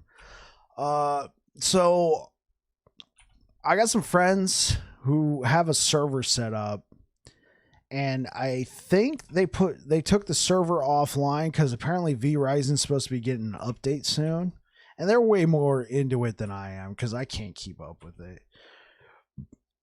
And they said there was going to be a server like a system wide server wipe because of the update. It was going to be changing everything in the game. Your psychiatrist recommended against energy drinks anyway. It's probably for the best then, Sanity. But thank you for checking it out. I really appreciate it.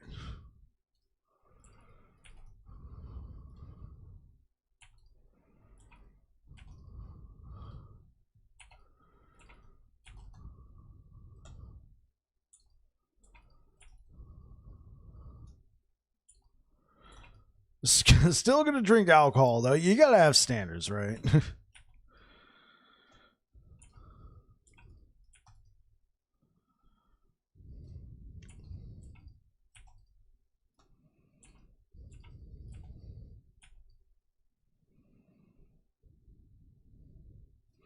Nothing's gonna stand between me and my rum and cola. That's right. Rum and cola's good, man. I might get some. Have tons of coffee daily anyway. And you know what? That's the thing, because I'm not a medical professional, so what I'm about to say, please, if you have a similar condition to me, consult a physician before doing this. I understand my condition enough to know my limits. I got diagnosed with hypertension. It's a blood pressure issue about 2 years ago, and so I'm on a low dose of blood pressure medication. I'm still in my 30s. I'm fine. I can drink coffee all day, but some of these energy formulas, they really, like, my blood pressure starts to go up. And so when I tried Dubby, I noticed that I couldn't drink a lot of it, but I could drink it, but I still get like some of the nice benefits of these energy formulas. You get the vitamins, you get the sort of focus, you get the nice sort of feeling, but I didn't feel like my blood pressure was going up. Now, if I do like a full scoop, this is why I say I do half a scoop. If I do a full scoop of Dubby, I will start to feel it about halfway through the beverage. So I only do half a scoop, and I fill the water all the way to the top. I got to water it down, but I like the flexibility that these powdered energy drinks, particularly Dubby, because I'm partnered with them and they're the only one that's worked for me so far, is you can water it down without feeling, are powdered energy drinks carbonated? No. No, there's no like Alka-Seltzer or anything built into it. You mix it and it's flat. Yeah. Because if I were to take something like a Rockstar or a Monster, And obviously, I can't have that due to my condition. And then try and water it down to something that I could drink. I would feel like I'm damaging or wasting the product. Whereas with the powdered formula, I feel like it's a little bit better for me personally. But again, if you're somebody who has a condition similar to mine, please just don't go out and buy it and say, well, this guy on the internet said it works for him and he has the same thing as me. Everybody's different. I'm one of those weird people who like flat soda. Flat soda is not my favorite, but I don't like wasting product. If I had a soda that got left out, I'll probably still drink it.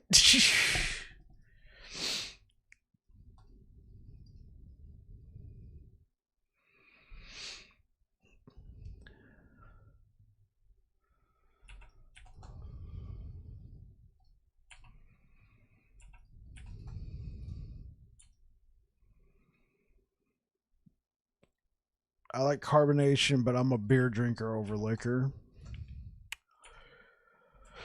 I like both. But to be honest, if I'm having a beer, it's because I'm probably out somewhere, you know?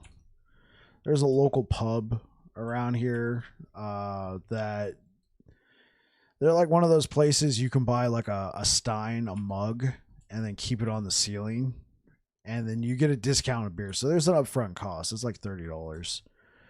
But you buy a mug there from them, and then they keep the mug on the ceiling. You get a discount on their beers. Plus, the mug is bigger; it holds more.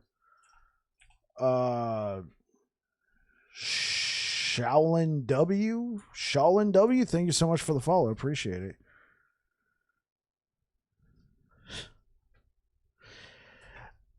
And so that's the only summarize my rambling. That's the only time I drink beers if I go to that place, and it's usually I'm meeting friends there. I never just show up and drink beer. Otherwise,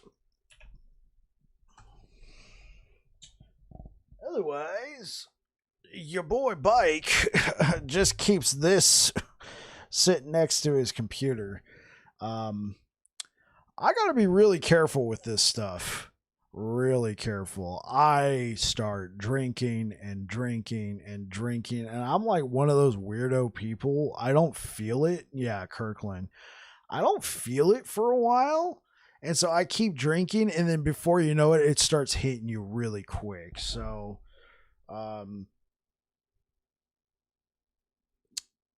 I'm already halfway through, and I've only had 2 nights of drinking. Not in a row, and not recently.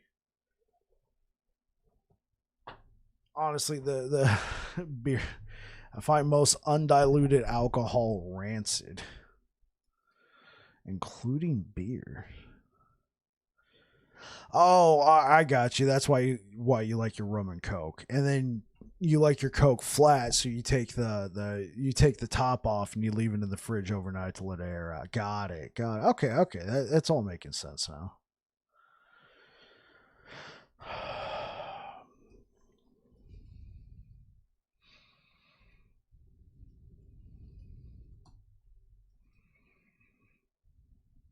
Okay, that's a +10. That's a +9. I want to wait to fight Lagon. So I want to get over 200 corruption, fight Lagon. What's this going to put me at? This will put me at just over 200 corruption. Let's grab these reins.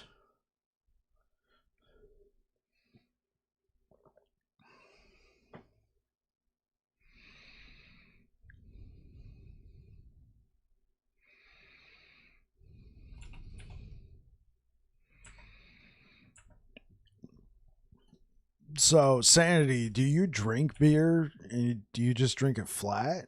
Or is it just rum and coke all day, baby?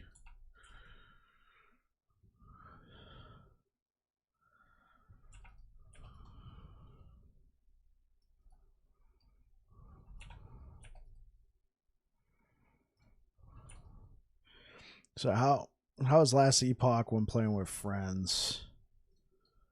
or if I'm 50, my buddy is 10, it's hard to play together. No. No, everything scales to the player.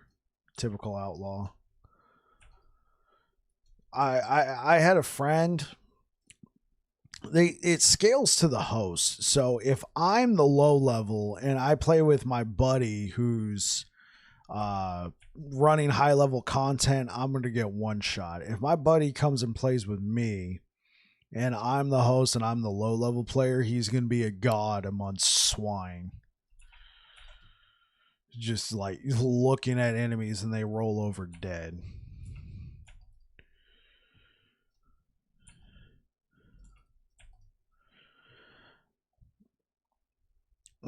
So then, yeah. So I misspoke. It doesn't scale. It scales. It scales a little bit when people. Holy, welcome on in, everybody. When it scales a little bit. Like when somebody joins your session, the enemies scale in health and damage, but right. It's not going to be like I'm level 50 and I'm playing with my buddy who's level 10. He's fighting level 10 enemies and I'm fighting level 50 enemies. That's not the case. You're fighting the level of the enemies of whoever the host is. And then on top of that, there's nuance to that as well.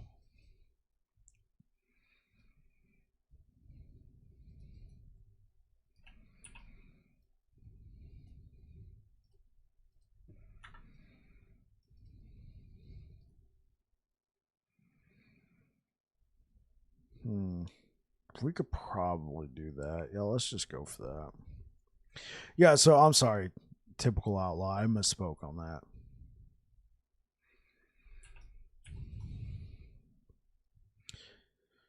"74 Runes of Ascendance." Oh, is that what I got? Yep. That's what I got. I had 100, but I've been using them lately on relics, trying to get a Code of the Erased Sentinel. I still haven't found one. I was at 100, so I've gone through. What was that 26? Still haven't found a Code of the Erased Sentinel. And then watch tomorrow when I'm playing Rune Master, I'm gonna find all the Code of the Erased Sentinels. It's gonna be everywhere. I find in this game when you're when you're actually trying to find it, you almost never find it. When you're playing another character not trying to find it, you find it. It's ridiculous.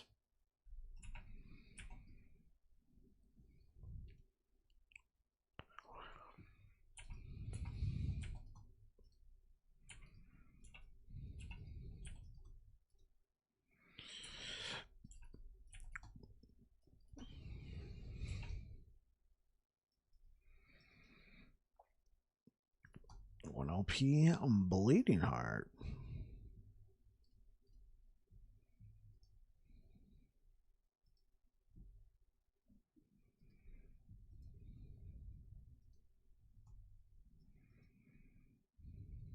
All right, let's do it.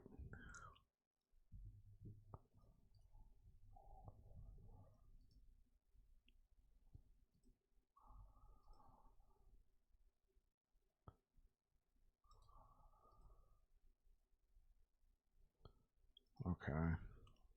There it is. Still need a second Smoke Weaver for my Blade Dancer. Wish I had that many runes. This is like my second or third level 100. Honestly, my Paladin was my first level 100. I'm just using him to try out new builds.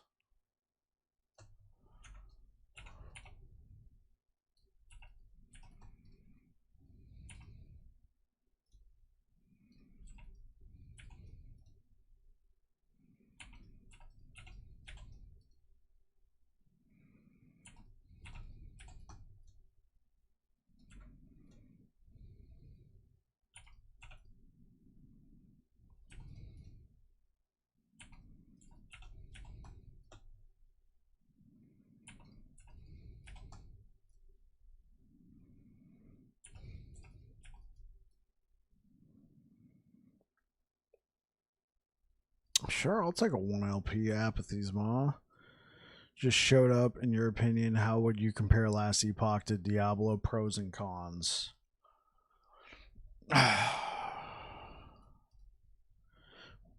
Well, how's it going? I like to watch. I like your name. I like your name a lot. I like to watch. Pros and cons. Okay, so Diablo and Last Epoch are like oranges and tangerines. Yeah. Okay. So I'm gonna treat you as if you've never played Last Epoch before. I don't know if you have, and if you're just trying to ask for a certain point of view, but I'm gonna treat you like you haven't played Last Epoch before, and I'll just show you some of the basic mechanics. So Last Epoch has only 5 skills, whereas I believe Diablo has 6 skills on your skill bar that you can put on a skill bar. Obviously, it has more than 6. Last Epoch has 5 masteries. Has 5 base classes. Each base class has 3 masteries for a total of, if you wish to look at it this way, 15 classes. Because each mastery feels pretty different from the other masteries, even though they're all under a base class of Sentinel, Acolyte, Mage, Primalist, Rogue. On top of that, you can specialize into 5 skills that you can put onto your bar. So, you know, in Diablo, how you have skills that you can select the skill and then you can kind of modify it a little bit. You know, you can pick like a rune, maybe another rune. And I'm treating this like Diablo 4. I doubt you're in here asking about Diablo 2 Resurrected or Diablo 3. I'm going to treat this from the perspective of Diablo 4. So, you know how you can pick those skills and you can pick like a rune or two to kind of modify it. You can pick a skill, you can specialize into a skill in Last Epoch, and then it has its own entire skill tree. Honestly, it can be a little daunting. It might even be a little bit of anxiety if you don't, if it might be a little overwhelming, I think I should say. So now you got this one skill. This is one skill, by the way. I got 5 of these. One skill I can completely, and there's way more nodes on the skill tree than I have points. So I got to pick and choose what's going to suit my build. So that's the skills. I'm not going to show you all the skills, but I just want to show you an example. Do you see all the stuff over here on the ground? I can't pick any of it up except for this one, right? And it's kind of big and it's emboldened. Well, the game has a thing called the loot filter. So let me turn off the loot filter. There's actually all the items right there, but because the game has a loot filter, I can pick and choose what I want. I can customize it down to the letter. That way I'm not just seeing all this junk all over the ground. That way I can be like, oh, I'm looking for this item with critical strike chance on it, and I want it to be of this rarity and type. Bam. I'll see that when it drops on the ground, and you can absolutely customize it, because for the most part, this is all stuff I can't use. And you might be thinking, oh, well, in Diablo, you can pick that stuff up and you can go and sell it. Well, if you look at it, I guess this is another bonus to Last Epoch. You can hover over, you can mouse over an item and it'll just pull it up here in the corner. If you look at the value, it's like 37 gold. You don't waste time picking up loot and going to sell it. It's just, it's an exercise in futility. It's better just to, and instead of, and playing with the loot filter, it's good to do that because otherwise you're going to be stuck like, oh, look at all this loot. Let me see if there's anything I need. No. I might be able to use that. Oh, I could definitely use that. Let me take that one. No. You can just have your loot filter set up to just not show you that if you don't need it. Now it's gone. It's still there. I know it's there, but I can't pick it up. Do you like stash tabs? You know, like it's kind of a problem in Diablo right now with stash tabs, right? You only got like 5 tabs. It's shared across all your characters. You end up making mules. It's a bit of an issue, right? Well, in last Epoch, you have unlimited stash tabs. It costs in-game currency. And it has sorting. So right here in the corner, I could say I'm looking for axes. I could type in specific, but like on this page, bam. Everything that's not an axe gets blacked out. Then you got axe, axe, axe, and axe. Or I can click on this drop-down menu. It shows me all my tabs in one place.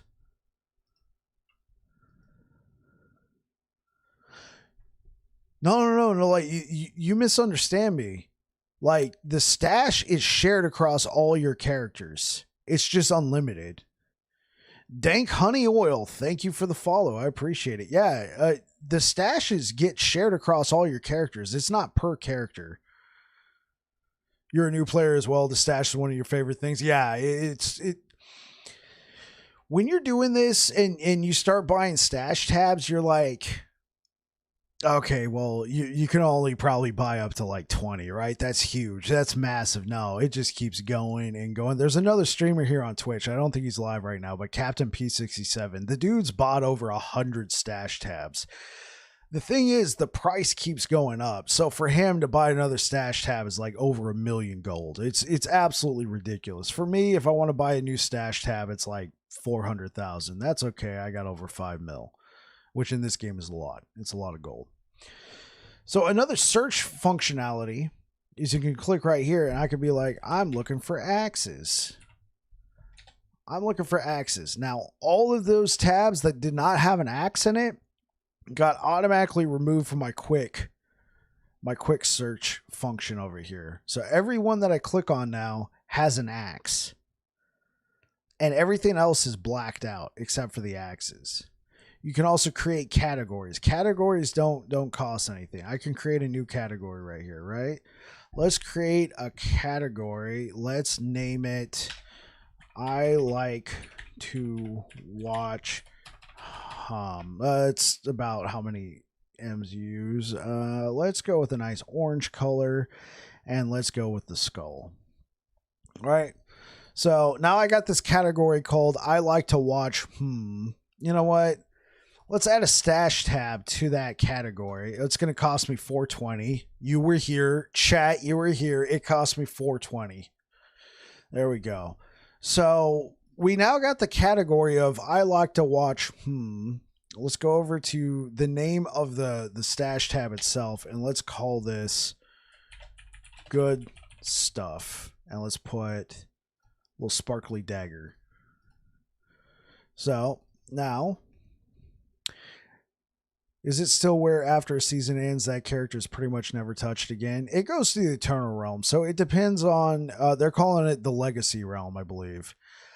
So it depends. If you're somebody who likes to play in seasonal or cyclical, because they're called cycles, if you like to play in cyclical content only and you never want to go back to the Eternal Realm, then yes, it won't get touched again. But the developers have said, at least for the time being, the legendary or the legacy realm and the cycle realm, that's gonna mess me up. I'm talking to Diablo players, right? You guys are Diablos. So the seasonal and the eternal realm, they're gonna get the same updates at the same time. So when the game goes live, all the trading, all the brand new characters, everything is also coming to the eternal realm. You do not have to go play in the season. I am going to go play in the season because guess what's coming to the realm? A fresh new set of leaderboards. Look at these leaderboards. All right. Look at these leaderboards for the arena. Nobody's going to touch these. These are people who have played the game, and no shade, no ill will to any of these people, but they've played the game a frick ton. And have gotten up here onto the leaderboards, and it might be hard for somebody else. And you're going to have a 3-month cycle for the leaderboards. It's going to be a lot more competitive to get onto there. That's where I'm coming from. Just to add, you can move your existing tabs to the new category as I just discovered. Yes, absolutely. So I like to watch, we got the good stuff under this category. And you know what? Let me move this stash tab. Let me send this over to bam. So now we got this category with this new stash tab and good stuff. Let's go ahead, move all this stuff over. Another thing the game has is it has a crafting system. Let me pull out a piece of gear here. So it has a crafting system. I'm not going to go into all the particulars of the crafting. If you're interested in that, I would say play the game. But if you want like a crafting guide, I do have a crafting guide on my YouTube. I can link it here on Twitch if you're interested. So I just took this two-handed sword. I put it right down here. I have these nodes. I have forging potential, which is a number that cannot be increased. That means it's not an arbitrary number. This just means when I reach 0, I cannot edit this item anymore. And I can add stuff to this. I can try and reroll some of the affixes. All of it is RNG and all of it's tied to this number. When this number reaches 0, it cannot be edited anymore. And yeah, there's much more stuff to the game. Those are just some of the systems you'll interact with earlier on in the game. The classes, the stash, crafting to an extent. I mean, no, like right off the gate, you're not, especially if you're brand new, you're probably not going to be messing with crafting because you're not going to have any shards, you're not going to have any runes, any glyphs, etc. So, if those things interest you, maybe give the game a shot or stick around here and watch what we got going on. I'm playing in-game content. The in-game in this game boils down to 3 categories. There's 3 activities for in-game. Here you got an endless, you do like to watch, it's in your name. So here you got something called monoliths, right? And basically it's these random maps with a reward you can see before you go and do it. You're going to get a modifier added to the enemies are going to get a modifier that lasts for a number of maps. I don't know about that. I'm on day 1 and already done a lot of crafting. Really liking the system. Okay. Everybody's day 1 can be different, especially with the amount of hours. What is the area that I'm in? Hey, what up? Was it Wana Gamer? What up? Currently, I'm in the monoliths. When you're in between monoliths, you go to this own special little area. It gives you a stash tab, gives you a little chest that you can grab some stuff. It gives you a vendor, and then, not that there's any point in this. Hey, thank you for the follow. I like to watch. And then it gives you a place where you can go and craft your items, but there's no point. You can always just press F on your keyboard. Wana Gamer, thank you so much for the follow. I appreciate it. So this is an in-game system that just about everybody, this is for them, this is the in-game. It's the monolith system. You pick a timeline. You got several timelines. From these timelines, you can earn these things called blessings. They affect every part of the game. And they're passive buffs to your characters. And you earn these by doing the timeline buffs. After you've completed all the timelines and all the monoliths, you unlock empowered monoliths where everything is level 100. On top of it, it introduces a new mechanic. I like the way you explain it and that you're willing to. Yeah, I got you, man. I got you. I want everybody to be as well informed as possible with this game because I know it's not going to be for everybody, but I do think this game is going to be it for a lot of people because you're going to have a lot of people who have played the junk out of Diablo and maybe they want a little bit more. They go play PoE and then it's just like they don't have enough spreadsheets. They get overwhelmed. No shade towards PoE, but the new player experience over there is not very good at the moment. I think Last Epoch is that perfect middle ground to get in. It offers enough complexity, but it's still simple enough to where you're not like, oh my gosh. You can get in, you can play. If you're having some trouble, come find a streamer. You can come talk to me. Why do I hate PoE, bro? I don't hate PoE, Reefer. I don't hate PoE, but you know it's a sentiment with a lot of people. Their new player onboarding is not the best. Okay, so here we are at Monolith. Yeah, I know. Here we are in the Monolith system. And what this is just random maps that just keep spreading out. This is the primary place you get, yeah, freaking Reefer. This is the primary place that you get loot, you fight enemies, but there's also a new mechanic in here that's different than the other monoliths. In the other monoliths, you can dabble in this, but this is really where you're gonna, yeah, I do love you, Reefer. This is where you're gonna really embrace the corruption. Everything starts off at base 100 corruption. As you can see, I've kind of pushed the corruption. The enemies in here are all level 100, and tied to this number, they now also have 114% more health and damage. This number is infinite. Last Epoch does not have a difficulty selecting system when you first play. The main way to really try difficult content in this game is to get into something like the arenas, where you can just try and survive as many waves as possible, or you can come to monoliths and push the corruption as far as you can. It is unlimited.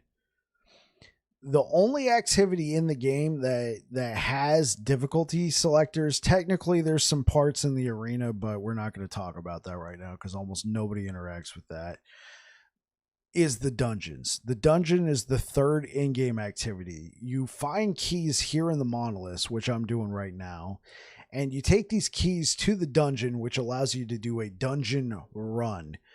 The dungeon has a boss at the end, and when you enter the dungeon, you get to select from 4 difficulties. This is the only way to have any sort of difficulty selector in Last Epoch. Otherwise, you're pushing the difficulty to meet your characters through something like the arena with the endless waves or monoliths with the corruption. The most common thing is monoliths, and for me personally, I work full time, and so I stream this game like 3 hours a night. Obviously it's Friday, so I can stream later. It's almost midnight. Normally I would have been asleep a long time ago. I would have been asleep like over an hour ago. So this is perfect to kind of excuse me, to play the game and kind of take on bite-sized activities. And I love the game for it. I love the fact that I know there's a challenge out there. If I make a new build, I'm like, okay, with the last build I was doing, I was pushing 300 corruption, 400 corruption. With his new build, and I'm kind of editing it, I'm kind of modifying it, I'm doing somewhere around 200 corruption. You know, that's pretty good, but let's see if we can push it. And you begin to modify. You begin to try and find new unique items. You begin to try and put these different things together to try and push that corruption as far as you can and see if you can even outdo yourself or maybe even your friends, depending on your kinds of builds. And the game does have multiplayer. The game does have an SSF mode. The game does have hardcore. The game does have hardcore SSF. The game will have trading on release. It's going to have 2 different factions. It's going to have a trade faction where you can trade items with other players in a bazaar.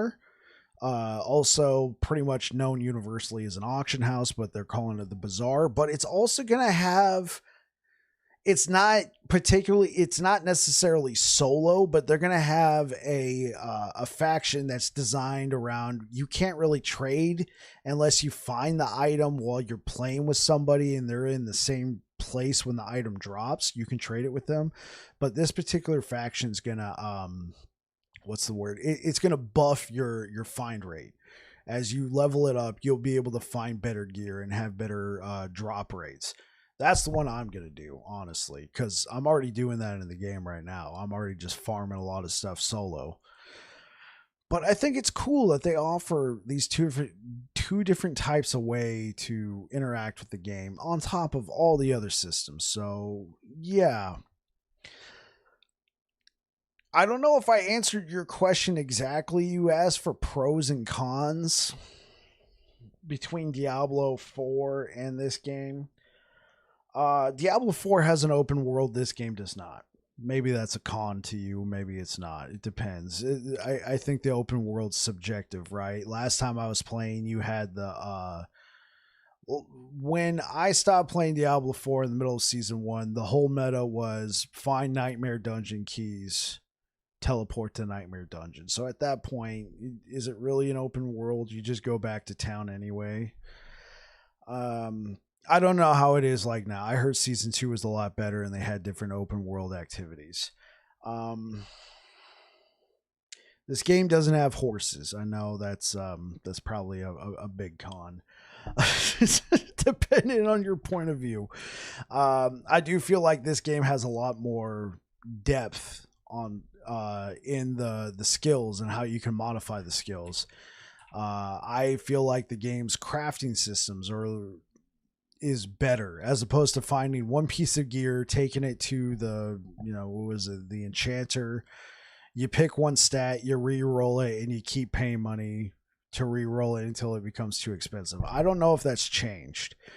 I haven't played since season 1, so I might be out of the loop on that. I like the fact that unique gear in this game, it can become build defining, but it also feels pretty complimentary, but you can also edit it in a way, because the game does have legendary gear, but not in the same way that Diablo does. The game has uniques that typically have something that's pretty cool about it that you like, but it could also drop with something called legendary potential. D4 enchanting is horrendous. I just remember there was some items that I kept trying to re-roll something, and eventually I ran out of gold, and it didn't really help. So unique items can drop with something called legendary potential, which would allow you to take the item and combine it with, like, okay, let me find the perfect example. This right here. All right, so I have this item called Apathy's Maw. It is a unique item in the game. It has one legendary potential. So what that means is I can combine it with this item right here, and the affixes that you see below where it says forging potential, where you see it says 14% critical strike chance, 39%, all that. I can randomly take one of those affixes and put it onto this item to buff it up a little bit more and allow me to have a slight amount of control over what this unique item does. And then it becomes a legendary item when I do that.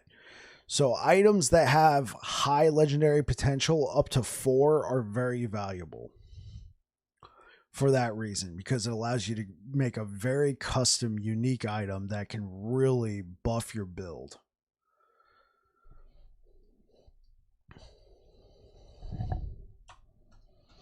All right, I'm going to go farm some more monoliths. I like to watch. I hope that answered your question. I feel like it's a little bit less of what you're asking for. I don't really have a whole pros and cons. I do have a video, should you buy Last Epoch? I feel like everything that I covered was already covered in that video. You're more than welcome to go watch it, but I think you're going to hear exactly all the same points I just covered.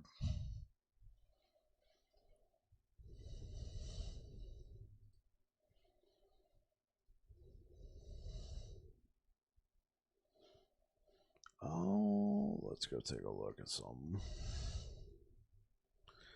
Let's take a look. It's in a book, Reading Rainbow. All right. Let's get back to it, chat.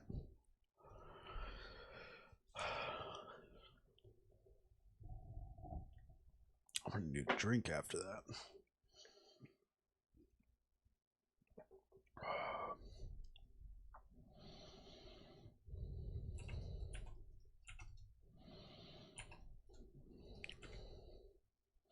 All right, so we just pumped up the corruption here to 226. I think the build can handle it. So we made this build on stream 2 days ago. And I thought, hey, this sounds cool. This sounds like this might work together. I slapped some gear on and we've been playing it and kind of modifying it a little bit since then. The character is level 100.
Oh, there we go. All right.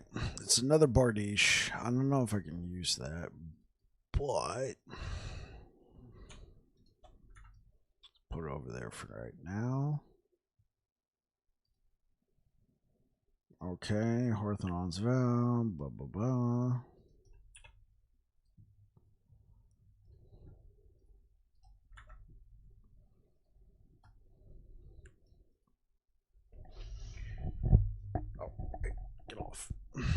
Get off. Okay, yeah. 228 corruption, not too bad.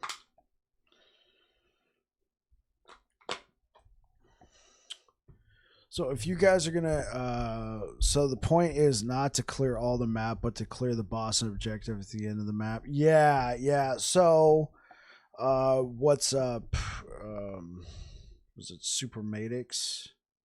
Welcome to the channel. It's Super Madix. It looks like we got an ad running. Can you hear me?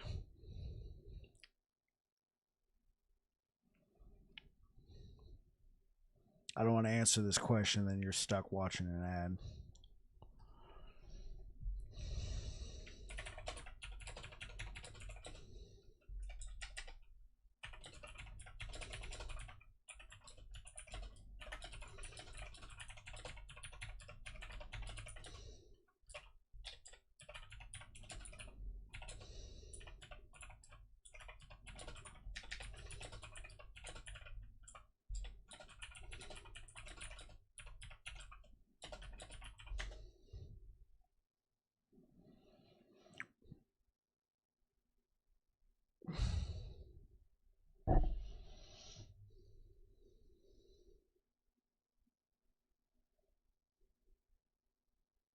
Dang.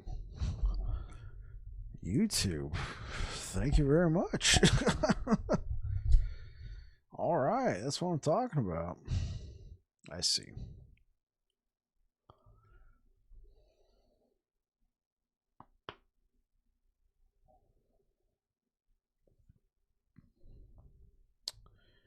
Come on.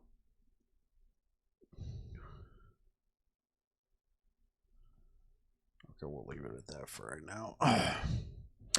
Yeah. So Madix, I was trying to hype myself up for this game, but it just looks like a more casual attempt of Path of Exile.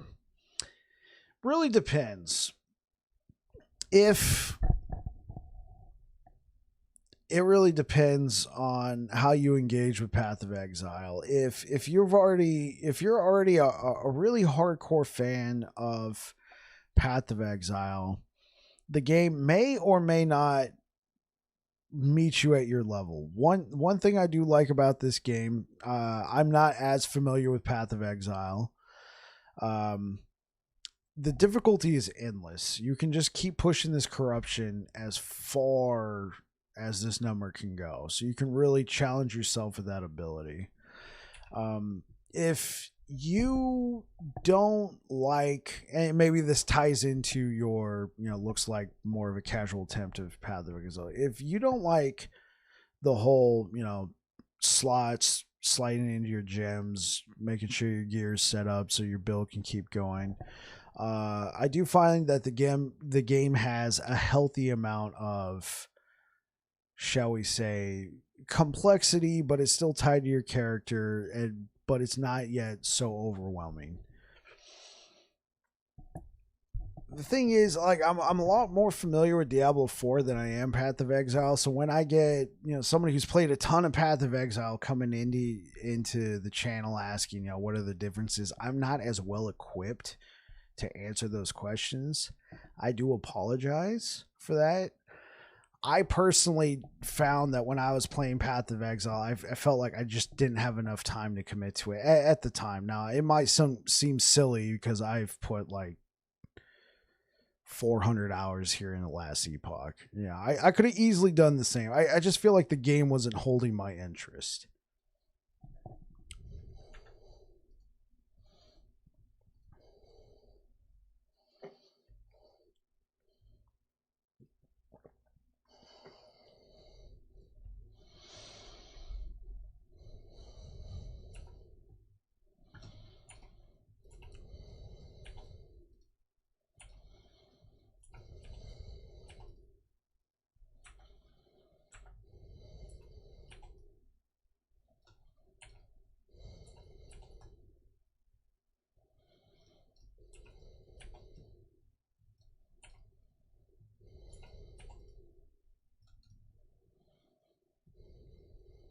Oh, it's an ambush, guys. It's another ambush.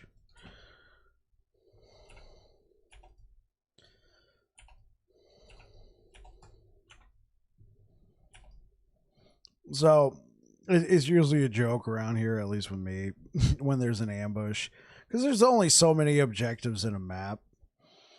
The ambush is typically, they try and make it sound like, oh, you're going to go do another activity, and then boom, you get ambushed. And they always make it sound like, we got you, surprise. But there's like 5 or 6 objectives to do. Well, there's probably a little bit more. And it's like, yeah, but I got ambushed like an echo or 2 ago, or maybe even 3 echoes in a row. I think my record was like 6 echoes in a row was ambush, ambush, ambush, ambush, ambush.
I got critical strike avoidance? No.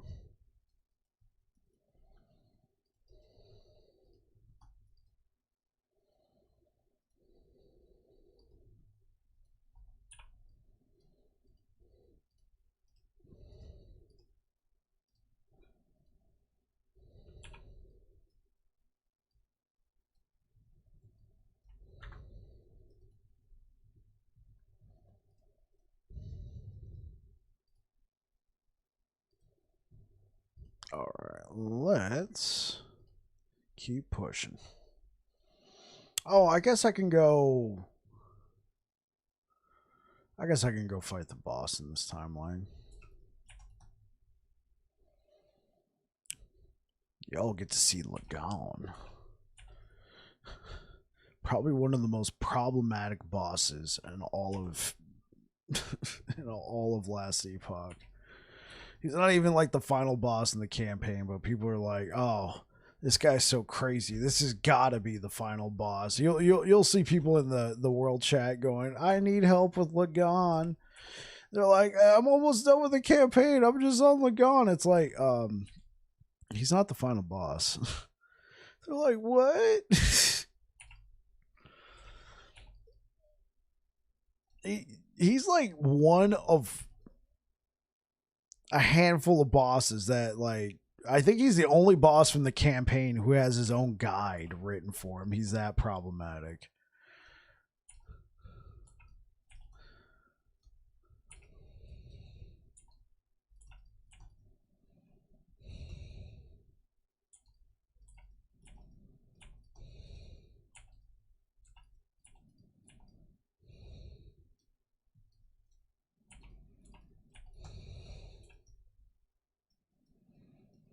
Okay, let's go fight Big Daddy Lagon.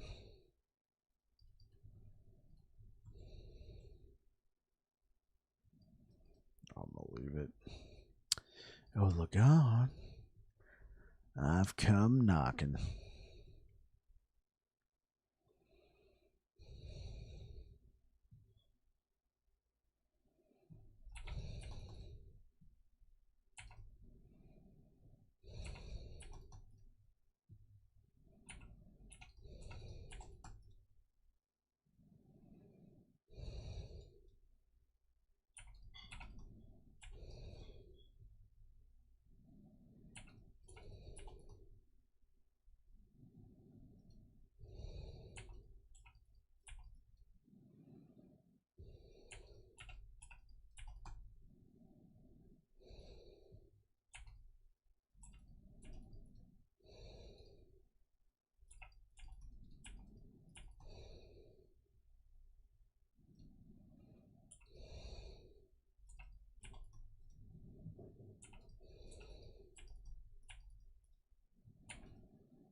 Dodge all the waves of chaos. Welcome. Well, why am I saying welcome back to Lagon? He should be welcoming me.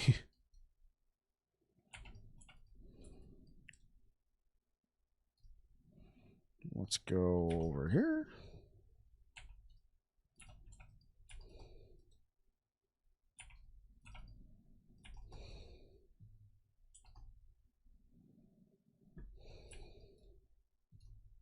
Run.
Okay, chance to shred lightning resistance, no.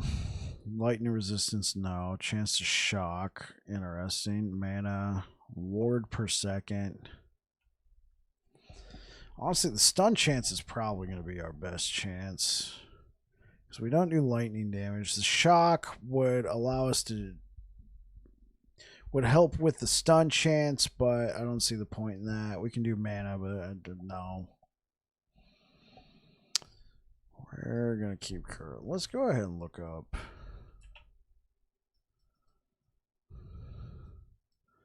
Honestly, did I just waste my time in this timeline?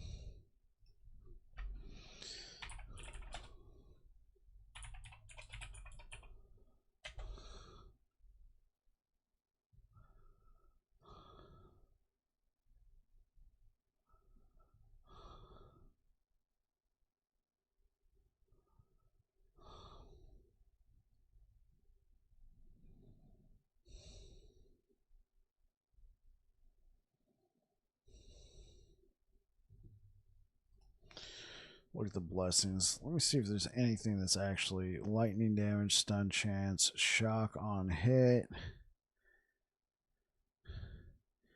cold, shred lightning resistance. No. I literally wasted my time here. Okay. I don't want to go to the Black Sun.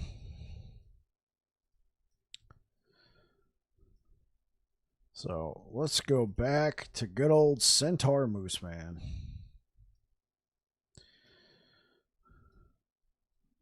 Alright, yeah, let's go fight Centaur Moose Man.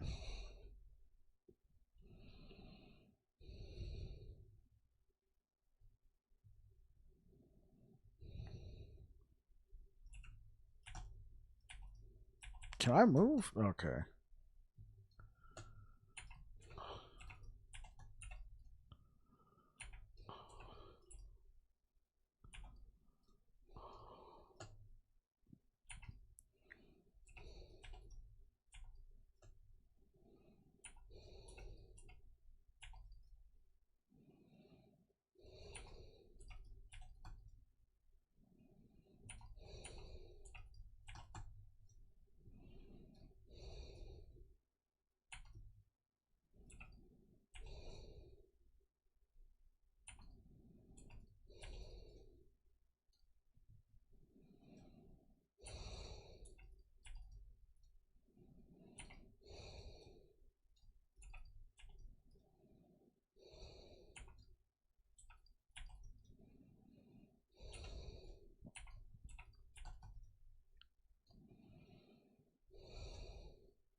Whew.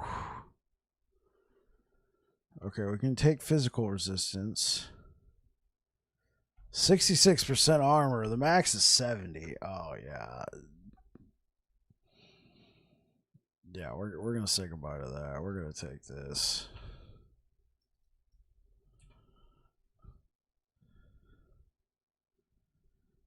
Puts this at 75 armor. Oh, I'm lacking on my physical resistance. 75% armor. Holy frick.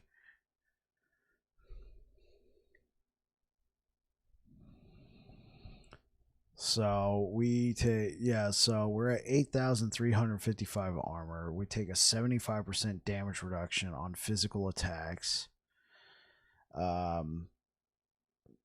And we take a 52% damage against non-physical attacks. And there's nothing we can do about damage over time. That's going to hurt.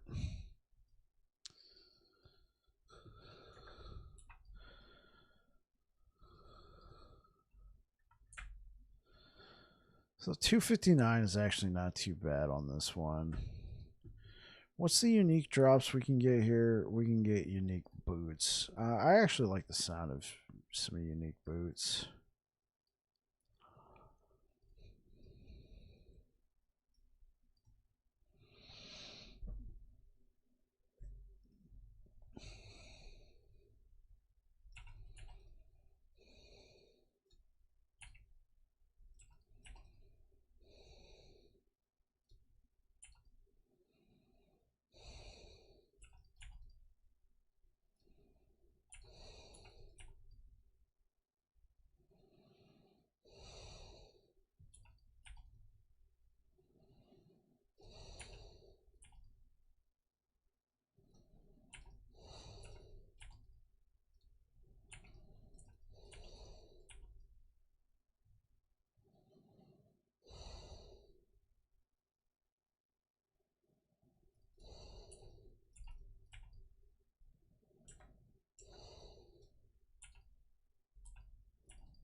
I'm going to just take all of these and throw them in my idol.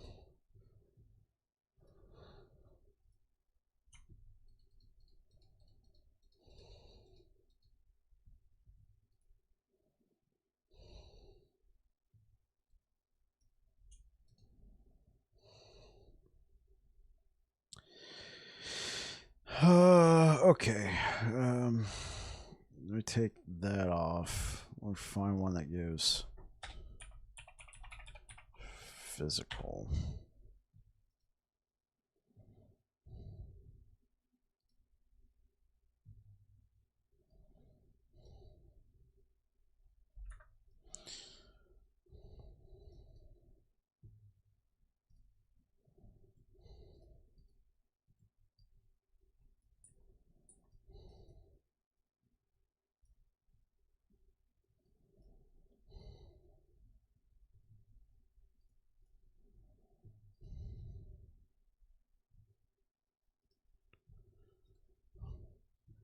Okay.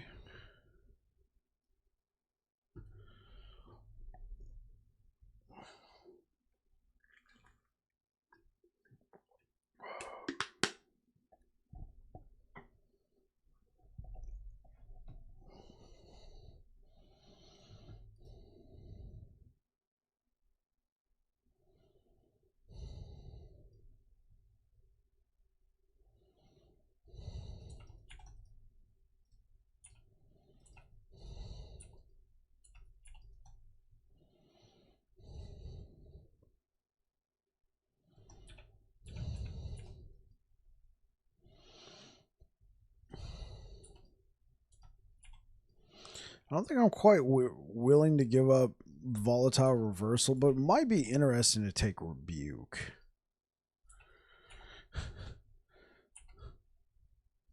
See what we can do with it.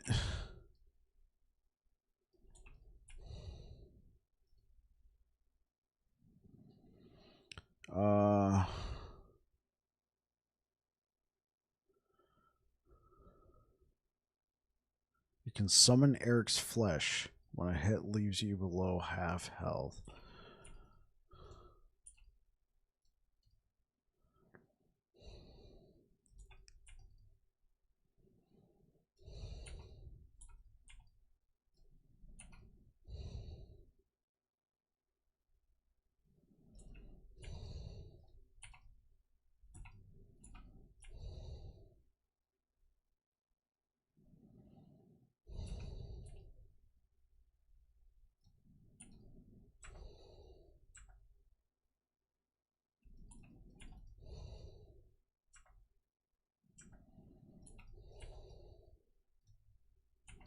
Another ambush.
That was satisfying.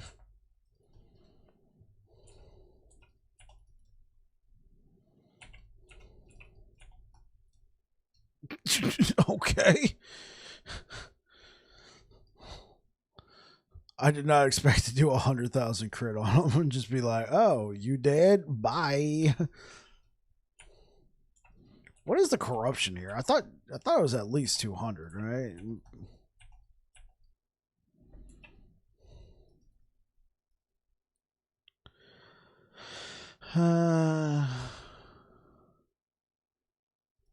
Melee void cleave. Let's just go ahead and jam that on here.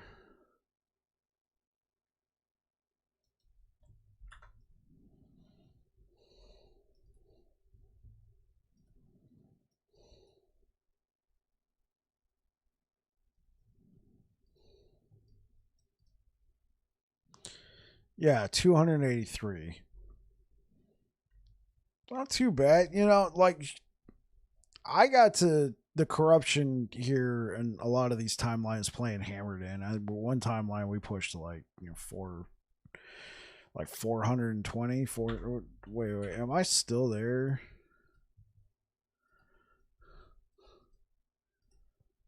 No, I stopped it. I dropped it back down to 324 with hammered in just to farm it better.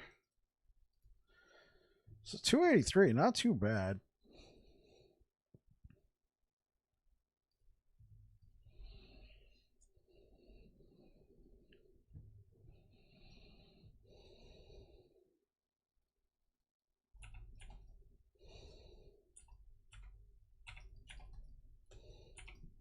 I say that now, it's like, oh, look at this guy. He's gonna get dead.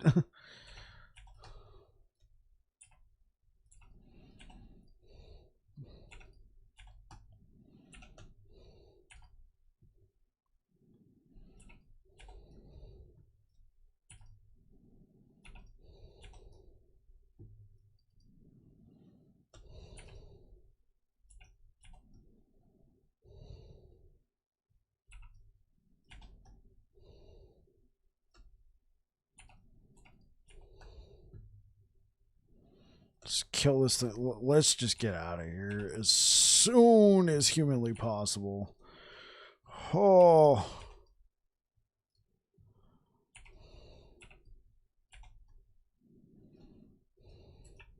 Bye.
Okay, well, we can raise corruption here. How far away from the center are we? Not far, actually. That would interest me more. So what do we got to do along the way? That we're going to take a huge amount of them being able to score critical. We do have 100% critical strike avoidance, so let's just do it. Very tanky.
Is this guy moving? Get back here.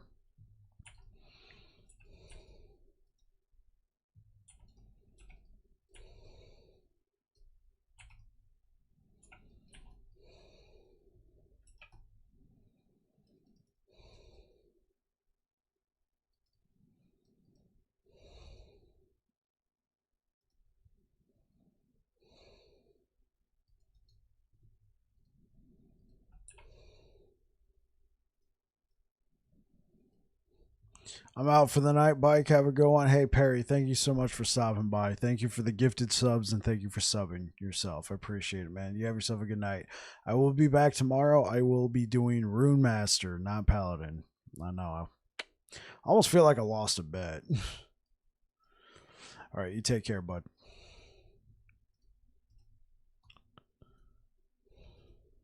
Of course. No affixes to remove.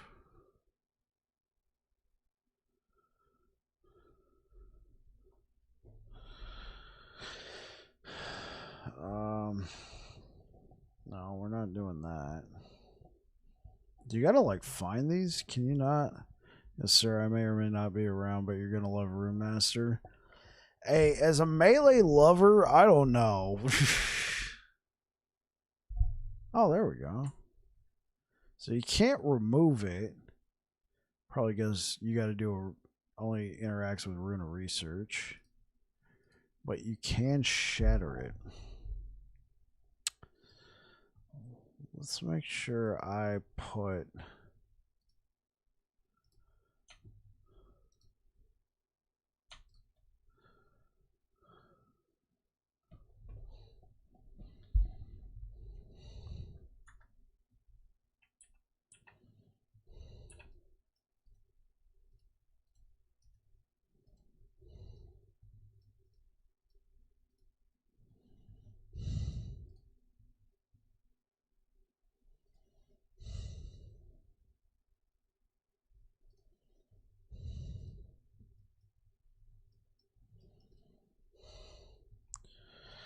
Alright.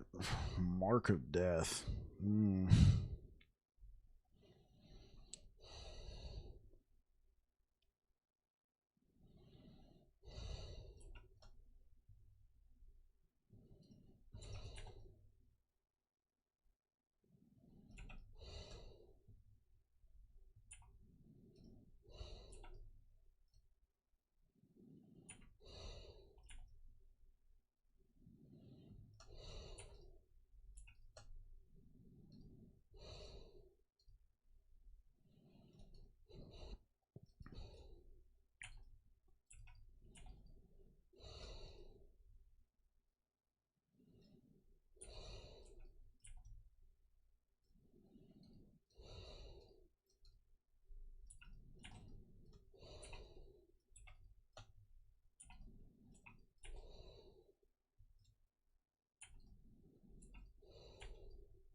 Oh, it's a 4-banner.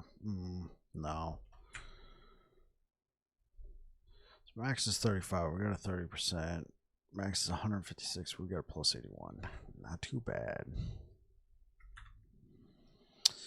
Alright, let's check something real quick.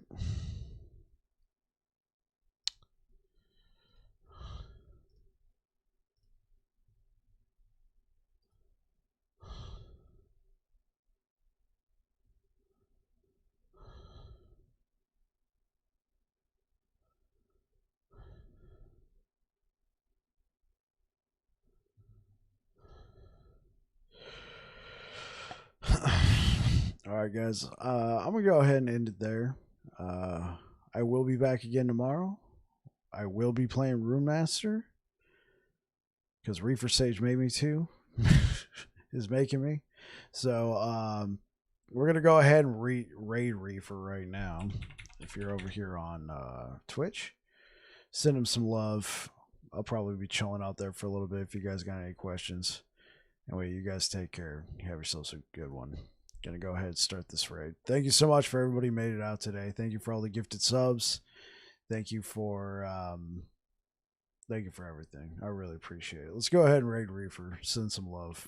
Catch you guys later.